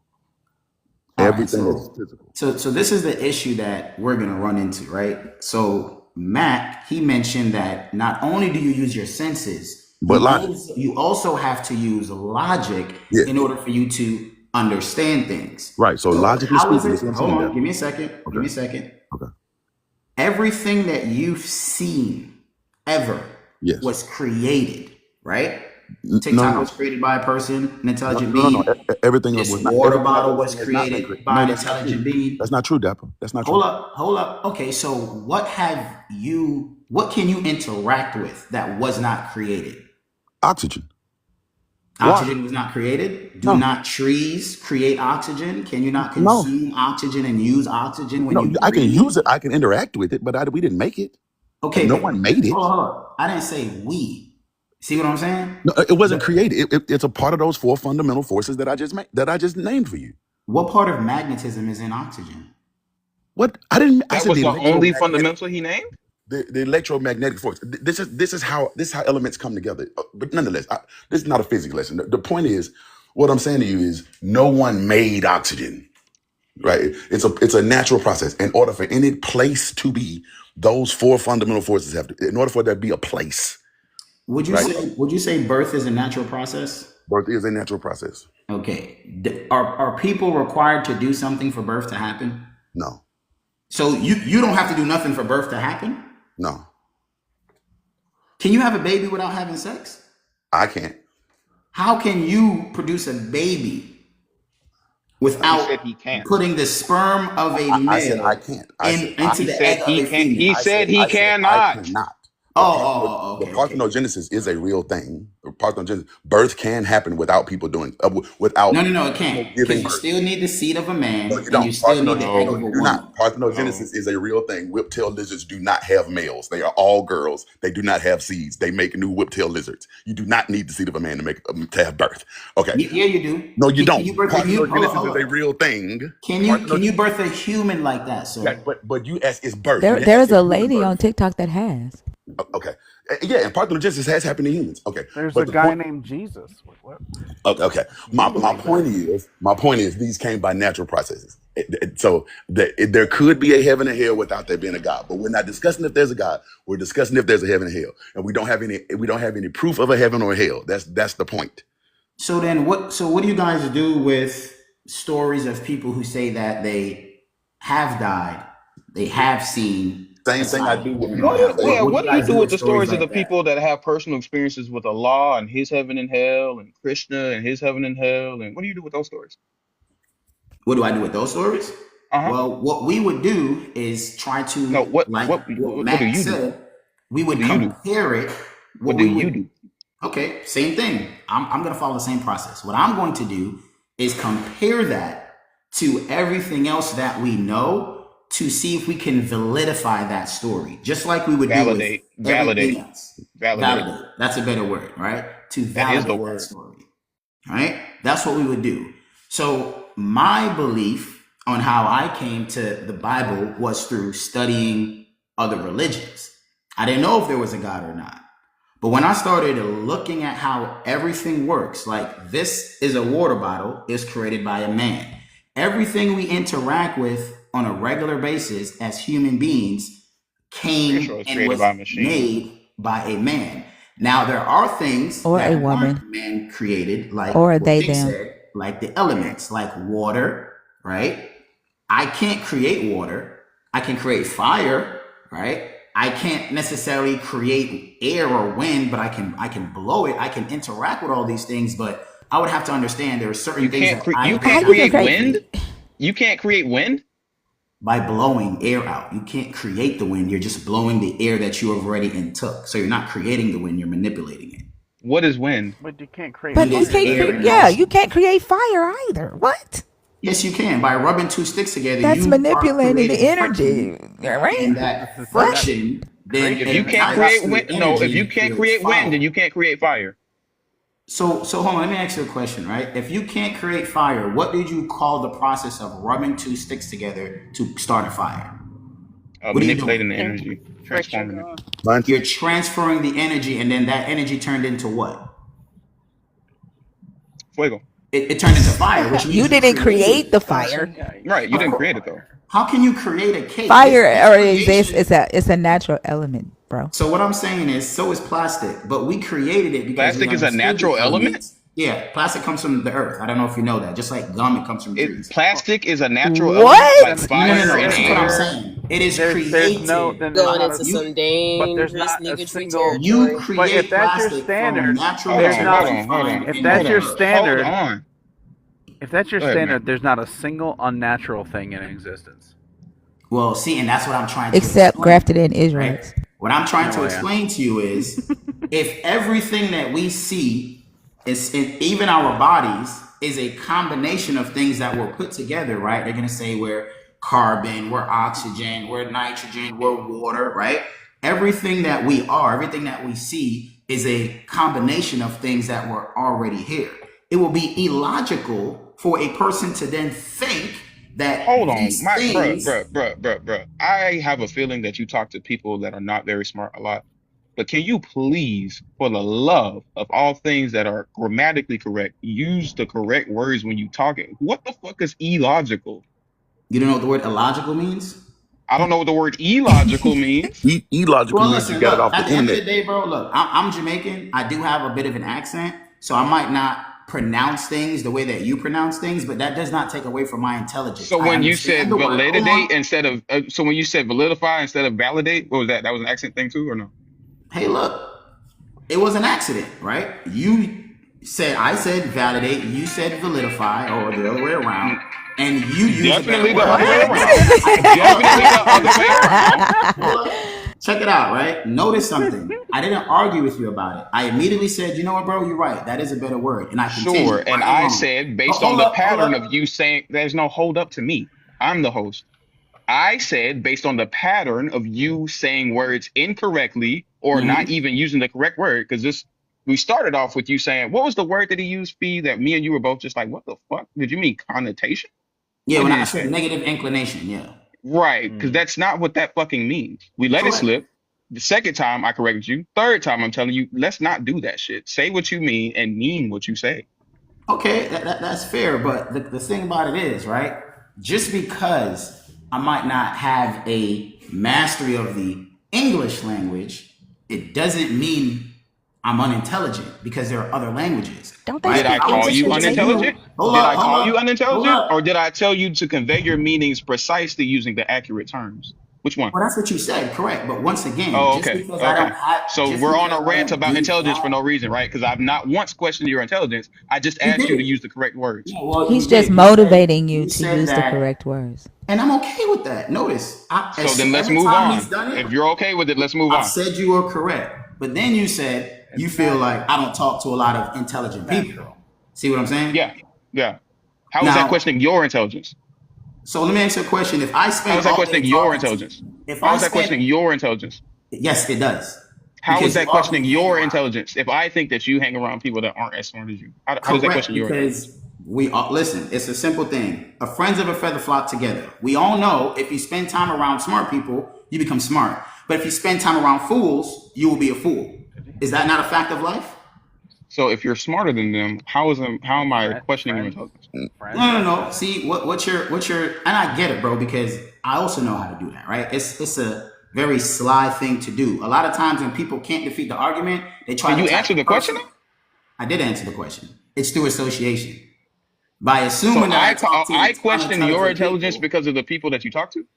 Well, think about it, right? You're bringing up the fact that I have made some mistakes with a couple of words, right? So because of that, if you weren't questioning my intelligence, it would have been no need for you to take it so far to say I must not talk to a lot of intelligent people. No, here's what's happening, right? You're using words that people who aren't that educated are going to be impressed by and not understand that you're using them in the incorrect application. Or Well, it's just not a word. I admitted right? to Like that. solidify. So it's not like I'm trying to deceive. Right. I'm not trying to use super But big words what to he's sound saying smart. is I'm trying to keep it simple. when you're You talking gotta to listen people because you're who, missing the but when point. you're talking to people who do have that understanding, it hits their ear funny and it throws them off, right? And I don't think you're doing it intentionally, but that's what he's saying. Like the people that you do speak to maybe don't catch on to these things, or maybe it doesn't affect them the same way because they're like, oh, that's just a word I don't know, but No, and it I get what sounds you're smart, saying. And that's why I let right? you But the guys fact is, know I'm Jamaican. yeah, We use the words a little bit differently. And when I'm talking to another Jamaican, that's just how we say it. You feel me? Our English is a form of broken English, a little bit of Creole, a little bit of Spanish, and our English is based in England. So it's just a little different. And I totally That's not understand what's that. happening here. I want you to Yeah, know that's not it. that's not what's happening here. Words mean words. If you're using an English word, you're using an English word. Red means red all the way around. That's not what you were doing here. Again, I understand that. other people may not pick up on it, but people who have these type of conversations and understand what the fuck you're saying will pick up on it and will ask you about it. They'll question you on it. If you feel like you're being attacked, or I don't know what this whole shit is about, but if you feel that way, then that's kind of a you problem. Either just clarify it, move on, or I don't know, like do what you're doing now, but it doesn't make your case for you, nor does it answer the questions at hand. It just Well, makes you seem weird. No and here's offense. the thing, fair enough. What you said to do is exactly what I've done. You gave me the correction. I said you're right. My apologies, and I moved on. Is that right or wrong? We moving So we're at this juncture for the third time because you didn't accept it the first time. You went right back to the word that you used incorrectly.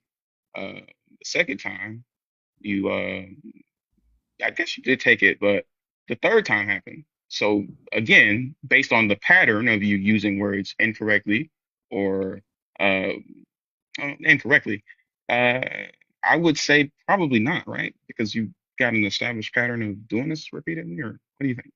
Is that logical to Well, say? the truth is this. The first word was the I word that I use, right? When I was trying to say it's I don't remember the word, but you guys remember the word, right? That was the first word. As soon as she corrected, I said, you know what, you're right. That is the correct word.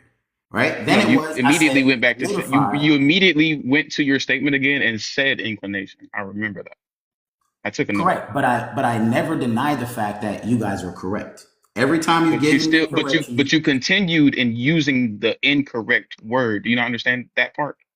I get what you're saying. All Go right. ahead, What I'm Bash. trying to explain to you is I all I'm can't stand saying fake. is I get it. That's just the way I talk. I apologize. You feel me? Forgive me on that. Okay. Go ahead, Bash. To bring up again, and this I find to be like a habit in real life. What we're trying to do here is we're doing inferences upon inferences upon inferences, right? And to borrow, just to kind of bring it back to the point, because the meta of how y'all got to that, okay. But we're inferring things on something that we're inferring on something things that we're inferring, basically to try to explain all of life. But that's not really what the point is. The point is, how do we know that heaven or hell are real? Okay. All right. How do we know that heaven and hell are real? Because Fee's initial point was, I don't believe in that because I do not have evidence of it. What you have tried to give evidence of is that, hey, the universe has a cause. Okay. Okay. Heaven and hell aren't in the universe. But how would you be able to say that definitively if you've never seen it? It could be in a place you've never been. Well, let me say it as of right now. You couldn't say that it is definitively because you've never seen it. Okay, all right. So let's say it this way: we don't know that to be in the universe. So bringing up the fact that the universe has a cause is not by any means touching what we're talking about. It does, because to make it simple, right? If I understand that everything has to be created by intelligent design, But it doesn't. nothing is going to happen by accident. Accidents happen all the time. Hold on, allow me to finish your No, statement. wait. You got to if you made two claims. When you make a claim, you said you understand this, right? In other words, you think that these are absolute facts. Like this is something that you know to be true.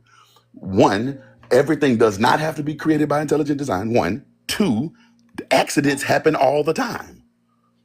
What is an accident? Huh? What is an accident? Something that's not intentional. Okay, intention by who? By the person intending it. By an intelligent creature, right? No, So let me ask you a question. Would you consider a tree falling in the forest an accident? it could be. Why would you consider it an accident if no one was there to influence it? Because accidents are created by people. People make accidents. Trees don't make accidents. The ocean doesn't make accidents. Fair enough. So You don't think birds have accidents? I didn't No. bring animals. That's a lot I of said a tree. Okay. I said the ocean. Okay. Fair You enough. said people, but Wait. you meant to say creatures. Wait. Sure. No, I meant people. Let's get to the point. The point is, you said So that birds accidents can't? don't happen. You said that they don't happen, right? No, that's not what I said. I said accidents are created by intelligent That's creatures. not what you said. You just corrected that after you said nothing happens by accident. Is there a way to replay this? Yes. Because I'm sure of what I Yes. said. You turned around and said that because I said accidents happen all the time. You said nothing happens by accident. I wasn't replying to that accidents happen by intelligent creatures. I know you said nothing happens by accident. I said accidents happen all the time. Now No, you're what saying, I'm well, saying if it is was, no. this. Now you're Right? saying if it was an accident, it was by an intelligent person. I'm saying first and foremost, everything that around us is not created by an intelligent mind. This is an assumption that you're making, and accidents happen all the time.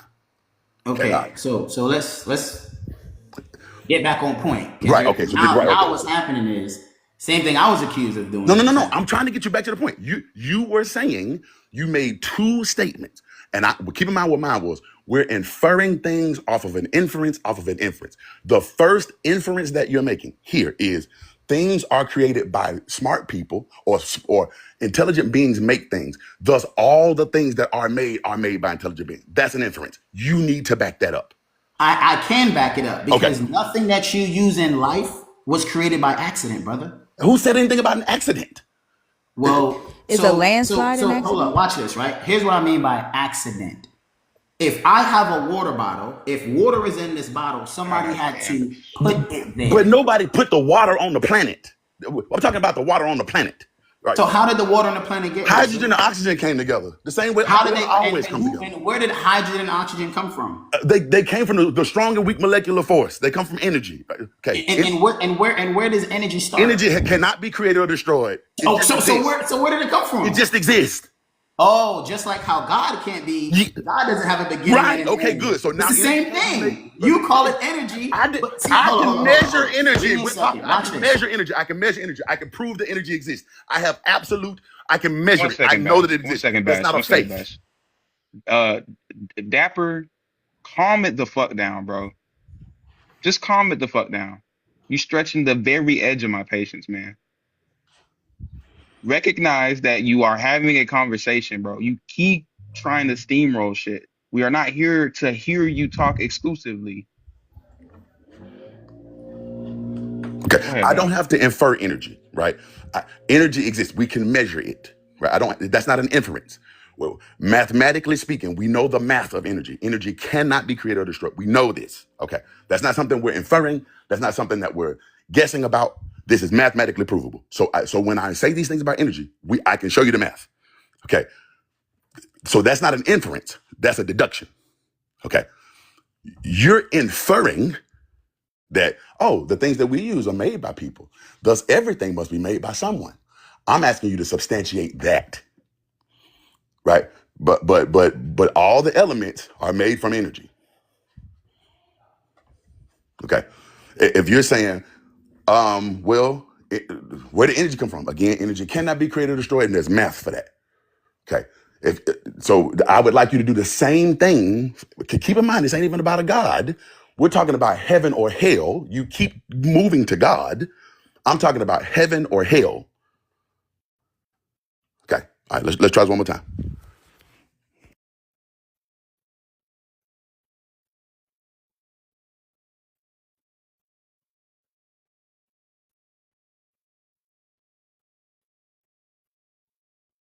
Apparently, I was muted by the host. Now, I'm going to say this. Why is it okay for you to be able to say things that I might disagree? I'm a co-host, but let's not get into that. But back to the heaven and hell, bro. Hold up. Just tell me about heaven and hell, bro. He gonna mute you again. He gonna mute you again. Don't make him do it, bro. Just get back to the heaven and hell part. We talk about heaven and hell, bro. Start there. Am I going to be able to talk for at least 2 minutes? But we're talking about heaven and hell. Yes, sir. Go for it. Okay. I muted you. I can tell you why. Again, I'm going to start on the energy that you talked about. You cannot tell me where energy starts, which means you believe the same thing that I believe. The only difference is energy doesn't start. It cannot be created or destroyed. It is eternal. It cannot start. It's eternal. Okay, but back to what we're talking about. Heaven or hell, sir. I'm not talking about energy. I don't want to go down that road. I want to talk about heaven you or brought hell. Up energy. Heaven or hell. If you're able to make your point by bringing up smaller points. You brought up the points about things that were created. I didn't want to talk about created things. I wanted to talk about heaven or hell. I didn't want to go down that road. I want to talk about heaven or hell. That's it. On the topic of heaven and hell. Now, mind you see how hyper aggressive you're getting. I got muted for not doing that. Bro, I'm a co-host here, bro. I get to do a lot of shit you can't do. The topic on heaven and hell. It ain't fair, but let's heaven or hell. I can't talk. Okay, heaven or hell. Hey, I'm trying to tell you, brother. Okay, go for it. Okay, heaven and hell. Constructs of energy. You can't see energy, but you can create energy. You cannot create energy. Because it cannot be created or destroyed. Okay, so let me ask you this, right? If I cannot create energy, how do you explain someone being able to run on a treadmill and generate electricity? To kinetic energy. It's changing form. That's not creation. Hold on, correct. Because you would consider that a transference of energy, right? That's just what we learned in physics. That's all.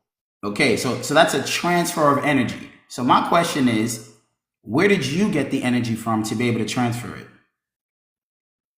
Sir, we didn't create it. Well, what part of can't be created? Maybe we should start there. Do you know what it means for something to not be able to be created? Energy cannot be created or destroyed. See, I do. I understand it completely. But what I'm trying to explain to you is this. The same way that Christians will look at a God and say that God is a creator of all things, right? He doesn't have an end or a beginning. You're doing the exact same thing with. This is not about God. This is about heaven or hell. I keep saying that. We also don't claim that energy can write a whole ass book. Can we please move forward?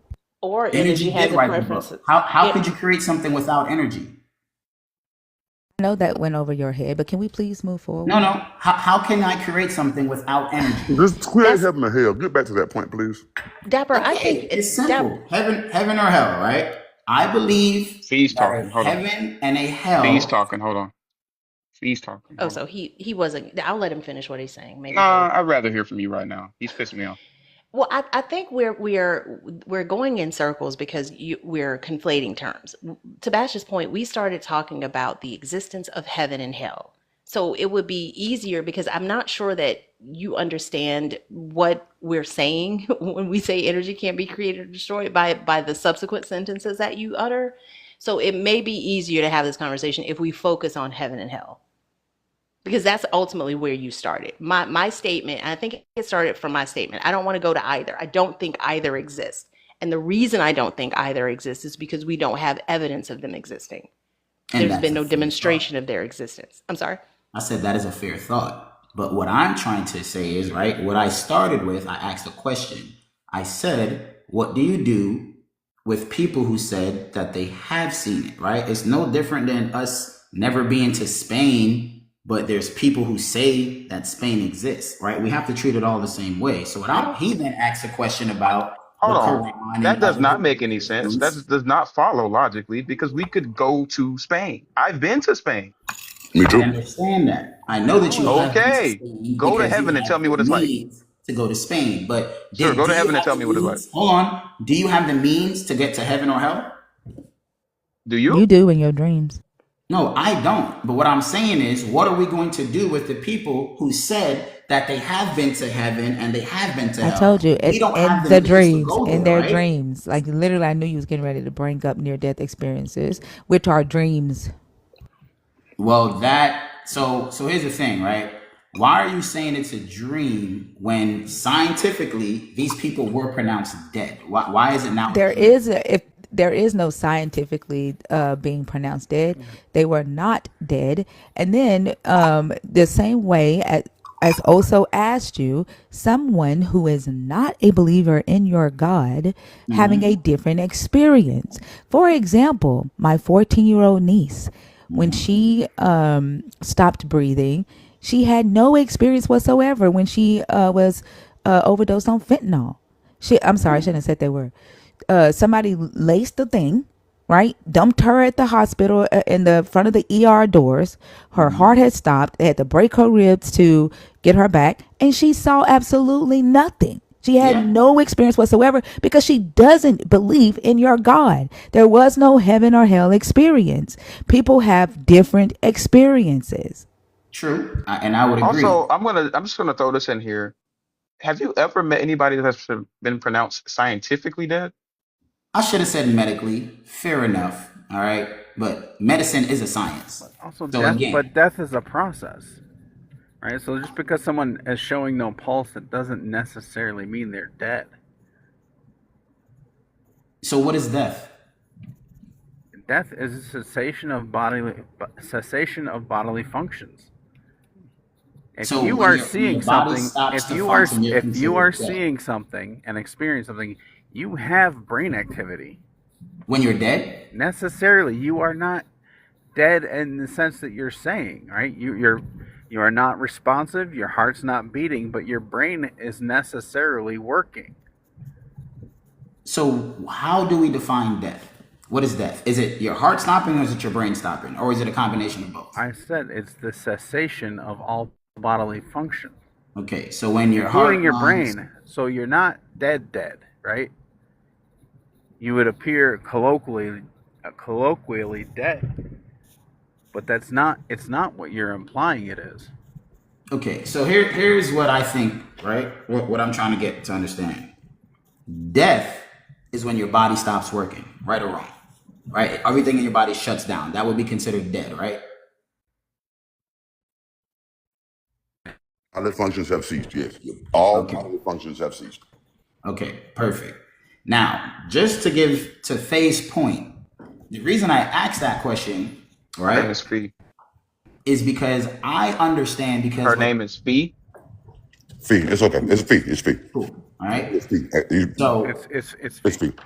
cool. Like So food. I understand that what the Bible says is when you die, you have no thoughts, you have no dreams, you have no desires, you have no cares. So me personally, I don't believe those stories. Okay? I was Don't do just what story? asking you guys Okay. what you do with those stories. NDEs. He's talking about Okay. NDEs. NDEs, okay. I don't do anything with them because Like they if you are think about they are aligned with the culture of the people experiencing them, which tells me that they are a product of the culture of the people. Why does experiencing when that? Oh, I'm sorry. I was gonna say when a person is dead, right?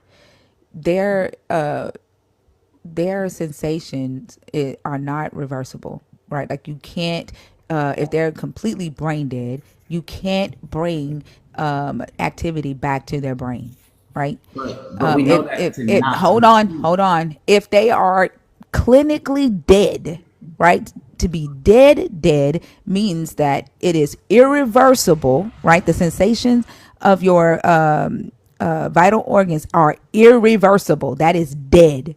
But when there is an opportunity for your heartbeat to come back, for your brain activity to come back, that is near death, right? That is it. That's not dead. That is literally that is the medical definition, and I am looking at it and reading it to you verbatim. I No, you got to understand look at what you're this. You got to look up saying. the scientific definition thing. You I lying. Scientific is understand what what now? you're What's it called? saying, but we've all know of Scientificulated. stories. We all know of there are people that were documented, pronounced dead for 5 minutes, 10 minutes, 15 minutes. All the signs, brain is done, heart is done, right? They're actually dead. They're gone. Right? I know. No. See, And then but these that's neither here nor there. people This is can Wait, just wait, come wait, back to wait. Not life. a near it's death just not experience, true. then. It's You're right. not true. But that's okay. Because keep in mind what I'm telling you. Just because somebody told me that when they were quote unquote dead, they saw something, doesn't mean that what they saw was real. People see things that aren't real all the time. Okay, Okay, I so agree with you. okay. All right. So I agree. back to heaven and hell. Okay, so again, for me, right, we're gonna stay on energy. I'm gonna use your terms. Okay. Since energy cannot be created nor destroyed, where does your energy go when you die? I'll probably become plant food. Or worm food. Into the ground. What do you Into the mean air. plant food? Plants They don't bury me in the absorb ground. The energy. energy that's in We my know body. what plants absorb. Yeah, they absorb minerals and No, nutrients. but that's where your body goes. Where does your energy go? So That is energy. Energy is okay. For example, calories are just energy, right? You get calories from food, right? That's the energy in the food. you're That's what getting it from calories you're getting a non-tangible energy from a physical source. A what? A don't say Don't tangible. do this to Oso. non-tangible, Tangible. something you cannot touch. Okay. Right? That's not what you said, though. That's not That what is he what I said. said. I said No, you said non-tangible. tangible. You said tangible, and it's okay. No, you said Yeah, tangible, which is like okay. It's okay. Again, like I It's okay. say, It's okay. It's I okay. Listen, come understand. back. I don't Come on, man. pronounce Please, come on, man. everything the best. Come on back, bro. Why do we keep getting on that when I've No, already that's why I'm saying. explained? Let's okay. It's just forgive him. Forgive him. Also gonna give you a hard time like that. Just forgive him and move on. Okay. Because my brain works different, and I don't like it when people use words wrong. Yeah. Okay. Yeah, he gonna give you that hard time, but don't let him distract you, bro. I'm cool, brother. Okay. All right. So energy, we get energy from things like calories. It's not energy isn't some mystical, magical thing, right? So what the energy that you're burning right now, right? You're using it in your muscles, right? You're releasing some of it into the air. You're right. Some of it's being absorbed in your cells, right? It's doing stuff with it. It's doing different processes with that energy. Okay. All right. My point is when I die, the energy that's in my body is going to be plant food. Okay. That's what's going to happen to the energy in my body. Okay. But hold Moving on. right. So I'm not tracking, right? Because you're saying energy. What happens to the energy in an apple when you eat it? What happens to the energy in an apple when I eat it? Yes. I don't know. Tell me. It becomes the energy that you use. It becomes calories for you to burn. Okay, it becomes calories for me to burn. Okay. So hold on. So the question is this again. You said energy cannot be created. It cannot be destroyed. It's something that's transferred. Is energy physical? Energy is the basis of all physics. So yes, it is physical. So I can touch energy? I didn't say it was tangible. I said it was physical. What is the definition of physical? To be under the laws of physics. It is physical. I thought to be physical meant explained something in that the you laws can. of I thought physical meant something tangible. you can touch, like That's tangible or material. Oh, material, exactly, right? So, Yeah, it's not is material. energy? Once again, is energy tangible? Can you It's not hold tangible. energy? You That's cannot not touch once it. again, because that's not what you asked. Yeah, and energy is not tangible. You can touch the effects of energy, but energy itself, you can't just like hold energy in your hand. Okay, so a lot of people would also say that's the same thing as spirit. But it's not. soul. But because we can It's measure something energy. you know that you have. Also but has you never can said measure that. it. Who the physically fuck are you interact with. quoting? Who are you Yeah. quoting? Because I've never said that. also. I said people. Just because you didn't say it doesn't He mean said it's not. he said No, also. He said a lot of people. He said a lot of people. He That's said what I no, said. no, no. also. He said the word also. Okay, yeah, okay. So, but Yo, where we this is is energy can be measured, spirit cannot. Okay, so again, you're inferring What because do you mean something works spirit this way. cannot? How do you define? How How do do you you measure explain your spirit? personality? Is How your do you measure personality a spirit? physical How do thing? you measure spirit? You measure it through personality. That's a You can personality. say, How do I you know the don't like personality and that the spirits person's go together? spirit. How do you know the personality and the spirits go together? Well, because it's also something that you know exists. How But do you I don't cannot. know it exists? How do you know it exists? I just said we know it exists You because we can gaslighting me at this point. experience different people having different personalities. Personality. How do you know that spirits and personalities go together? Once again, right? If you have a particular personality, okay, you can track that other people have a Different similar personality. How do you know that personality that is a to spirit? Is you. what I'm asking. How do you know that the spirit is a personality, or that the personality is a spirit? How do you know that? So what I said to you was that some people would say, But I'm asking, how would they know? Again, what I'm trying to get. what I'm trying to do is explain to you. Yes, and we got to the why point where the correlation personality. is made. No. Hear what I'm saying. You said that people have different personalities. I'm saying, okay, so people have personalities. What does that have to do with their spirit? Okay, is a personality a physical thing? Yes. You can physically touch somebody's personality? Yes. You keep conflating the fucking. What term am I conflating, sir? Personalities are governed by the laws of physics. Yes. If that person could not speak, talk, move, breathe, interact with me anyway, because that's what their personality is. Their personality is just the way they interact in physics. That's not what a personality Yes, is. it is. It's the person, way they hold on. behave. It's the way they behave, and you behave in physics. Yeah, so Okay, your so it is behavior physical. manifests physically, right? No. No, it is governed. Okay, your personality is what you do. It's just what you do, right? The actions that you make. So I don't care. no. That's no. Your personality is also how you view things. Certain Is personalities viewing take a thing everything that as you a do? joke. Certain Is personalities viewing take a everything verb? too seriously. To view something, is that a verb? Say Is that that a again. verb? Say that again. Is viewing a verb? Viewing, yeah, it's something that you can do. That's something that you do. Oh, So your wow. personality is. We got there. Your personality is just things that you do. So what I'm saying is this. So when you said view, you mean like view like vision? No, view the way you think about things, the Also, way you Mark contemplate Clay things. is not a believer. Okay, the way you think about things, the way you contemplate things, the way you. Oh, that's what you meant by view. Okay, I thought you meant. Like Also, view. the way you vision, like the way you see things, like physically see things. But anything you do is your personality, and the things that you do are governed by the laws of physics. What do you mean? So hold on. So I can play football. That's something I'm doing. Is now football my personality? It's a part of your personality. That doesn't make sense. You are a football player, and that is a part of your Yeah, but personality. no. When I say personality, right? Matter of fact, hold on. Let me grab this. Let's get some definitions going. Since y'all Hey, why you at it? Grab some extra locks. Now we want to use definitions. Also, What's up? What happened? What? also, don't make me put you in time out on your own damn live. Do a thinker. And Honestly. Do it, lady. Why Do it, does everybody? No, hey, you missed it, Bash. Pinky, you missed it. Hold on, Dapper. Hold on. You missed it because a guy came up here that looked like Chet, and he cammed up. And Zena set it up. Zena was like, "Wait a minute, get into the camera." He got in the camera, and I was like, "Do it, lady." And then he turned the camera on his Jesus tattoo on his leg, and I was like, "That's some Chet shit." I swear, also need to clip that shit. If he do, it's gonna go viral. Please, and put it side by. There's a clip going around where Chet. They was talking about his sleeper bill. And he had a he got a tattoo on the front. I swear it will go viral. I learned from my mistakes. I swear. Do it, lady. Okay. You find your definition, bro? You find your definition, Dapper? Ask why we're now just go. You know what? Never mind. Because it took him this time. What is your personality, Dapper? All right. So it says a combination of characteristics or qualities that forms an individual distinctive character. It has nothing to do with anything physical. Name a characteristic that isn't physical. Name a quality that isn't physical. Isn't physical. Name a characteristic that isn't physical. being happy all the time, being Are you physical? jolly, Is that happening being in your body? gullible. Is that in your Being body? gullible is a characteristic Is that that's in your not brain? physical. Is that in your body?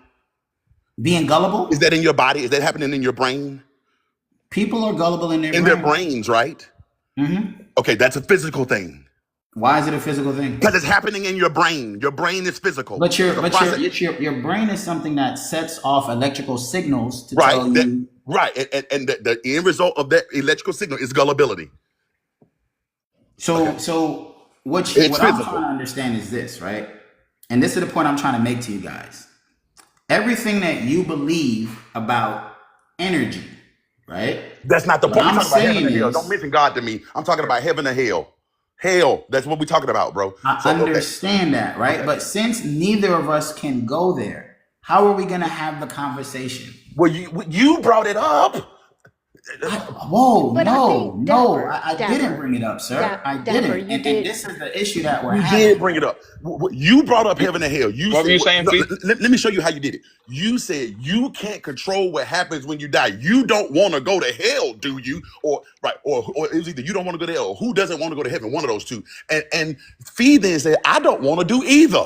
I don't believe they exist. You brought this up. Okay. Yeah, because I said I want to go. Right. Yeah. Okay. So you brought this up. Yeah, So that is true. okay. So then we started talking about the evidence thereof, and you have yet to produce a single piece of evidence of heaven or hell. Okay, so watch this, right? And this is the thing why I was using travel. And we all know Christopher Columbus didn't find America, right? Or whatever.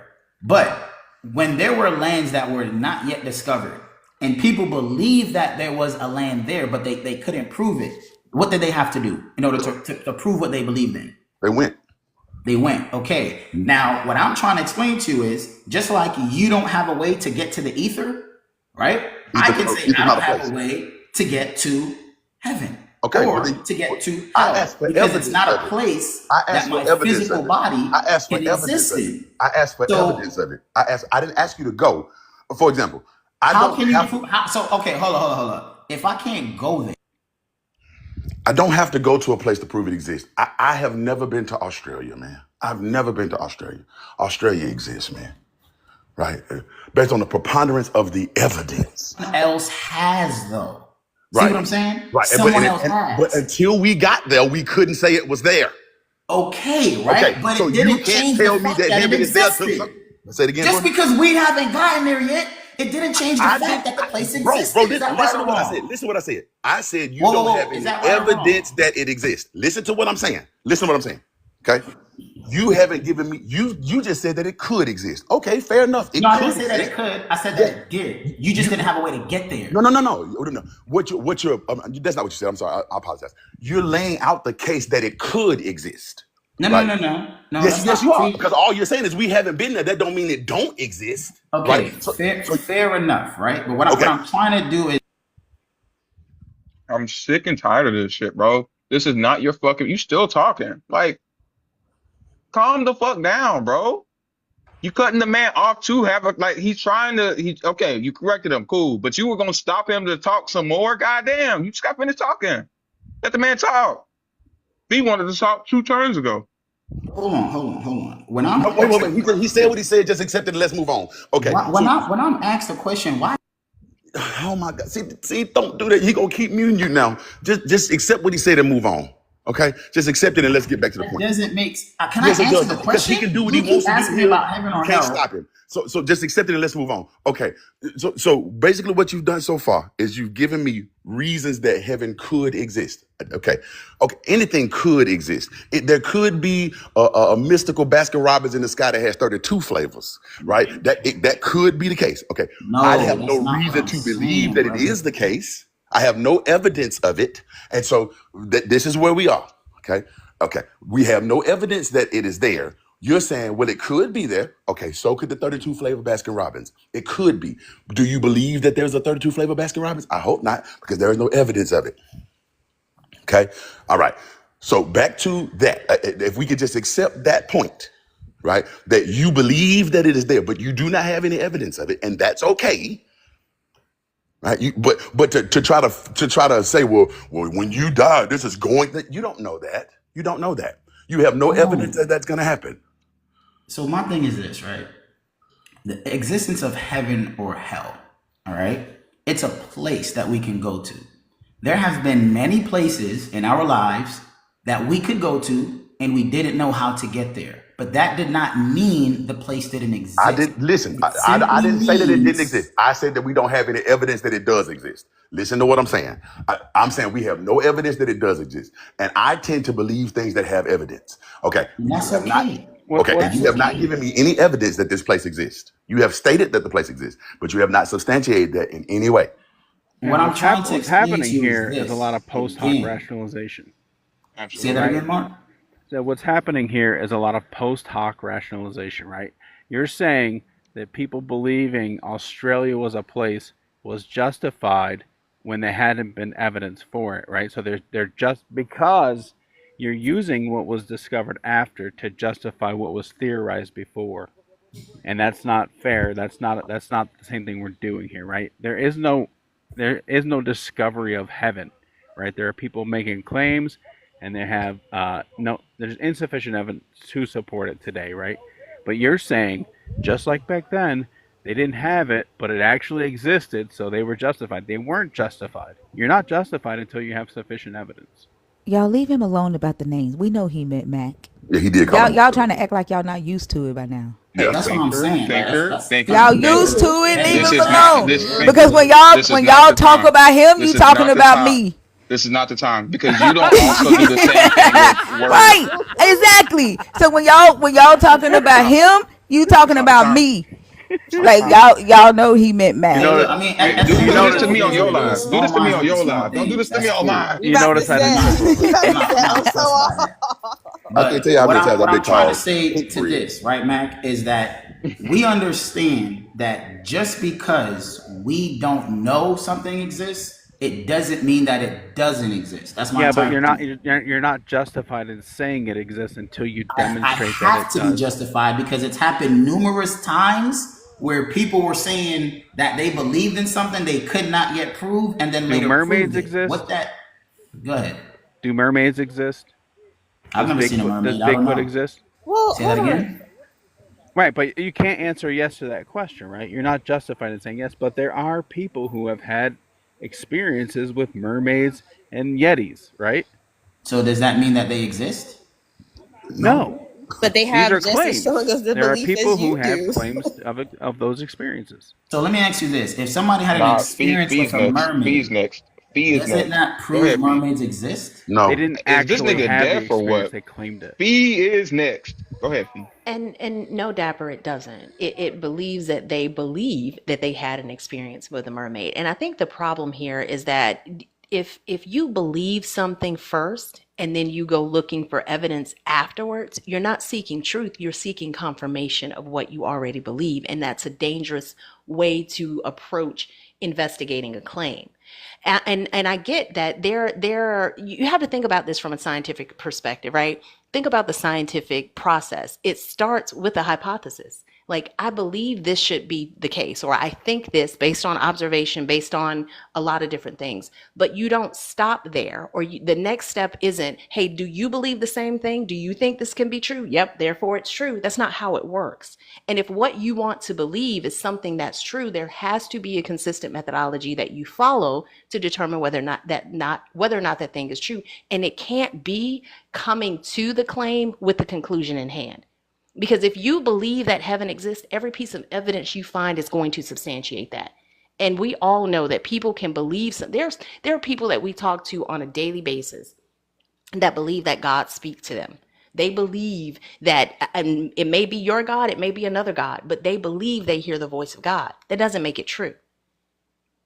And the time to believe that something is true is when there is evidence to support the fact that it's true, not before. I totally agree with that. But that is how science works. You have to first believe something, and then you go and try to prove that belief. Like, look, You don't. You don't Right? know. What? Scientists Hold on. don't first So, hold on, believe. hold on, A watch this, right? hypothesis is not a belief. It is a hypothesis. It is a question, actually. But you're jumping from, I believe this thing. Why do you believe it? again, we talk about what we believe, but why do you believe what you believe? How did you conclude that? Can you explain it? Can you show me the formulas that you use to determine how far heaven is, where it resides, how deep hell is, what's the temperature? You can't show any of that. And an anecdote from a person whose brain was ending or had some sort of traumatic experience is not reliable. Okay, so what would you say a suspicion or proposed explanation made on the basis of a limited evidence as a starting point for further investigation? What would you call that? A hypothesis. Not accepting the thing to be true. Okay, Exactly. right? So by Not your Wait, wait, wait. accepting. Hang on. Where is the word belief in there? it says a supposed or proposed explanation made on the basis of limited evidence as a starting point for further investigation. So if I have limited evidence, Where is is the word that belief in there? It's not, right? you're right. The word belief is not there. However, limited You don't have evidence. enough evidence to believe in that thing. That's why it's a hypothesis. That's why you That's have why to it says. investigate it. That's why it says it's proposed. When you propose something, right? Like she said, it's a question, right? And then you now are trying to answer that question. So to bring it all the way back, okay? If we know energy cannot be created or destroyed, can you tell me where it came from? Well, you can't. It's a conundrum because it can't be created It's not a and it can't be conundrum. destroyed, But it's right? not It a can only be conundrum. transferred. But Dapper, that's not a conundrum because your question is nonsensical Question to begging. begin Yeah. with. Like that's Category begging the error. question. And you're missing the point that a hypothesis is a testable question, not a commitment to truth. Those are two completely different things. Correct. And that's why it says it's based off of limited evidence. So you have certain things that are going to lead to this, but you're not quite sure. Just like because however it was back then, they're like, you know what? I got this leaf out the ocean and it doesn't belong to any of the trees here. So there must be some land further away. That doesn't prove it, but it starts to make your brain think that that's the case, right? That's your hypothesis. So then you have to go investigate. What But have if you you cannot investigated? investigate it, just because you cannot investigate it, it doesn't mean that that thing is not there. Does that make sense? But if it's, yeah, so you're basically saying evidence, absence of evidence is not It's not the evidence evidence of absence. Okay, Correct. I agree, but you came with your conclusion. And a hypothesis is not a conclusion, it is a tool. So there's ultimately, if you and that's the piece that I think you're missing. I don't hold the belief that there are no gods. Now, I have not seen proof of any. I personally don't feel like we have access to enough of the universe to make that claim, for me to make that claim. Maybe I don't understand astrophysics enough for me to make that claim. Therefore, I don't hold that belief. You hold the belief that there is a heaven. You hold the belief that there is a hell. You've reached a conclusion. That is not a hypothesis. That is I never not. said that my thought was a hypothesis, but you have to remember, I originally told you guys that I came to this conclusion because You were saying, Fee? I don't think you were going with your sentence. No, I wasn't. Like I don't know if you noticed, Dapper, but you do interrupt quite frequently. Like I was literally in the middle of my sentence. You came to this conversation asking us, to Bash's point, about heaven and hell. Like, we have to go somewhere. You've reached the conclusion that after humans die, their spirit goes either to heaven or to hell. Is that correct? I'm not talking now, so you can unmute and respond.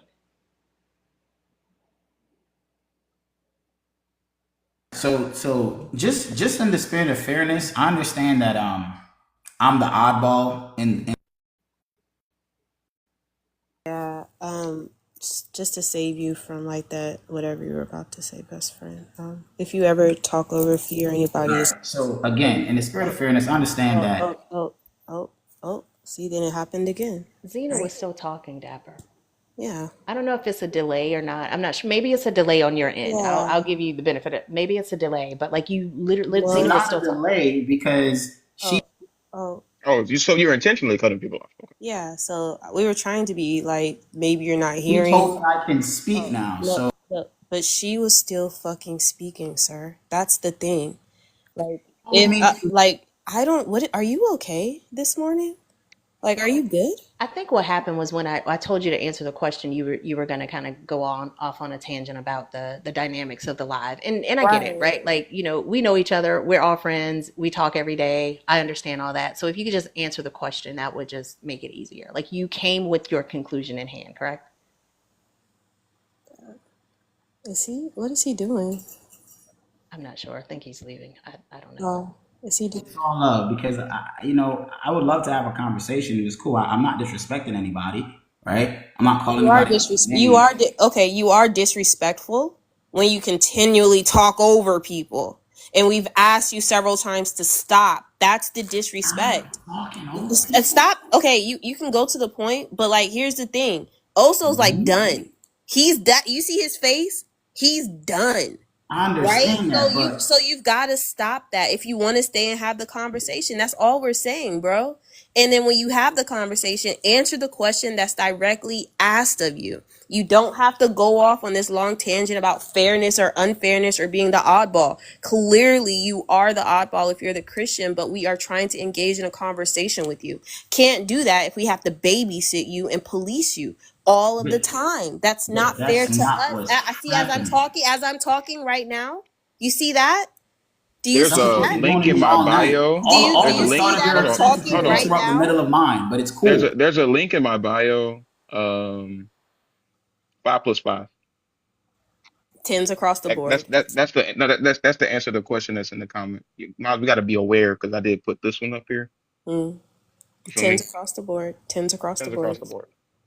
Go ahead. You can go ahead, Dapper. I'm just saying, like, if you hear somebody talking, try to use, like, I don't know, some restraint to let them finish and or actually answer the question instead of crying about fairness. That would help. That's all I'm saying. And before you start, what you're doing is meta commentary. Talk about the topic, not about how the topic is talked about, right? We don't need it. All meta commentary is going to do is stop any kind of progress that's being made so we can address that and just say, that's how it works. Let's move on. So just when you come off mute, just address the topic. You don't need to address the fairness or the process or the setup or anything like that. Just right to the topic because that's what we're interested in.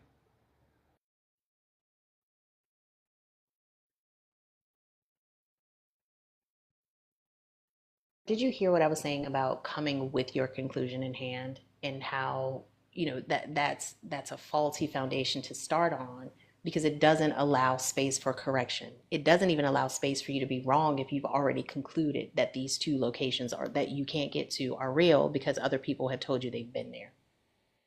Now, I understand what you're saying, and I do disagree with that because what I was mentioning was the way I came to this was not with a conclusion in mind. I just started looking at things, and then I realized, oh, okay, based on the evidence, this is how it has to work. Okay, so I didn't start with the conclusion in mind, and that's what I've been trying to explain to you. I get the scientific process. I love science. All right.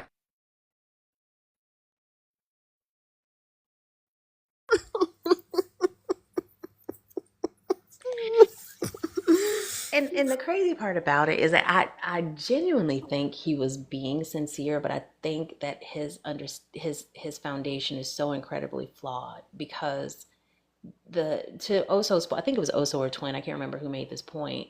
Like, he's saying that he looks at the evidence, but the evidence he's pointing at is just belief of other people. And multiple people believing a thing does not add up to make evidence. That's just a whole lot of belief. Keep in mind that we got here based on what does being a slave to righteousness mean. I want y'all to lock that in real quick. Where are We we? got to this man talking about how I don't bring my conclusion to the argument before evidence, while he brought us a conclusion without evidence based on righteousness. We were trying to get him to define the word righteousness. He started talking about heaven and hell. Then he said, "Wait, y'all want to go to heaven or hell? Wait." You don't believe it's real? Wait, you don't believe God's real? And for the record, someone paid to drop him. Um, that's why he was dropped suddenly and without. Usually, I kind of tell him beforehand, but I'm not gonna lie to you. Everybody saw it in the comments. Your boy was disassociating hard as fuck. You know what I'm saying? And I think it is funny because I made the estimation, I think, kind of early into the conversation. Absolutely, W2 who paid. I'm not going to say your name unless you want to get shouted out, and then you know what I'm saying, shut yourself out, and then I'll shout you out and text you. But he clearly lists like talks to people who do not understand what he's talking about, or at least don't understand that he's wrong when he says it, right? Hmm. Like how many times can you say things incorrectly before you're just incorrect altogether? Like, you know what I mean? Like, and I get it. Sometimes it's a, you know what I'm saying? It's like a pronunciation thing sometimes. Sometimes it's like a conflation of some, I don't know, or maybe not even conflation, but maybe it's sometimes like a slip of the tongue type deal. But seven fucking times, that's not a mistake, dude. That's a habit. I called it at the third fucking time. You did it four times after that. And then at the third time, you asked me if you think I addressed it.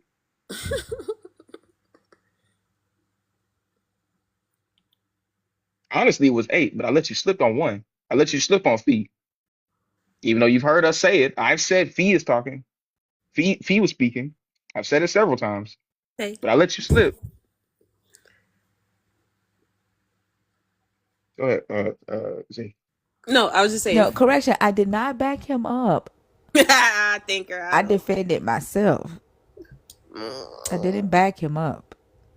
Hey, what they said? Israelites got to stick together. No, not Israelites. Or... oh, Neurodivergence. But That's I it. well, think. wasn't your savior born by virgin or something like that? Oh wow, that's crazy. That's crazy. For me, listening to that whole thing though, I think he reminds me of, since y'all talking about daddies this week. He reminds me of my dad when my dad used to talk. And the reason why my dad was able to easily manipulate people is because he was a fast talker. Number Hmm. one, he bulldozes the conversation, right? But in a way where he's not yelling at you, right? But he's just talking so fast and throwing so many points at you that if you're not able to follow the conversation and what he is saying, you would just get sucked in and not correct the words and ask him for, like, what do you mean by this?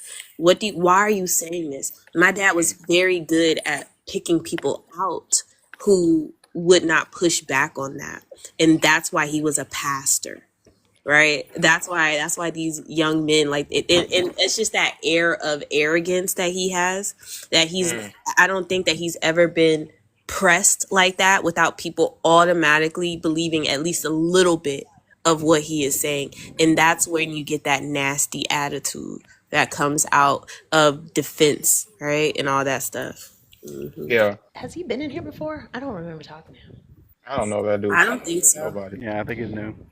Yeah, and I mean, like, I think it's so frustrating because it's not like it, specifically when he starts talking about, trying to conflate energy with God and trying to say that, from a non-believer's perspective, we're basically saying that God is energy, but we're really not, because I'm sorry, energy is measurable. It's a physical property, not a conscious being. It doesn't care what we do. There's no moral judgment. It has no intentions. So I think that's such a huge conflation. And then when we try to get through, Bash couldn't even get to like the concept of what a personality is. He was kind of ping ponging all over the place, and it just doesn't make for a fruitful conversation at all. Also, everybody can say W Jess. Jess is the one who paid. Jess said that y'all can hear about it. W Jess all around. Uh, Jess dipped into her fuck chosen funds, so I need to see at least 13 W Jess. Because those funds are reserved for fucking chosen.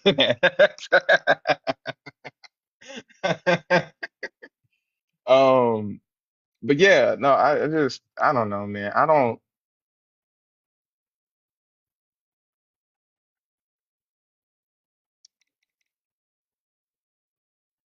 I don't like people like that.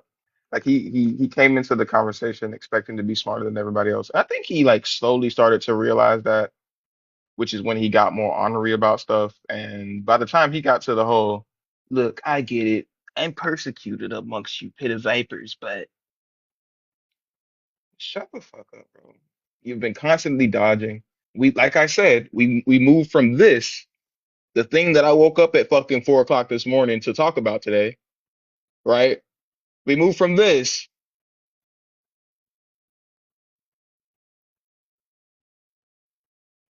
to you saying that heaven and hell are real because I believe it, even though none of us can prove it.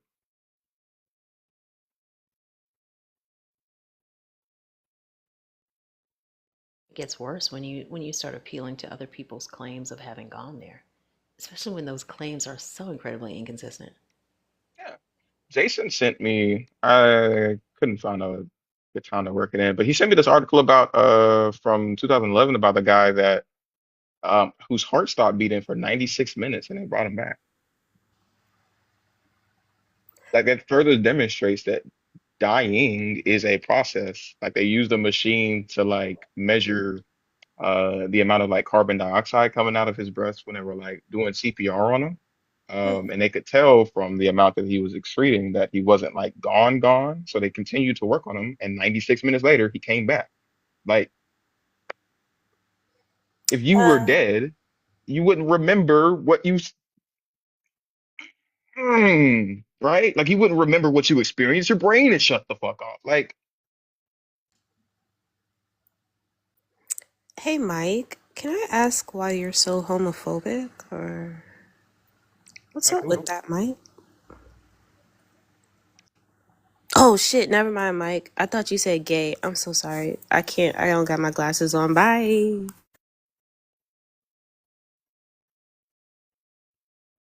Pink beard, you swing that way?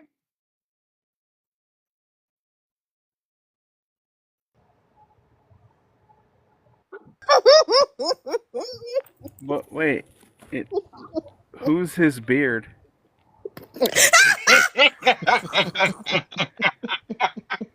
Pink beard turning gray. He's gonna Oh get my good. Thank you so much, Jess. I appreciate you. That's I truly Christopher do. Strange just being on panel. I'm sorry, friend. He's just on mute, probably over there Hey, minding Fee, his business. do you remember that one time where Bash, you probably might not have been there, but we were in Zena's live and he said death to Oso is fuck Oso in real life. And he know that. I was there. Yeah, He's like, I was Oso's kind an of there. idiot. If It was I like the wanna hard R, but with the right, T. like Oh, damn, so that was I'm sorry. and if you think I'm making it up, that is a direct quote. It's instant to my fucking brain. It was so hateful. It was so funny though. I'm sorry, man. I ain't mean to do like that, bro. Oh shit, you back now? I was just on Look, mute, man. I ain't mean to do like that, my dog. Look, it probably Toast, you doesn't can't help tell people that about like my episodes, okay? You gotta, that's Discord talk, okay? actually it probably does. It probably helps that I come back periodically and like refine the etching. Mm, Just make sure that everyone's mm. aware of it, because Yeah. yeah, no, that was an amazing moment in the It was. discourse. It In was. fact, I It was should clip great. it. And you know what? That's what I'll do today. Can that be your first YouTube video? You know what? Yeah.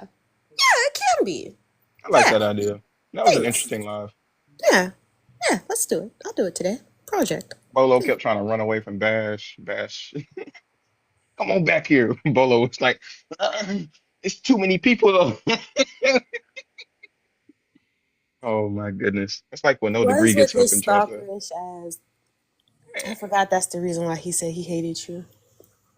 Oh yeah, I think that guys have like an extra heavy aversion to McCluster and I because they view us as like guardians of women, and the only way to get to y'all is like through us, which I mean it's kind of right in a sense, but Mm-mm. like Mm-mm.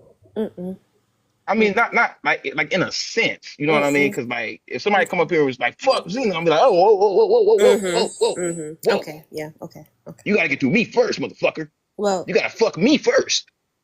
like I mean, I appreciate it, but I don't like. I don't know. Rephrase it or something. I don't know. Guardians of the Galaxy. I, mm, No, but keep in mind. I'm not saying that that's necessarily true. I'm saying that's what in their mind. It's like we are standing in between Yeah, I think y'all it's and like them. like I want to accept it, but there's just I don't know. I think it's like what they think could happen versus what they absolutely know cannot happen, right? So like if it's just you up there, Mm-hmm. like they're gonna think they can get away with something, Mm-hmm. but like if we're up there, they know Oh, so like they that's only just not happening. respect us if like the men are there, huh?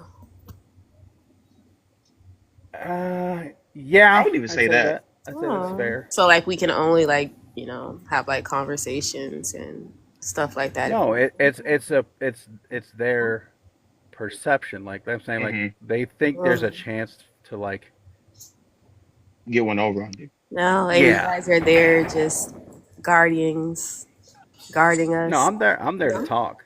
Oh, Mhm. what? Oh, okay. So you're Right. not guarding. What are you doing, Elsa? Are you guarding? Like I said, if they come up here on some fuck Xena shit, I'll be like, "Hey, whoa, whoa, hold on now. You got to Right, fuck me right. first." I don't know. I'm trying to digest it. I'm trying, but it's just stuck right in the back of my throat. But I'm not necessarily. But like, Just check your DMs, okay? it's not that I necessarily have to stop. And like what Jason said earlier, you don't like need us, right? Right. Like sometimes you don't feel Why like can't dealing we with say shit, thank and you it's like, for nigga, being a friend? Why can't we have it like that instead of like guardians? Why can't it just be like Golden Girls? again, that was their perception of us. Okay, I'm not okay, saying that's okay. what we are. But you don't think that though, right? No. Oh, okay. See, because you kept saying like we're the guardian. Like, see, and I was like, huh. Well, no, just like Right?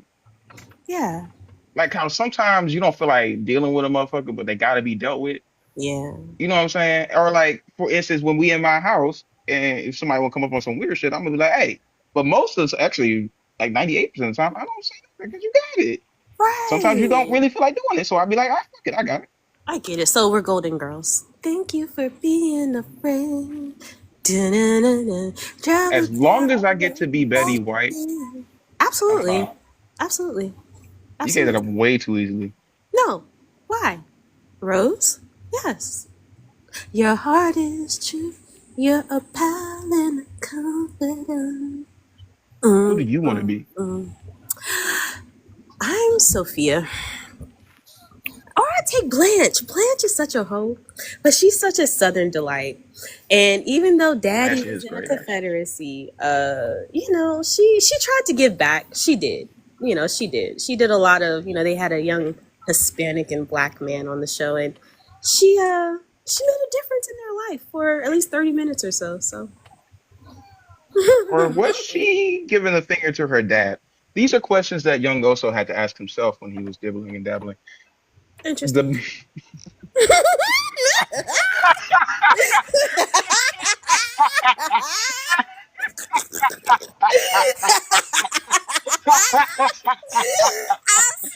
This is why I be telling Elso to shut the hell up. This is why I be telling him to shut the hell up. Y'all don't never. We're going Stella, Elsa. Let's get our winter boots and winter jackets. Let's go. I'm just a guy. Damn. I hate when the truth just accidentally slide out your throat. Whoa, man. What? What did you just say? You hate when the truth do what? Accidentally slide out your throat. Nah, bro. Nah. You Bro. let it happen on purpose? Nah, bro. It slide out your throat on purpose? They don't do that when I talk. I don't like this. Truth don't make you gag. Wow. Now choke on that. Rose has lost control of the panel. I don't get it. I am scared. And in a very real way, Christians or believers in the God of the Bible, come on now. Let's talk Ooh, there about we it. go. I got a phone call, y'all, earlier. How did the conversation end with McCoy? Like, is it Oh, typical? He had to leave. Oh, okay. He had to go. Oh yeah. Honestly though, shout out to McCoy. Because McCoy knew he only had 10 minutes and he let Bash talk for 9.5 of the motherfuckers. Yes, he did. He It did wasn't thank very willingly, but he did do it. he did thank Bash for sharing the powerful word. He did. That's Thank extremely you, my brother. powerful. It's Thank extremely you, my brother. powerful. Thank you for sharing the word. I was trying to be nice and speed read toward the end so he could. He said, "No, I need a summary." Please, sir, I need to hear it, but like, come on. Cliff notes, cliff notes, cliff notes. That's crazy. The bar is in hell, but so are we. Yeah. Oh my goodness. Um, guys, we've been having a tremendous day today. I will, like I said earlier, be wrapping up a little earlier than last time. Can't do a 12-hour today. I have a wake at 2, so Oh, I'm sorry maybe about that. 1. I don't know. Such is life. You gonna get some sweet But potato pie? maybe, huh? You gonna get some lemon pound cake, sweet potato pie, red velvet cake? What you gonna get? I'm gonna try to hit your. Actually, I don't know, man. I'm chilling. That's fine. That's cool. Hmm. That's fine. It's nobody that I was close to, but somebody that I am close to was close to them, and they showed up when my mom died. So I get it. showing up and being, Of me. course. So be cool. Be cool. Hmm. Get some pound cake. Is anybody going live after Oso? If not, I Tina Violence. Mae. might do a all cycle live. Oh, we'll be there. Never mind. Everybody, don't go live. But you're If gonna you see be, you're not anybody gonna live be right there, now, Oso. and you think that what? It's for the culture. I don't give a fuck. Hey, you guys, I just wanted to let y'all know that I just crossed 200,000 followers, and I want to thank you guys for being my friends. Yay! Congratulations. Bash, Congratulations. Bash, I Congratulations. got an email from your team inviting me to like a exclusive party, but I got the email. They sent the email the day of the party, and I didn't see it until yesterday. Oh, well, wait. You just saw it yesterday. Yeah. We're going to have another little thing that we do live on it's like an Instagram live that we're going to do. And then you'll be getting more stuff from that. But don't tell Okay. anybody who my team is yet. Just Okay. I'm going to make an announcement about that this month. The Birmingham Barons. It is the Birmingham. Specifically Birmingham Black Bands. Specifically Birmingham Black Bands. This kind of took the wind out of my sail because at the end of the live, I was going to celebrate that I did cross over 5,000 from the last time. Yay! Congratulations. Nah, fuck it. Nah, it's not even. No, congrats, man. No, I'm fucking with y'all. Let me tell you something. Getting I followers did is not screenshot it easy. for that though. That is really funny. Yeah. Getting followers is not easy. It's not. And so shout out to you for doing that. Yeah, Post I that don't do want it, to. lady, and you're gonna Do it, get a lot lady. of followers. Yeah, I'm not trying to steal focus or anything, but I did just pass 3,633 followers. Congratulations. Yeah, we're talking about milestones. Yeah. Yeah. It's the 33 followers that did it. Yeah. Tariq Longbody You has sound like 99 Chet when you followers. was like, yeah. Oh my goodness. I If you absolutely love it. I've been like ever since you said that, I had no idea who he was. And then I went to after that live, I went to go look him up and he has been all over my For You page since. He is funny though. I can't even Bro, lie. he's fun. But the thing about it is like he's only made like 20 posts and he's already at like 4 million followers or something. Like he has the zhuzh. All right, Zena May. Yeah. Nah, I'm gonna say this. Congratulations, I Zena. just wanted to join I'm the gonna say party. this. I was That's late, but I great. wanted to join. Would it be wrong if I celebrate mine? No. Yeah, No, go ahead. Do it, lady. Do it, Do it, lady. Yeah, lady. I just hit Do it, lady. 317,000. Do it, lady. Yeah, my Screenshot or it didn't goal happen. is 400,000 though, but I just hit 317. Man, 400 right around the corner. Put it up. Put it up in the. I feel like these last 5,000 followers was taking me. God, no, I couldn't get them. Like I was like, what am I doing wrong? Nobody likes me. It is hard. Mhm. Bash your We video. almost at 5,000 on the YouTube too. Perfect. We Yeah. need to get back to doing that. I'm carving out some time in August. I want us to get back in. You know how many people have emailed me about this shit? Oh man. We was having a good time. People need to know. They Yeah. need to know the deal. They need to know the deal. I'm gonna Bash, cover it soon. Huh? what Also, if guys, with you my email. Oh no. what if you allow me to just fill in for you? For me, would Thinker do that? Thinker, would you let On Verses Oso? and Vibes? I told them to But do you really trust Oso to do that? Oh. I do not, but that would be your decision. It's really it's. I feel We like might just need to add Oso to the mix for season 2. Yeah. That might be an idea, but I would think we could just do Thinker and Oso. The That the just vibes might be off. yeah, because it's Oso, man. Versus At might that be point, it just the be vibe. verses, So no vibes. yeah, Exactly, yeah, just be Verses. You said your first versus name is what? what? Verses and whatever this is. Yeah.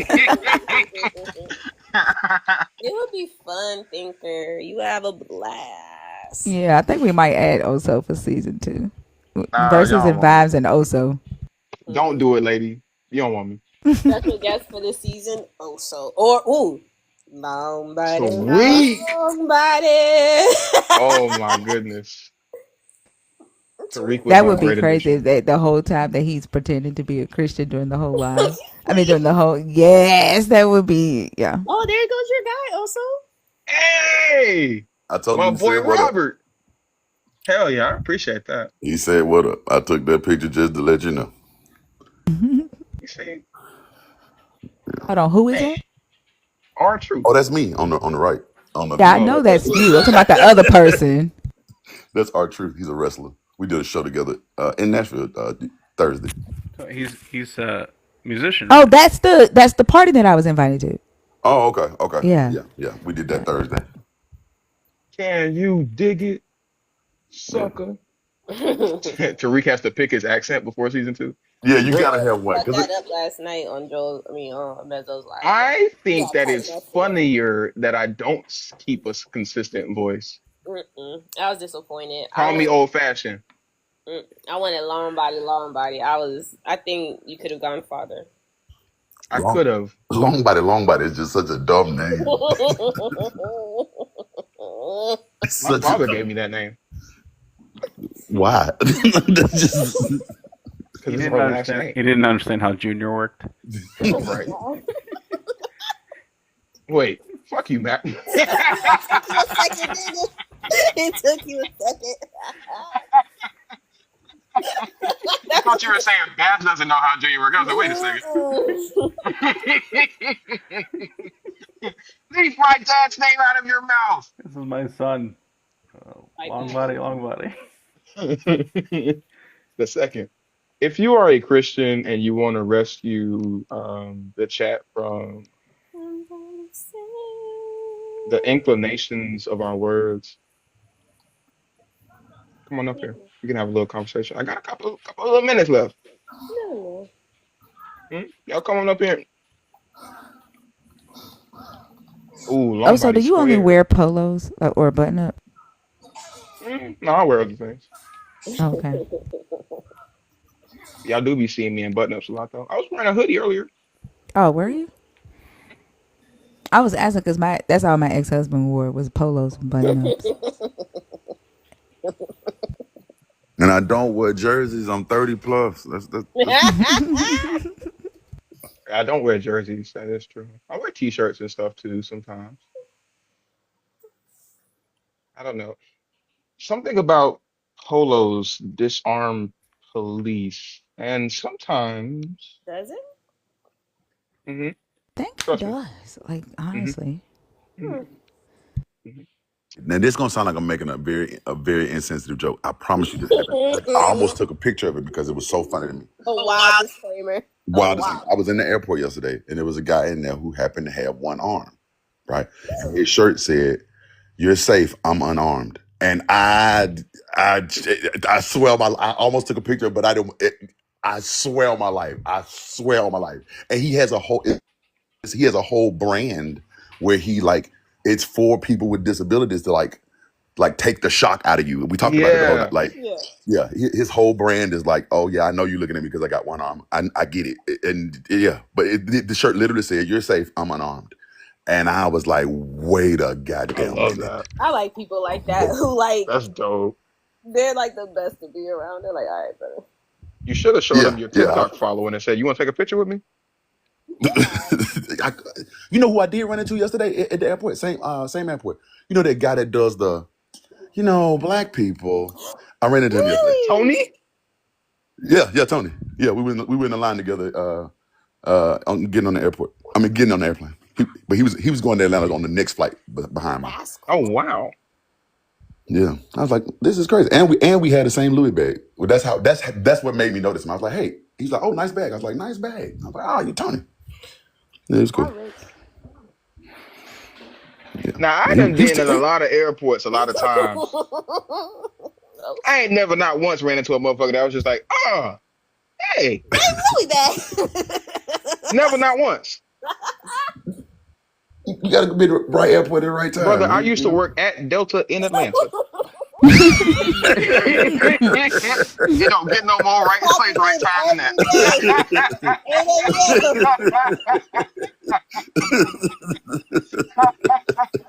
That is the rightest place and the rightest time Yeah, every that's time, the bro. rightest place. I ain't gonna lie. That's the place. And especially last night, because all the planes, it was plenty of bad storm in Atlanta or something. Yeah, Yeah, it was yeah. bad yesterday. All the planes were delayed. Like every plane. I was supposed to get home at like 9:30 last night. I didn't get home till 2. God damn. No, it was really All bad the across Georgia yesterday, like real bad. Like the And last South Carolina too. yeah, South Carolina. Y'all bought that storm yesterday though. That shit, it shook my apartment. I was like, whoa, hey there, who there? Yeah. It was like I don't know what it is. I don't know if there's like different levels of sound. Well, I guess it has to be that thunder produces. But the thunder last night was like rattling the shit in the house, and pressure was just like, what the fuck? Like, Yeah. It was like the thunder was right on top of us. Like that's how bad. And the lightning was pretty spectacular. It's been going crazy, Also, you man. know what I meant. Don't think about it. Don't think about it. You know, let it go. Is there anybody in the group that live in Atlanta that can go to Six Flags and get my daughter's phone I and ship live it to me? actually. Selena lives on that right side of below town. you. Yeah, right below. Oh wow, Mac passed the buck off. Well, Then, no, huh? I'm all the way across town. Selena's like 15 Selena lives in minutes away. Atlanta. She lives Yeah. on the northwest side, and like Well, don't dox her. no, she lives. Well, no, in, just give her address or something. Yeah, she lives at 438 Baker. No, no, but yeah. I mean, if you need someone to, I can do that. But I know she's much closer. Yeah, there's so we were tracking the phone. It went from the roller coaster. Now it's in one of their gift shops, and the phone has now died. And so they said they need somebody to come up there and like look at the cases, because they can't take her IME, and like we would have to go back to Atlanta to do it. Other than that, I told them like I really don't want to spend $500 on another phone for her. No. If Selena doesn't answer, Thinker, let me know. I can drive up there Sundays. Thank you. Yeah. You mean if Selena and Mac doesn't? Because yeah. you can. Oh, I don't know. Mac didn't seem like he wanted to help. Oh yeah, I'm no, not for gonna- I'm sure. not I'm gonna tell definitely someone putting to Mac drive out there 3 as hours someone who over me. hates black women and obviously black men because he's trying to talk over me. Thank you. Wow. Wow, God. Mayonnaise on the elbow. Oh my god. I feel like I can finally breathe now that that's out there. No, you gotta say what you said last night, bro. That shit was hilarious. I don't even know. About the see, it's not that hard.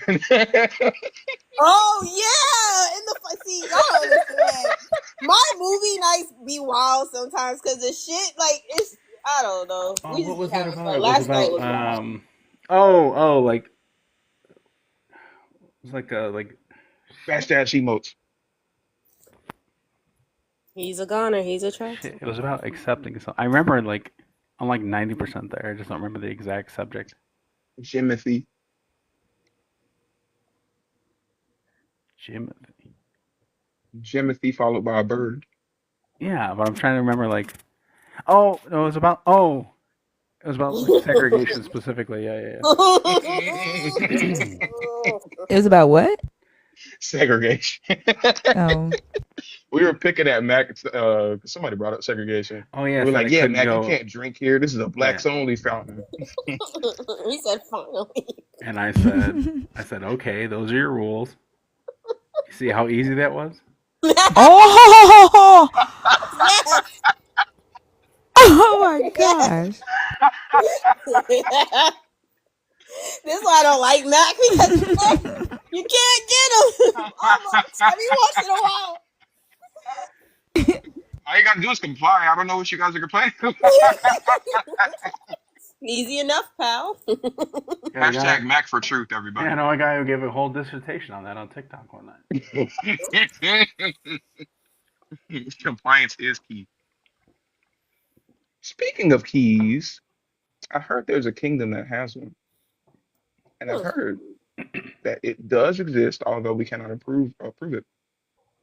Still Do you believe in justified such though. things? You Come have on a up here. guest? I do. Yeah, somebody in the request. Uh, That's a guest. the thing didn't show up on the multi-guest, so I didn't. Suspicious profile, though. Guest? They're still loading. Hello? There you go. You here? You Hey, Probably should have. what's going on? What's up, man? Are you a Christian? Yeah, Do you enjoy the fact that you're a Christian? definitely. Yeah, I do. How old are you? I'm 29. W age. Y'all know. I know all about that age. What do you believe in ages? What do you mean? You're breaking up, Mr. KNW6. You're breaking up. You only got one bar. You got a bar demon. What do you mean by you know about the age? What are you saying? Oh, 29 was a great year for me. Oh, Like okay, the number 29 was it was a good year for me. okay. So I met the love the of my wife. Anyways, go ahead and pick a topic off the background. I don't understand number two though. What does being a slave to righteousness mean? what type of question is that? Can you explain to me like what they quit like where you getting it? From Paul. Huh? From Paul, he said you guys are supposed to be slaves to righteousness as opposed to sin.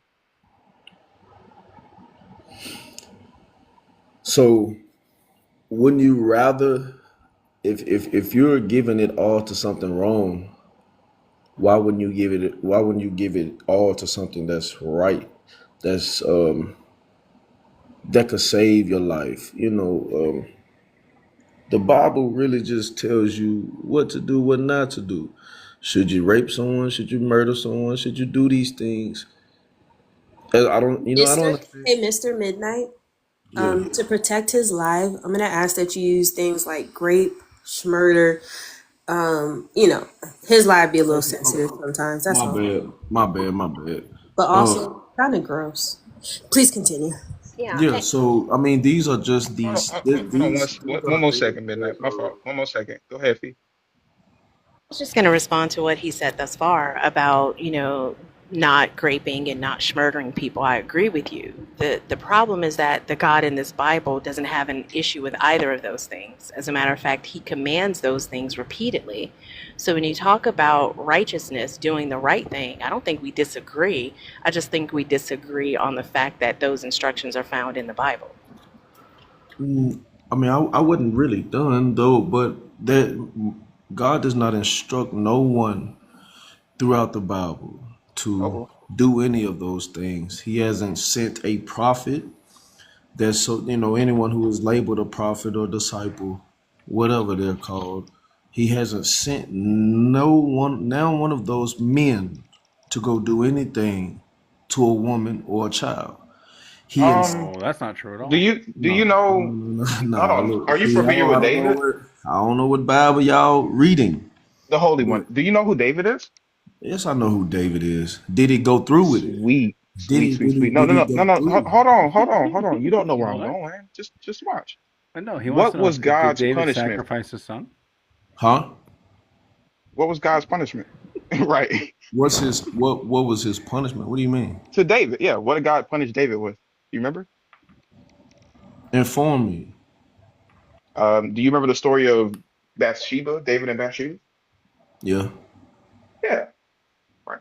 Do you remember what his punishment was for taking Uriah's wife? That would be considered adultery. It's wrong to do it. Yeah, It's wrong yeah, to do it for though. sure. But do you remember what God said would be punishment to David for that? What was it? You don't remember? I mean, inform me, brother. What was it? Oh, okay. Well, typically, if I don't know, I'll say I don't know. But since we can just skip to the part where I assume that God Mhm. said that his punishment will be the raping of 10 of his wives on a rooftop in front of all of Israel in broad daylight.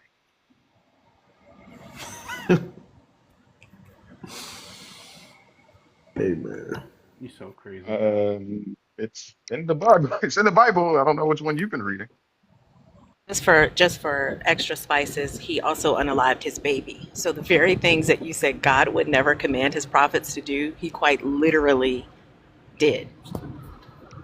You And know, or commanded. you know what I believe? I believe that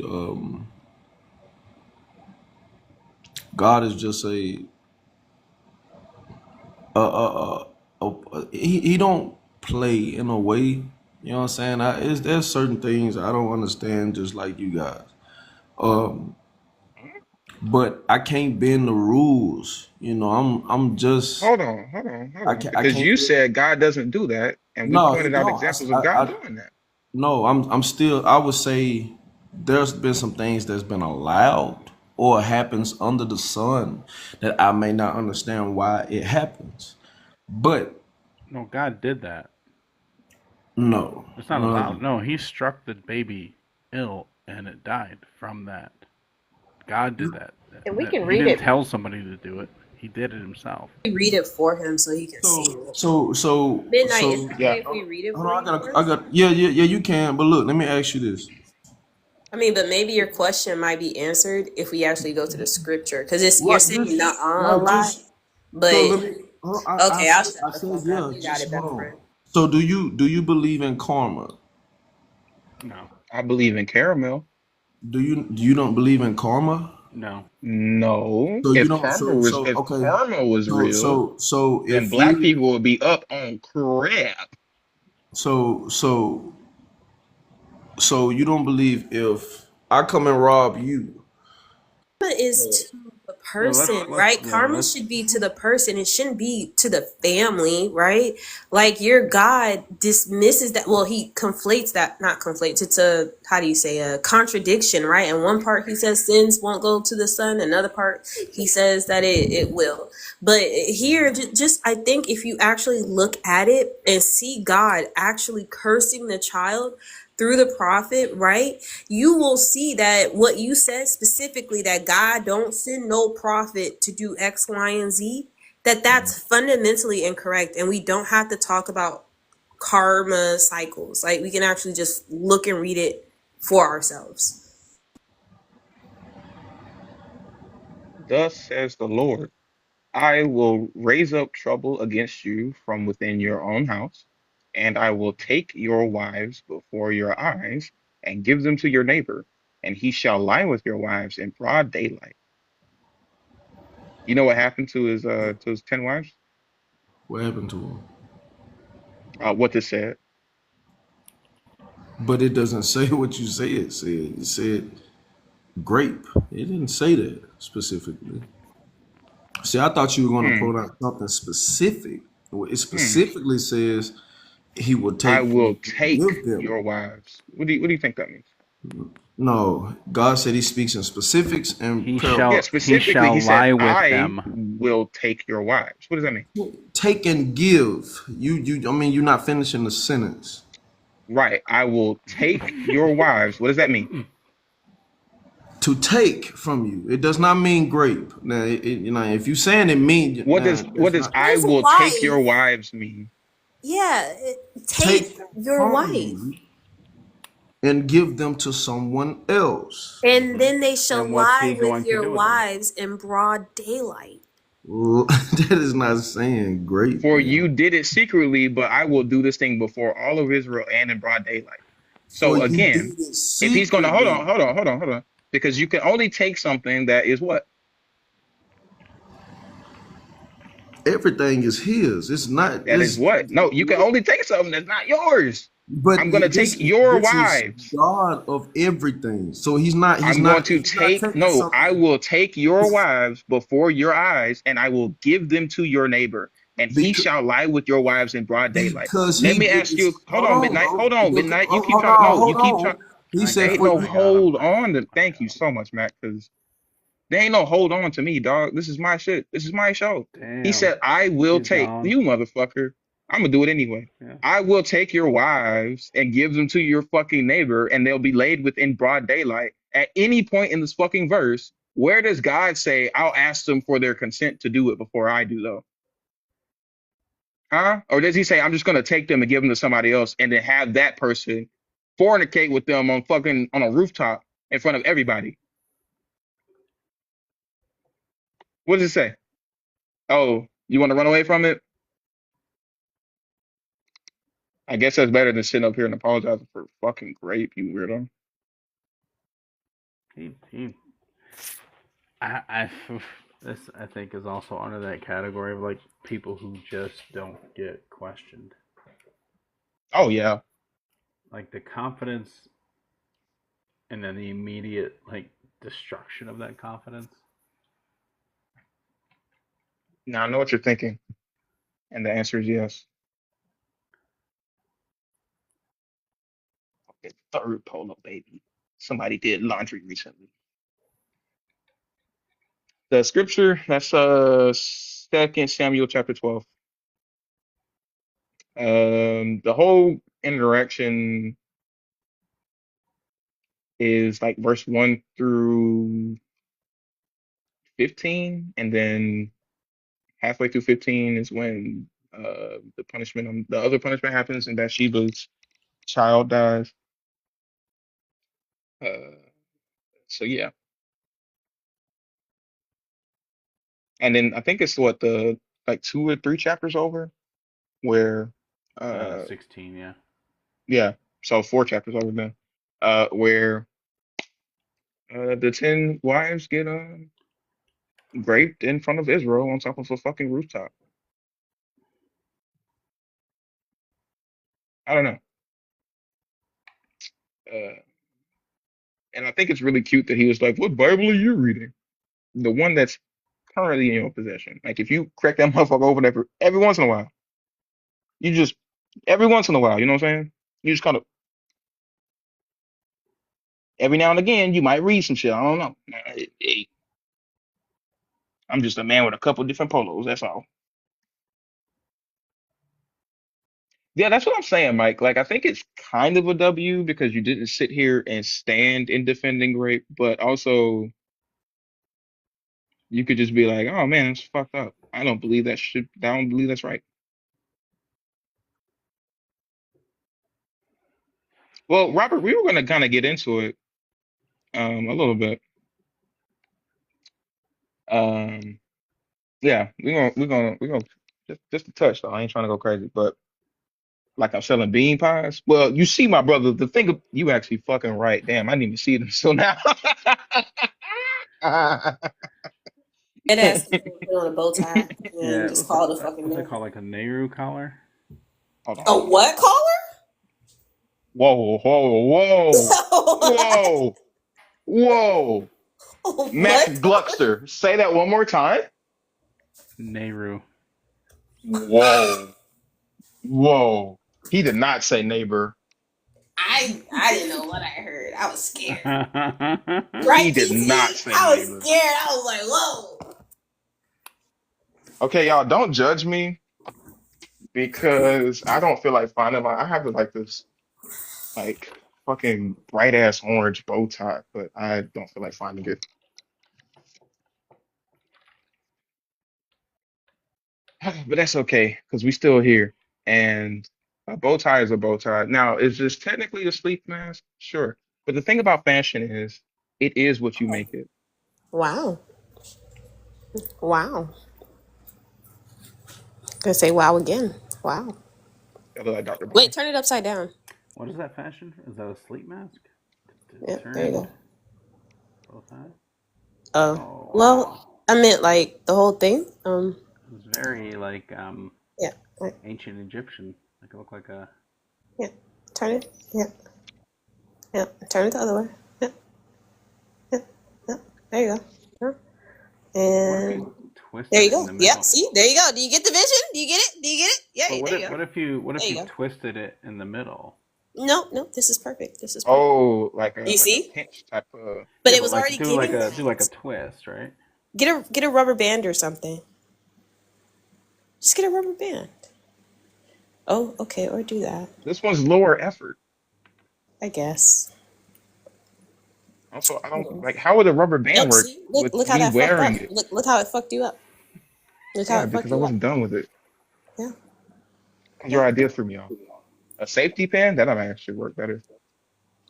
I was trying to figure out the logistics of a fucking rubber band. Because you would put it in the middle and tie the rubber band. Now you got a rubber band. I mean, I have to find a fucking. This is Go the whole look. reason why I'm doing this. It's like we're working with what I have. You got, because you see, if you just had it the way I had it, you wouldn't be going through all of this. It was fine the way I I told you don't to do have it. a rubber band. Before that.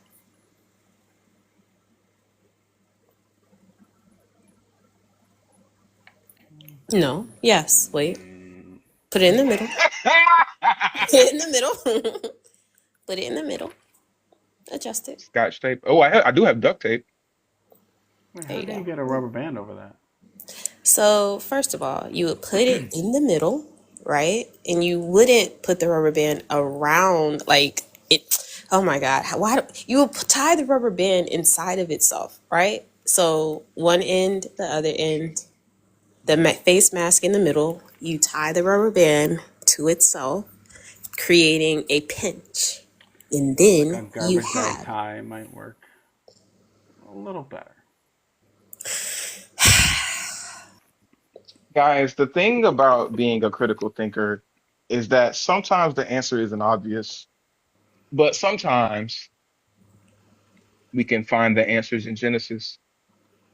That's right. Secretly, I am a Christian.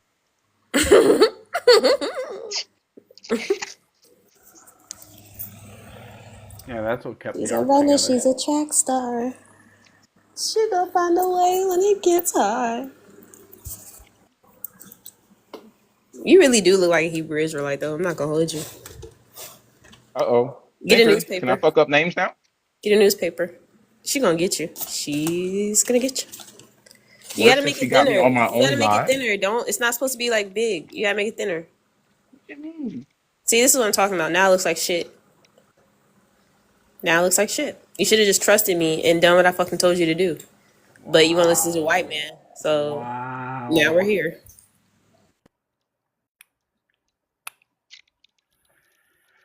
Take it off. Take it the fuck off.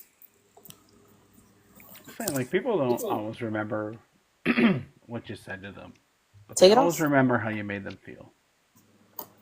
You know what, Mac? I felt bad when you kept skipping my turn in Letter League last night, and I repeatedly kept saying in the chat that I'm here and you don't have to keep skipping my turn, and you did. Oh, Y'all see, can't use my emotes against me. I didn't hear that, but that was based on history. Excuse me? I said I didn't hear you in the chat or see you. I don't know if you wrote it, but it was based on history of inaction.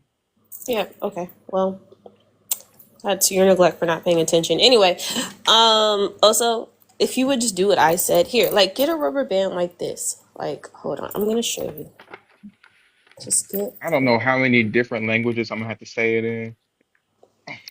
I ain't got no goddamn rubber band, bro. What do you keep talking about it for? Use some of your hair. I don't know. My hair's not that long. Tie it Thanks for together. paying so long.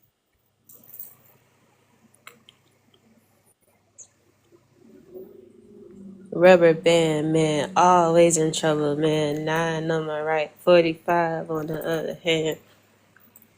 Bro, I was Wow, at a that's a club talent. in South Dakota one time, and I was craving hearing that song.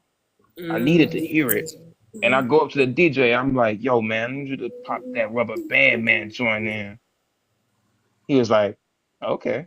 I was like, cool. So I Yeah. go back there, chilling. I got my little drink, you know what I'm saying, with some Kendrick playing. And then all I hear is uh damn, what's the like the old ass rubber band man song. Oh yeah, yeah, yeah. Like The from the '70s. 1970s one? Yeah. Like he started playing that shit. I said, nigga, what? This is Oh, yeah, not. Jason. Do I Oh my have that on God. my playlist? Where we going, Jason, Jason? are we matching? Oh, Come shit. on, This rubber band. I just realized why he put that picture up. Oh, he wants to be a part of the team.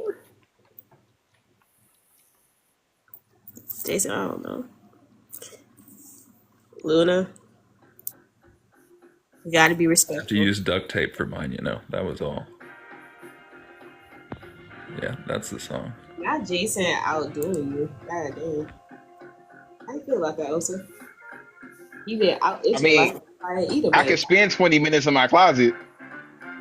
I mean, I won't, but I could. Looking for the motherfucker. I ain't gonna find it though. Yes, this is what they were playing. mm-hmm. Here I mean, it's a comes good song, but when I'm talking about Rubber the Band Man by T.I., this is not the fuck I was talking about.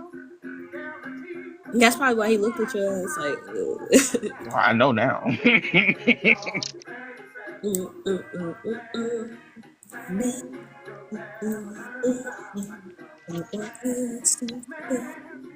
So I will be selling custom made Oso bow ties. You will be the talk of the function.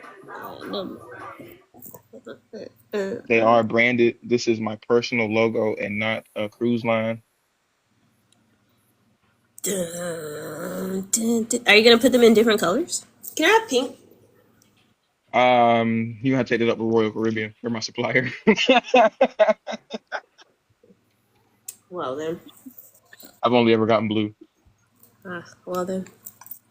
I do want to say for the record, this was decidedly before Guardians of the Galaxy came out. I was a much younger man than I am now. I think I was barely old enough to be in there. But y'all know me. I Yeah, I was just gonna say that movie was like 2014, wasn't it?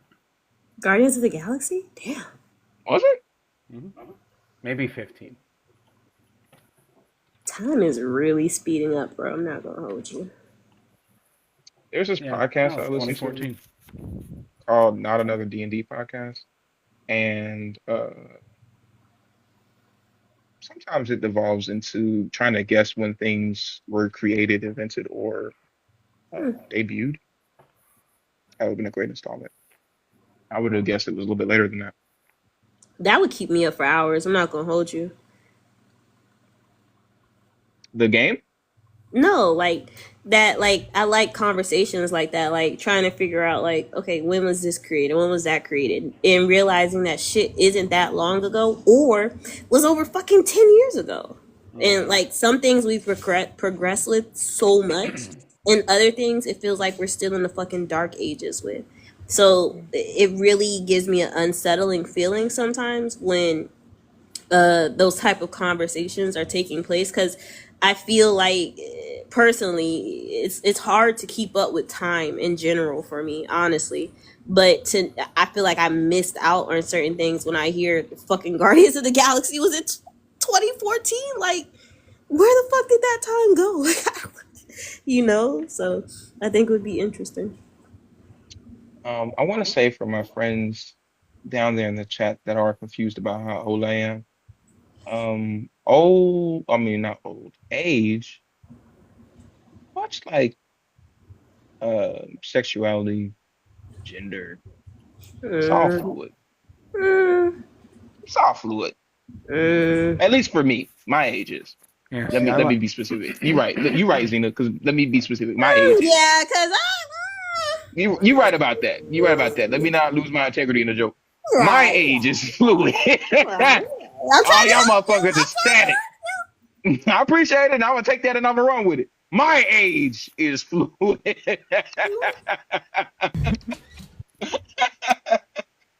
Be careful. Hey, you know what I'm saying? Well, you're right. You're right. You was looking out on that one. I ain't gonna hold you. Oh my goodness. Absolutely. Always looking out. Um, Always looking out. hey, shout out. Everybody needs two types of people in their life.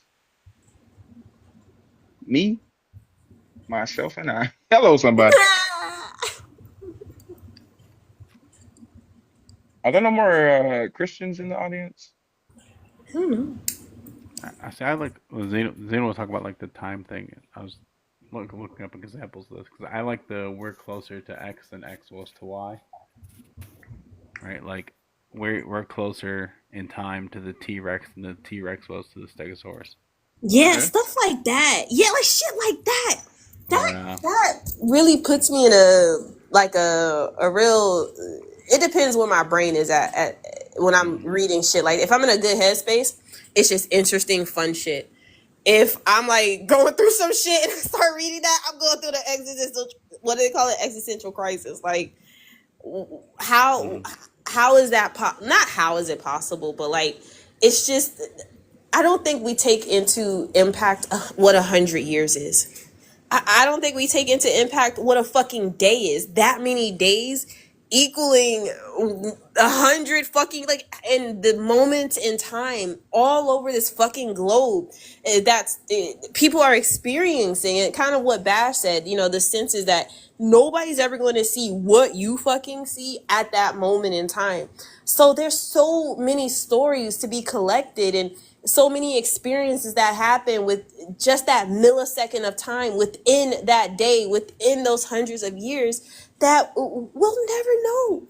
2015. So being able to put a label on time and peeking into that time frame and maybe having like a movie or something generate that feeling, that sensation, that smell, you know, in that year, in that time, in that place is it can be jarring sometimes, but like I said, I like to think about it. But yeah, that shit freaks me out.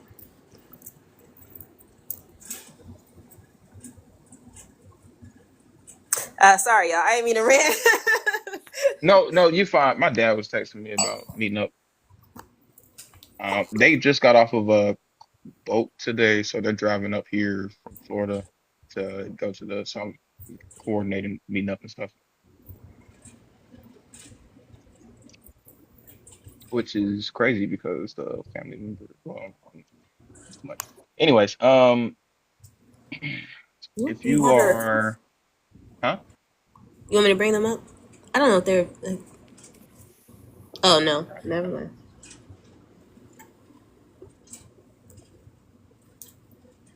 Fair enough. Not a question. Ah! But yeah, no, I appreciate everybody being here. We've been running the likes up. I haven't even had an opportunity to get on y'all ass about the likes. Y'all just been. It's like y'all showed up today to show up, and I appreciate it. Right? We've been doing the damn thing all morning. Um, I do think that it is kind of weird that there's so many atheists and no Christians. Well, let me not say Christian or atheists, but people who are not Christians. Right? There's not a single Christian in this motherfucker. The topics are really easy. The first one is, have you truly died to sin? And the second one is, can you prove the existence of heaven or hell?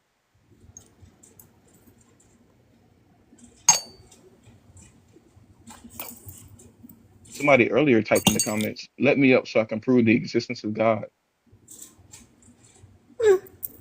But not heaven or hell. Do you think heaven and hell is like too? It's like, I think that's even more challenging than proving God. Honestly, if you want me to be real, I think that's a better challenge than Mm. your imaginary friend, because in your imaginary friend, right, you can put all kind of limitations and conditions on that. But heaven and hell is kind of a finite theology, right? It's kind of a, yeah, everybody's got their own version, but your Bible says when, where, and how. So, and who should enter for that matter. So, Absolutely. Yeah. yeah. Who has entered? Think about it. Has anyone gone there yet? Enoch, hell? Hmm. Well, technically, no, not yet. Not even the demons, right? Because all of that Yeah, happens after. that's what they say anyway. Where are the demons at right now? On Earth. You know why? I think somebody asked somebody this last night, or it was either today. I don't remember. But what interest do demons have in humans when they literally have a home that's like ready for them and they can do whatever the fuck they want? I think it was Thinker who said that. I don't know. But like, what interest do they have in like possessing humans and all that shit? Like, what's the motivation? Like, and how can they? I think that's a good question. Because it doesn't make sense. I mean, people will say, "Oh, they just want to get more people to go to hell with them." But it's like, Why would they want you there? wouldn't that kind of push you towards God, though? Right, and wouldn't that be the opposite of what they want? Like, that doesn't make sense. Demons just want to have fun. It's crazy. They just wanna have fun. I guess that's why demons are always depicted as our most like disgusting desires, right? Like our most, Hmm. how they call it, like those impulse things that you can't control. Like, oh, I just Those got possessed by a fucking demon. What? intrusive thoughts. Yeah, intrusive thoughts. Thank you. Hmm. Yes, yes, yes. Those intrusive thoughts that you can't control. That's what your demon is. And like, I gotta tell you though, I think Thinker was saying it, some other people were saying it, like, once I left Christianity, I actually stopped having demon paralysis dreams. Like, that shit stopped real quick. Like, once I really stopped, and granted, it was still on my spirituality to atheism pipeline, but it stopped immediately. 'Cause I used to have them all of the time, thinking I was going to hell, and literally thinking a demon was sitting there on my chest.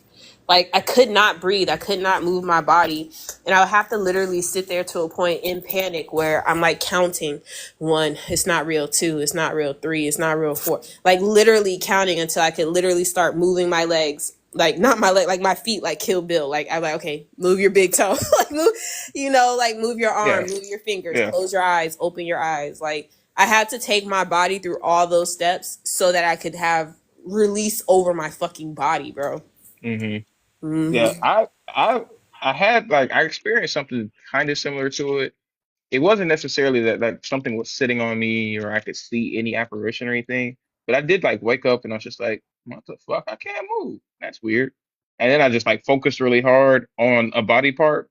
The thing that did fuck me up though is that was a dream and woke up and actually had sleep paralysis. That fucked me up. I inceptioned myself, but That's the freaky shit.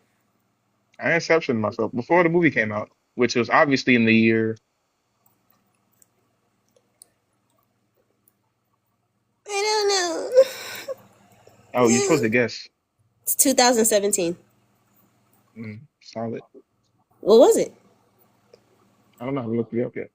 2000. I say 2017, 2015, or 2000. Between God damn. 2015. Wait, for You just what? want the 2000s? Wait, what are we 2000. guessing? Wait, okay. I'm making The an the extra the, guess. the year Inception came out. 2015 through Inception. 2018. I'm gonna say 13. No, Okay, 2015. 15 locked in. Mac 13. Yeah. Any other takers? 2010 was the answer, actually. Oh, Everyone's off. wow. I have no Nope, sense of man, you time. Googled it. You don't fool me. Miss Bratt, you said you want to ask a question. What's up with you this Morrington? Hey, Miss Brett. Hey, how are Hey, Miss y'all? Brad. Hey, Thinker. How are you, Fee? She might be preoccupied. Can you hear me? Yeah, she might be preoccupied. It's okay. I have a question. Because I can't find any information just by Googling. Is there anywhere in the Bible where it mentions anything about cremation, or if anyone was actually burned in the Bible? Not that I know About of. I cremation mean, definitely first. did like burn sacrifices, Right. but like as a post death, like Yeah, that's what I'm curious yeah. about.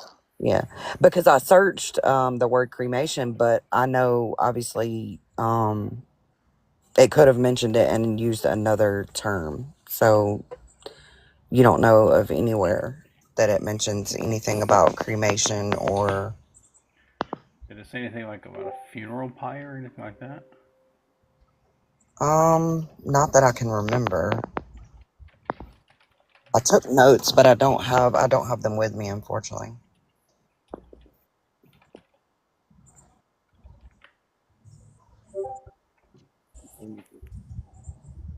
Okay, so King Saul's body was burned after he was died. Okay. King Saul, okay. And what is it? What is the term that it uses for that? Well, that would be. I'd have to look it up, but like as far as that would not be cremation. Cremation is like grinding of like burning and then grinding bones into like cremated remains, or as they call them, cremains. Um, so I think I'd have to look up like when King Saul died and then what they call it. Right. Okay, well that gives me a starting point. I don't know, I was getting ready to go to sleep the other night and I just thought, I mean, I'm deconstructing obviously, and I don't really focus a lot on, is this God real? I'm leaning more towards if the God is real, I really wouldn't care. But I do know that I've heard since my deconstruction journey that because growing up, I always heard that people go to heaven or hell, and then I had a conversation with someone not too long ago. It's actually on my list of things to research or study. That it states in the Bible that people do not go to heaven immediately. So, and Zena Mae's question a few minutes ago led me back to that thought. Like, where do those people? Where does it say those people are? My mother was cremated. I I don't want to be cremated. I don't know why I feel that way about cremation, but my mother was cremated, and my mother had cancer, so I knew that you know, a 4.5 year battle with it. I kind of processed losing my mom before. And my mom knew how I felt about cremation. And she also knew how I felt about being able to go to her grave and just spend time with her. And that was taken away from me. And I found out 2 weeks before my mom passed that she did not want to be buried. So it was, I don't know, it's just something that weighs heavy on my mind. Because she was cremated, I don't have a specific place where I can go to feel like I'm with my mom. So I was just wondering if the Bible mentioned anything about cremation. And I've really refrained from doing the studying. As far as the Bible, I'm just present in the lives and I just try to listen, and the things that really catch my attention or weigh heavy on my heart, like the Levite and the concubine, I've did some heavy reading on that, because that was one of the things that was just, it's literally disgusting. So, but I don't really focus on the book that much and if God is real, because I know how it made me feel when I started this journey a long time ago. It made me feel very lost and empty. I was told my whole life that I was never alone, and I definitely felt that in that process. So, but with that being said, I'm coming up on a year in this journey, and I feel like something is pushing me to do more studying, and it's, I don't know, just kind of hard. It's hurtful. Everything that I'm finding out doesn't align with everything that I was taught about the God. So that's one of the things that I've just been really curious about. And I don't talk to a lot of people. That's why I love the fact that you guys are here, because I always felt like my entire life I was an isolator. But I think this past year I've really moved into that isolation piece of it.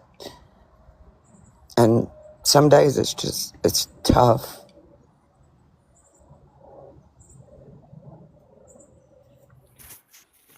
Yeah, I can almost guarantee I'm not the person to be talking to about this, but like I don't like what like why do you need like a physical place to go to if you want to feel like connected to your mom? I guess because I guess I just don't really see the God healing a lot of people. So I kind of went with my gut, my intuition about losing my mom to cancer, and it was holding on to that thought that I would have that place. I don't know, I guess I just found comfort in that thought through that process of watching her struggle and, leading up to her passing. Yeah. Yeah, I mean, my dad died of cancer 8 years ago. And the year after, we took a trip to California, and because I think him and my mom I think they met in California, but we never lived there. But we went there. We like flew to LA, drove up and down the coast, and like scattered some of his cremains like in different spots, and that was, like something special to do that. But I don't know. I mean, I still have some of them too. I guess that's the thing. You can always like keep it with you. Is that what you have? Like, was I mistaken about it? I do, and I actually have a necklace with some. I do have some at home, but I keep my necklace in my car. I do ask myself that is why can't I just let go of that? I guess the part that hurts and I haven't accepted is the fact that I found out so close to her passing because she knew how I felt about it. I'm glad she told me, but I processed that in a matter of 2 weeks and she was gone. So and a lot of it's, I guess, the way I feel about cremation, but that's just my personal outlook on it. Yeah, yeah. I mean, I don't know. Like I said, probably not the right person to talk to about this because I don't, I can't really relate to like that kind of importance that people put on what happens to a person's body after they die. Yeah, I'm saying what you meant. My mom, I've been to my mom's grave like twice since she's died, but I talk to her ass in the hallway or when I'm driving or something. Like it's just if I feel like saying hey to my mom, I'll just be like, oh, I'm just gonna pretend like you're here with me. Hi, mom. That's what I do anyway. Yeah, I think you really moved my thought because that wasn't really what I was focusing on. I was really focusing on, I guess I wanted to know if it mentioned it in the Bible and what it said about it, because at the time I lost my mom 5 years ago. So at the time she was cremated, um, I had a totally different mindset about the God, and I always wondered if my mom went to hell for that process or like what that looked like. Mm-hmm. I don't know why I'm not okay with it. It's been 5 years and it's just something I'm struggling to accept and let go of. And maybe I don't know. Maybe I need to take some of her ashes and put it somewhere and create a place just to see if that makes the feelings subside. Are you like hoping that she rises with the saints or something? What's the significance of the body? Well, what it was when she passed was the fact that, I was always taught that people go to heaven and you'll see your loved ones again, and um,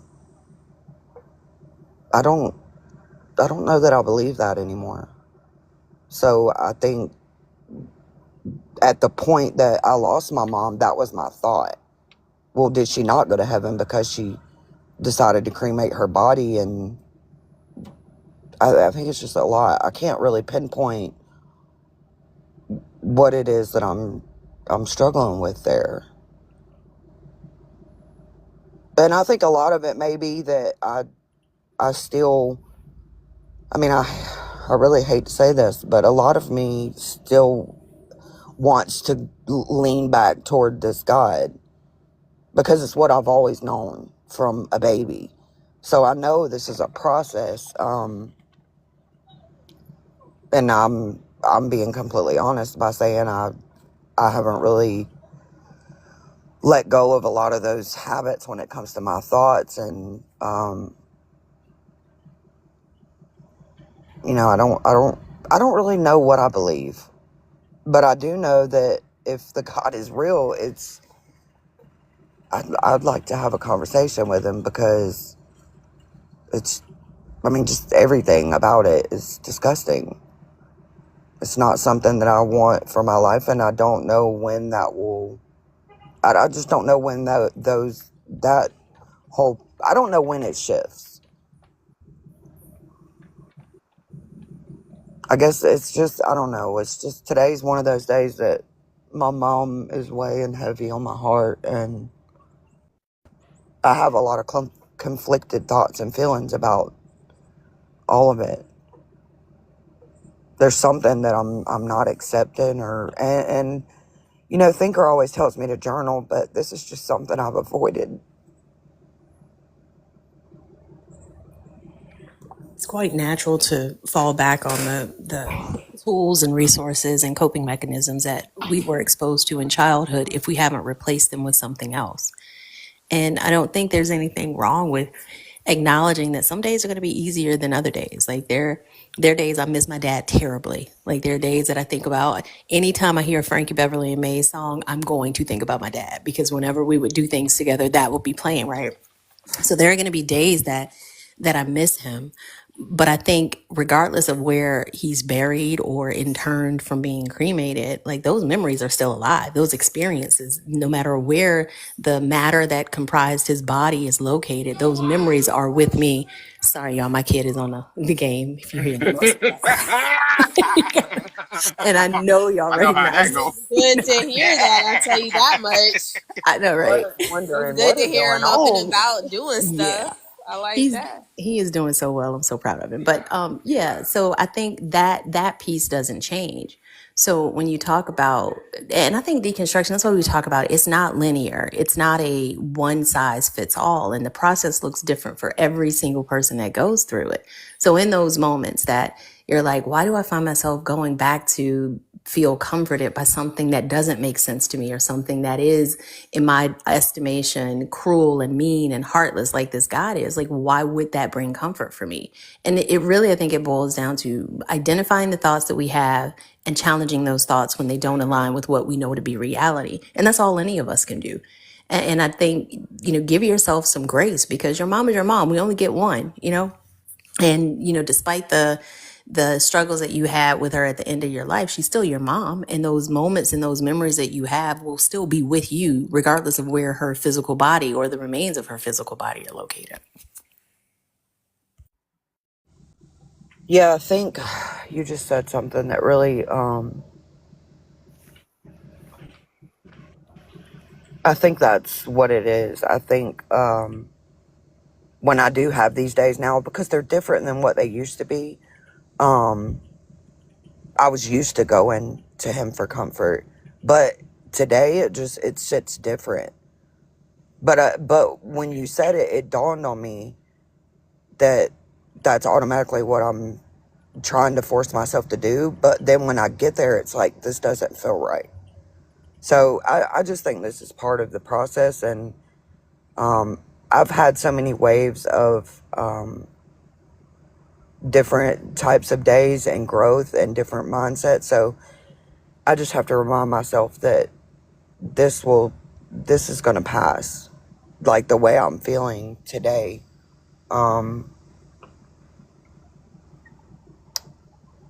And maybe, I mean, I just miss my mom.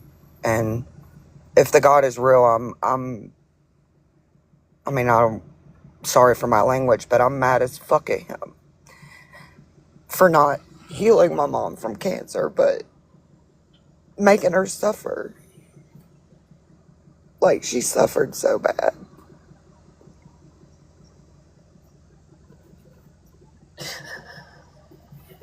But you don't, I think my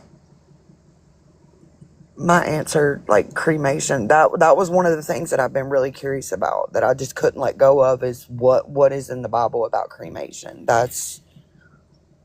I'm gonna try to stay focused on that. Can I ask you why it matters? Like, specifically about the Bible? Because I mean, you know what's in this book, right? You've been around these spaces for like a long time, right? You know, like, this is not a great guide for life. So I'm curious, like, why I being in the guess, Bible would be relevant to you. well, I guess that would be my go-to, because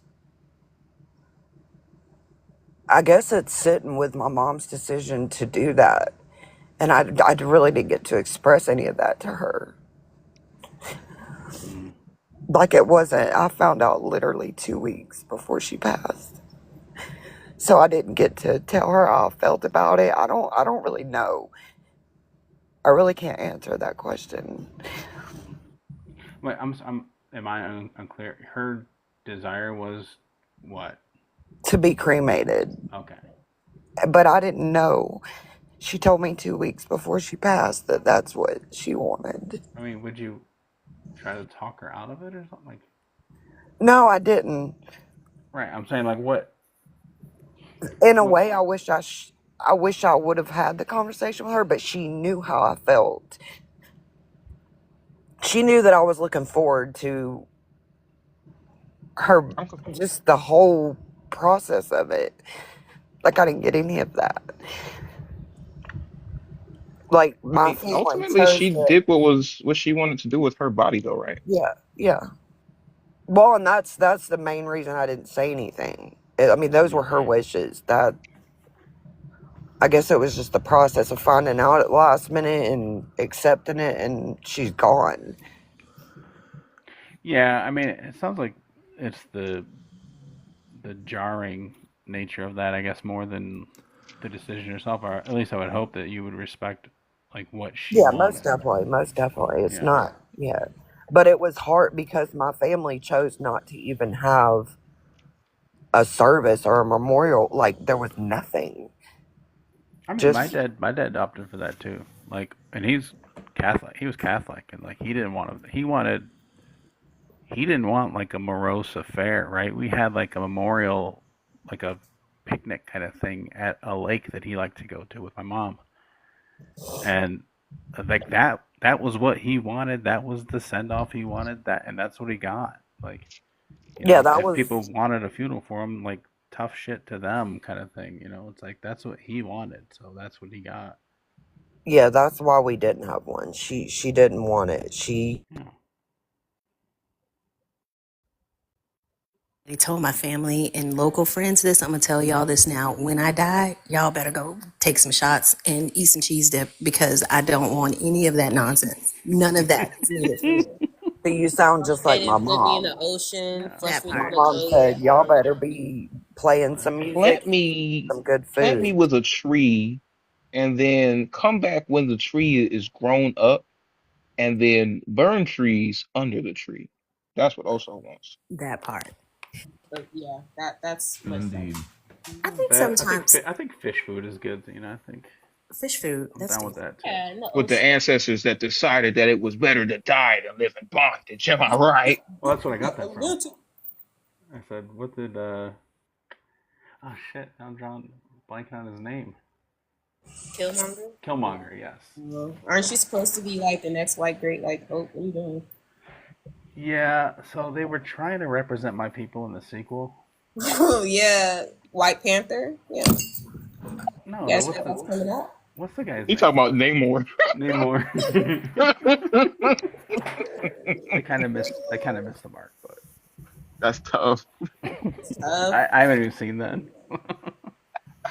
Sometimes when we talk about grief specifically during deconstruction and in the in the framework of how religion talks about it, it's warped because grief isn't something to fix like Christianity tells you it is. Don't be sad because they're here. It's not something to fix. It's something that we carry. How we carry it changes as we change. It changes as we learn things. It changes as we grow and evolve.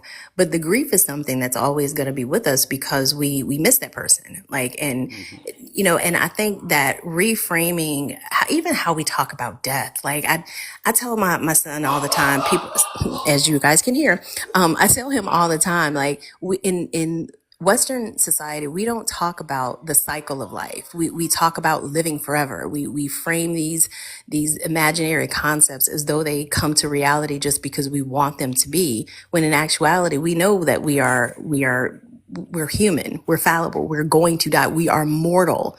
And I think we need to be able to talk about life. If we talk about the end of our lives, then I think we'll focus more on the fact of how we're living it while we're here. It makes it more beneficial. I think it makes it more enjoyable.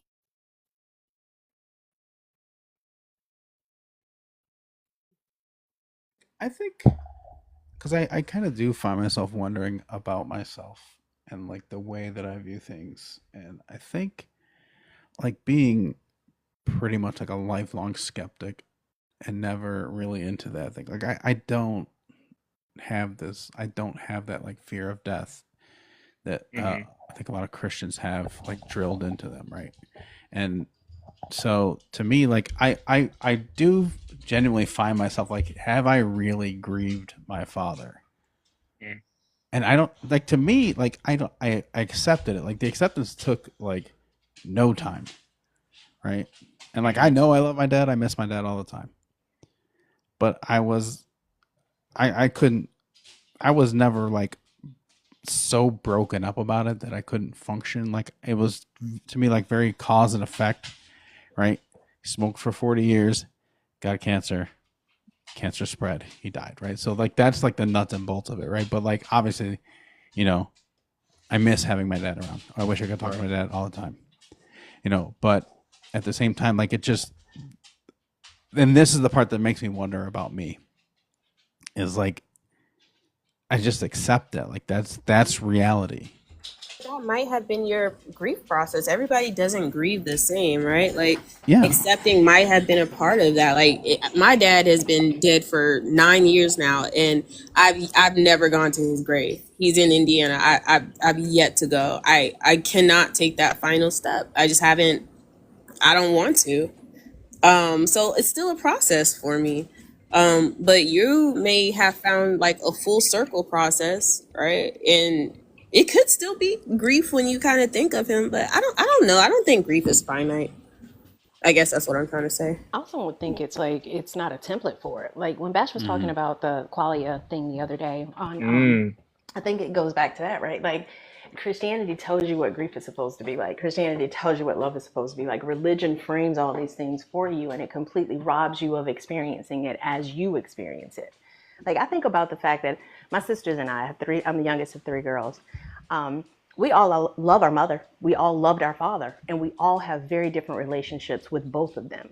So who's to say one is right and one is wrong? I think to externalize what a process is supposed to be like robs you of your individual experience of going through that from your vantage point. It just completely robs you of the qualia. So when I think the same thing, right? Like I miss my dad, I do, but acceptance is so key, specifically of things that we cannot control. And I think religion evolves because it's trying to give you control over the uncontrollable. and it Hmm. gets so like gets so murky so quickly, when in reality acceptance of things that we cannot control is the only, it's for me, it's the easiest way to get through things, not pretending that there's an alternative reality to something. Mm. So that's where my mind's at, just sitting here since the start of the conversation, is the reason why I say I haven't accepted my mom passing or her decision to be cremated is because I have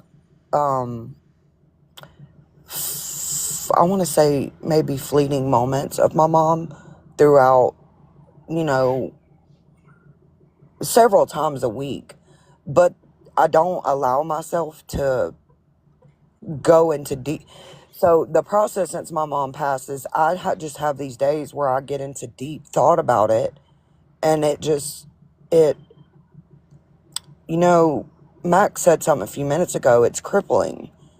That's the way I've processed my mom for 5 years. I don't have those days very often, but when I do, it's horrible. I mean, I don't even want to get up. And I do think about my mom often, but they're just surface thoughts. I don't think I've allowed myself to actually just sit with the pains and the depth of thought that I have over it. Maybe that's what I need to do. Yeah, like I'm like honestly, like find like a grief counselor. Like talk to a professional because they are infinitely more equipped than any of us are going to be. And I would recommend a secular one, but that's Yeah, that's hard to do because I've actually been yeah. looking for a therapist that Um, doesn't. Yeah, go to seculartherapy.org. or opencollective.org will team you up with a therapist for, I won't say 100% free, but very, very cheap. You said Open Collective. Yeah, it's Open Collective. I have the website. I might be saying it wrong, y'all. If I am, I'm sorry. But I will find it, and I'll Post I'll that send in it to you. Thinkers. Yeah, I'll put it in Thinkers Discord. Yeah, I'll put it in Thinkers Discord because I've done that before when I've been low on funds, or not just low on funds, but I didn't feel like I needed to talk to somebody who didn't know me, who knew nothing about me, who didn't have a history or anything, and I just needed to talk with somebody who was accredited. Number one, not religious, but definitely, you can ask them about themselves, like, hey, are you this? Are you that? Just to get a feel for who you're talking to. Yeah, I feel like I need that because I have a very small circle of people in my life, family, my daughters, my grandkids, and my stepdad. So I don't really have, most of the people I talk to about it, like my stepdad, he's like, well, she's in a better place. And we've kind of gotten into some conversation about the God, but it hasn't really went so well. So, I don't know. I guess my deconstruction journey is making me very vigilant about the people that I'm willing to open up to or even allow close to me in my life. And that's just something else I'm going to have to work through. I think it's But I haven't Open really. Path Yes, Collective. Open Path. Yeah, thank you. I was just about to get the site. Thank you, Hannah and Mac. Yeah. OpenPathCollective.org. Yep, there. Oh, I see it now.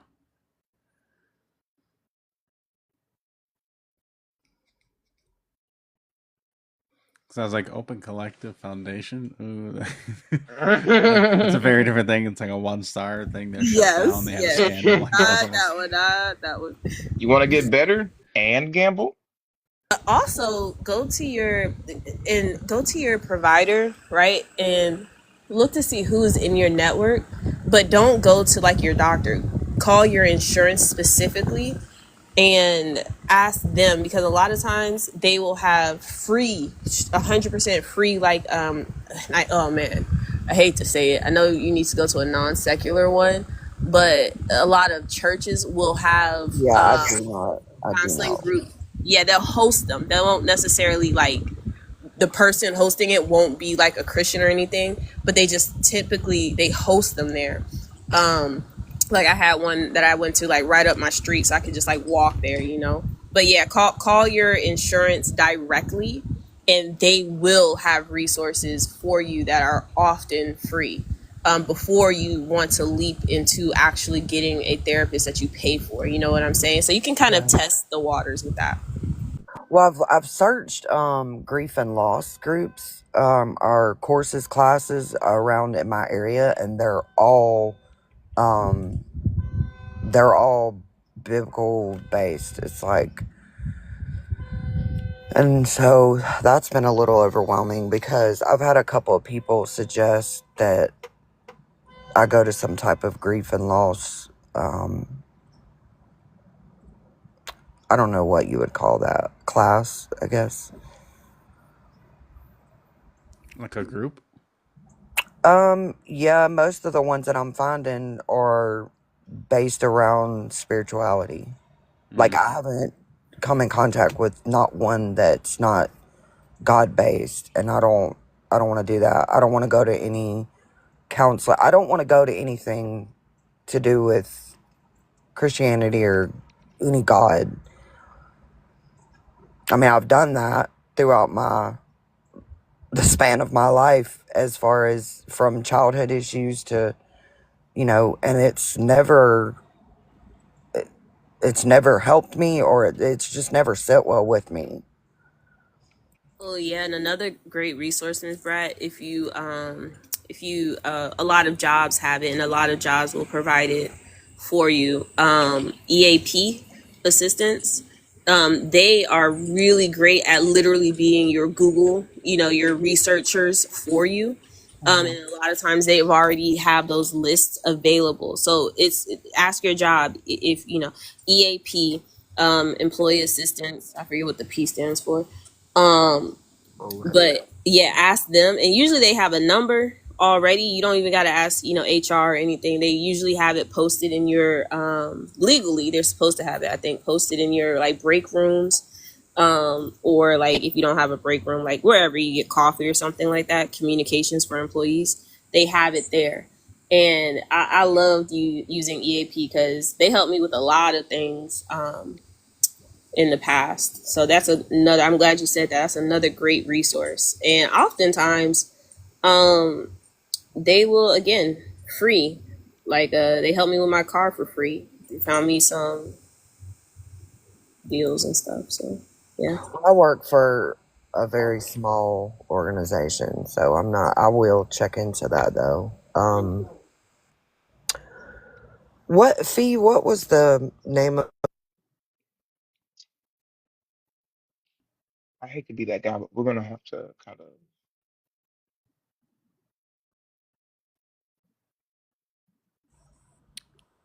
Okay, she may Remember the be. secular therapy project? Oh no, you were cut off. You left the app, so we couldn't hear you. You were asking. You said what was the, and then you got cut off. Were you asking Oh, about secular therapy project? yes, that Okay. was it. Yeah, just seculartherapy.org. Okay, thank y'all so much. Don't want to hold Oso up. Yeah, I've got a wake to go to, so that's why I'm saying that. Okay, sorry to hear that. Life and death, it happens. Yes, thank y'all so Guys, much. All right. Good talking to you. Y'all too. Take care. All right. You too. guys, it's been an interesting morning. Very fun. Uh, great vibes. Interesting characters. Thanks first and foremost to everybody that showed up and showed some love. Tapping, subscribing, gifting, sharing, reposting, since you can repost lives now. I have to bring it back. What? Yeah, if you click the share arrow, it lets you repost lives now. But it's not a recording. It's just like broadcasting a Yeah, no, share. it's just yeah, it just It's kind like of a broadcast share. Okay. yeah. So Okay. like it'll show up on more For You pages and stuff. Make sure that we lock in trying to do that more often. I gotta remember to bring Yeah, that up more often. that seems like it'd be pretty effective. Yeah. I don't understand because I'm going to the share button. Oh, wait, Is it Wait, under when you do it more? on your profile?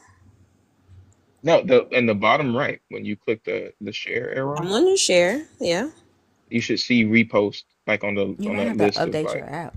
Yeah, I don't see that on mine. Oh, yeah, because I say I don't see this. Yeah, they just updated it Is it the yesterday, I middle think. row? Okay. No, Somebody did it. Somebody Travis reposted Thinker's Live yesterday, and then I reposted Christina's live I yesterday. So reposted I know it's there. Christina's too. Yeah, Yeah, I I know it's think you there. need to do an update, and then as soon as you do an update, when you go into a live, it'll send you a message saying you can now repost this live. Oh, Okay. okay. Yeah, Oh, Thinker, are you going live? If so, what yeah, time? yeah. Okay, good, good, good. All right, let me hop down. Love you. Also, sending you my love. I'll talk to y'all. Thank you. I'll talk to you later. I'm about to go live, yeah. All right. Okay. We're gonna give Thinker a few seconds to get situated.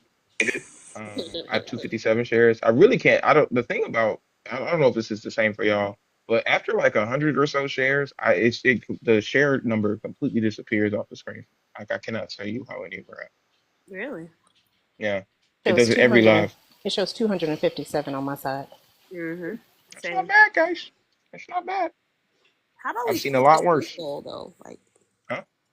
let's finish this gift goal. We only need like two more, and then I don't know. You know, let's knock that out. It's not hard. Good. Yeah, We could. I think we could. Waiting for Thinker to get settled.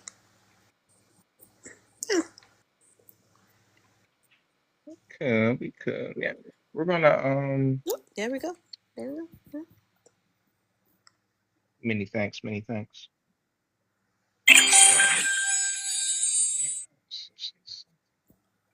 Yeah, one more. You can do it. Oh, Joshua always coming in for a win. Debbie Lovely. W, Annika, thank you, lovely peoples, all of you guys, every single one. Thank you guys. I appreciate it. We we've had a lot of fun today. I think I've said that part of the speech already.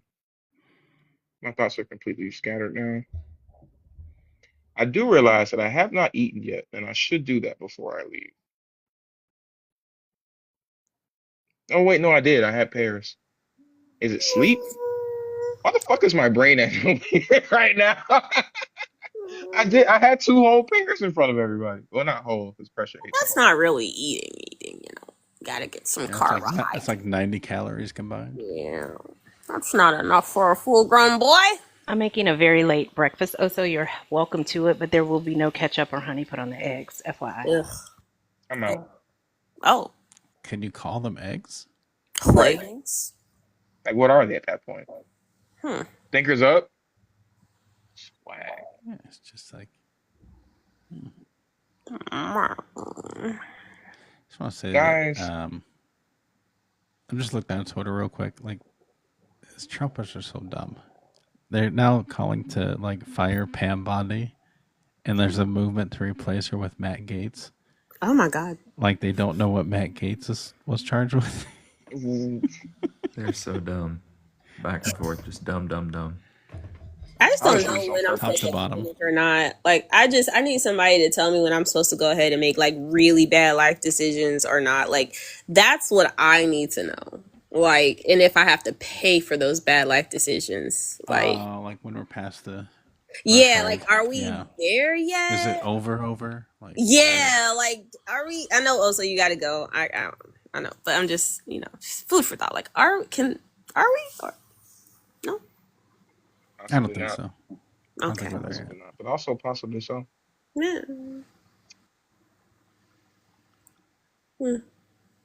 I'm gonna go fix my brain. This shit is just, I can't even, I don't even know.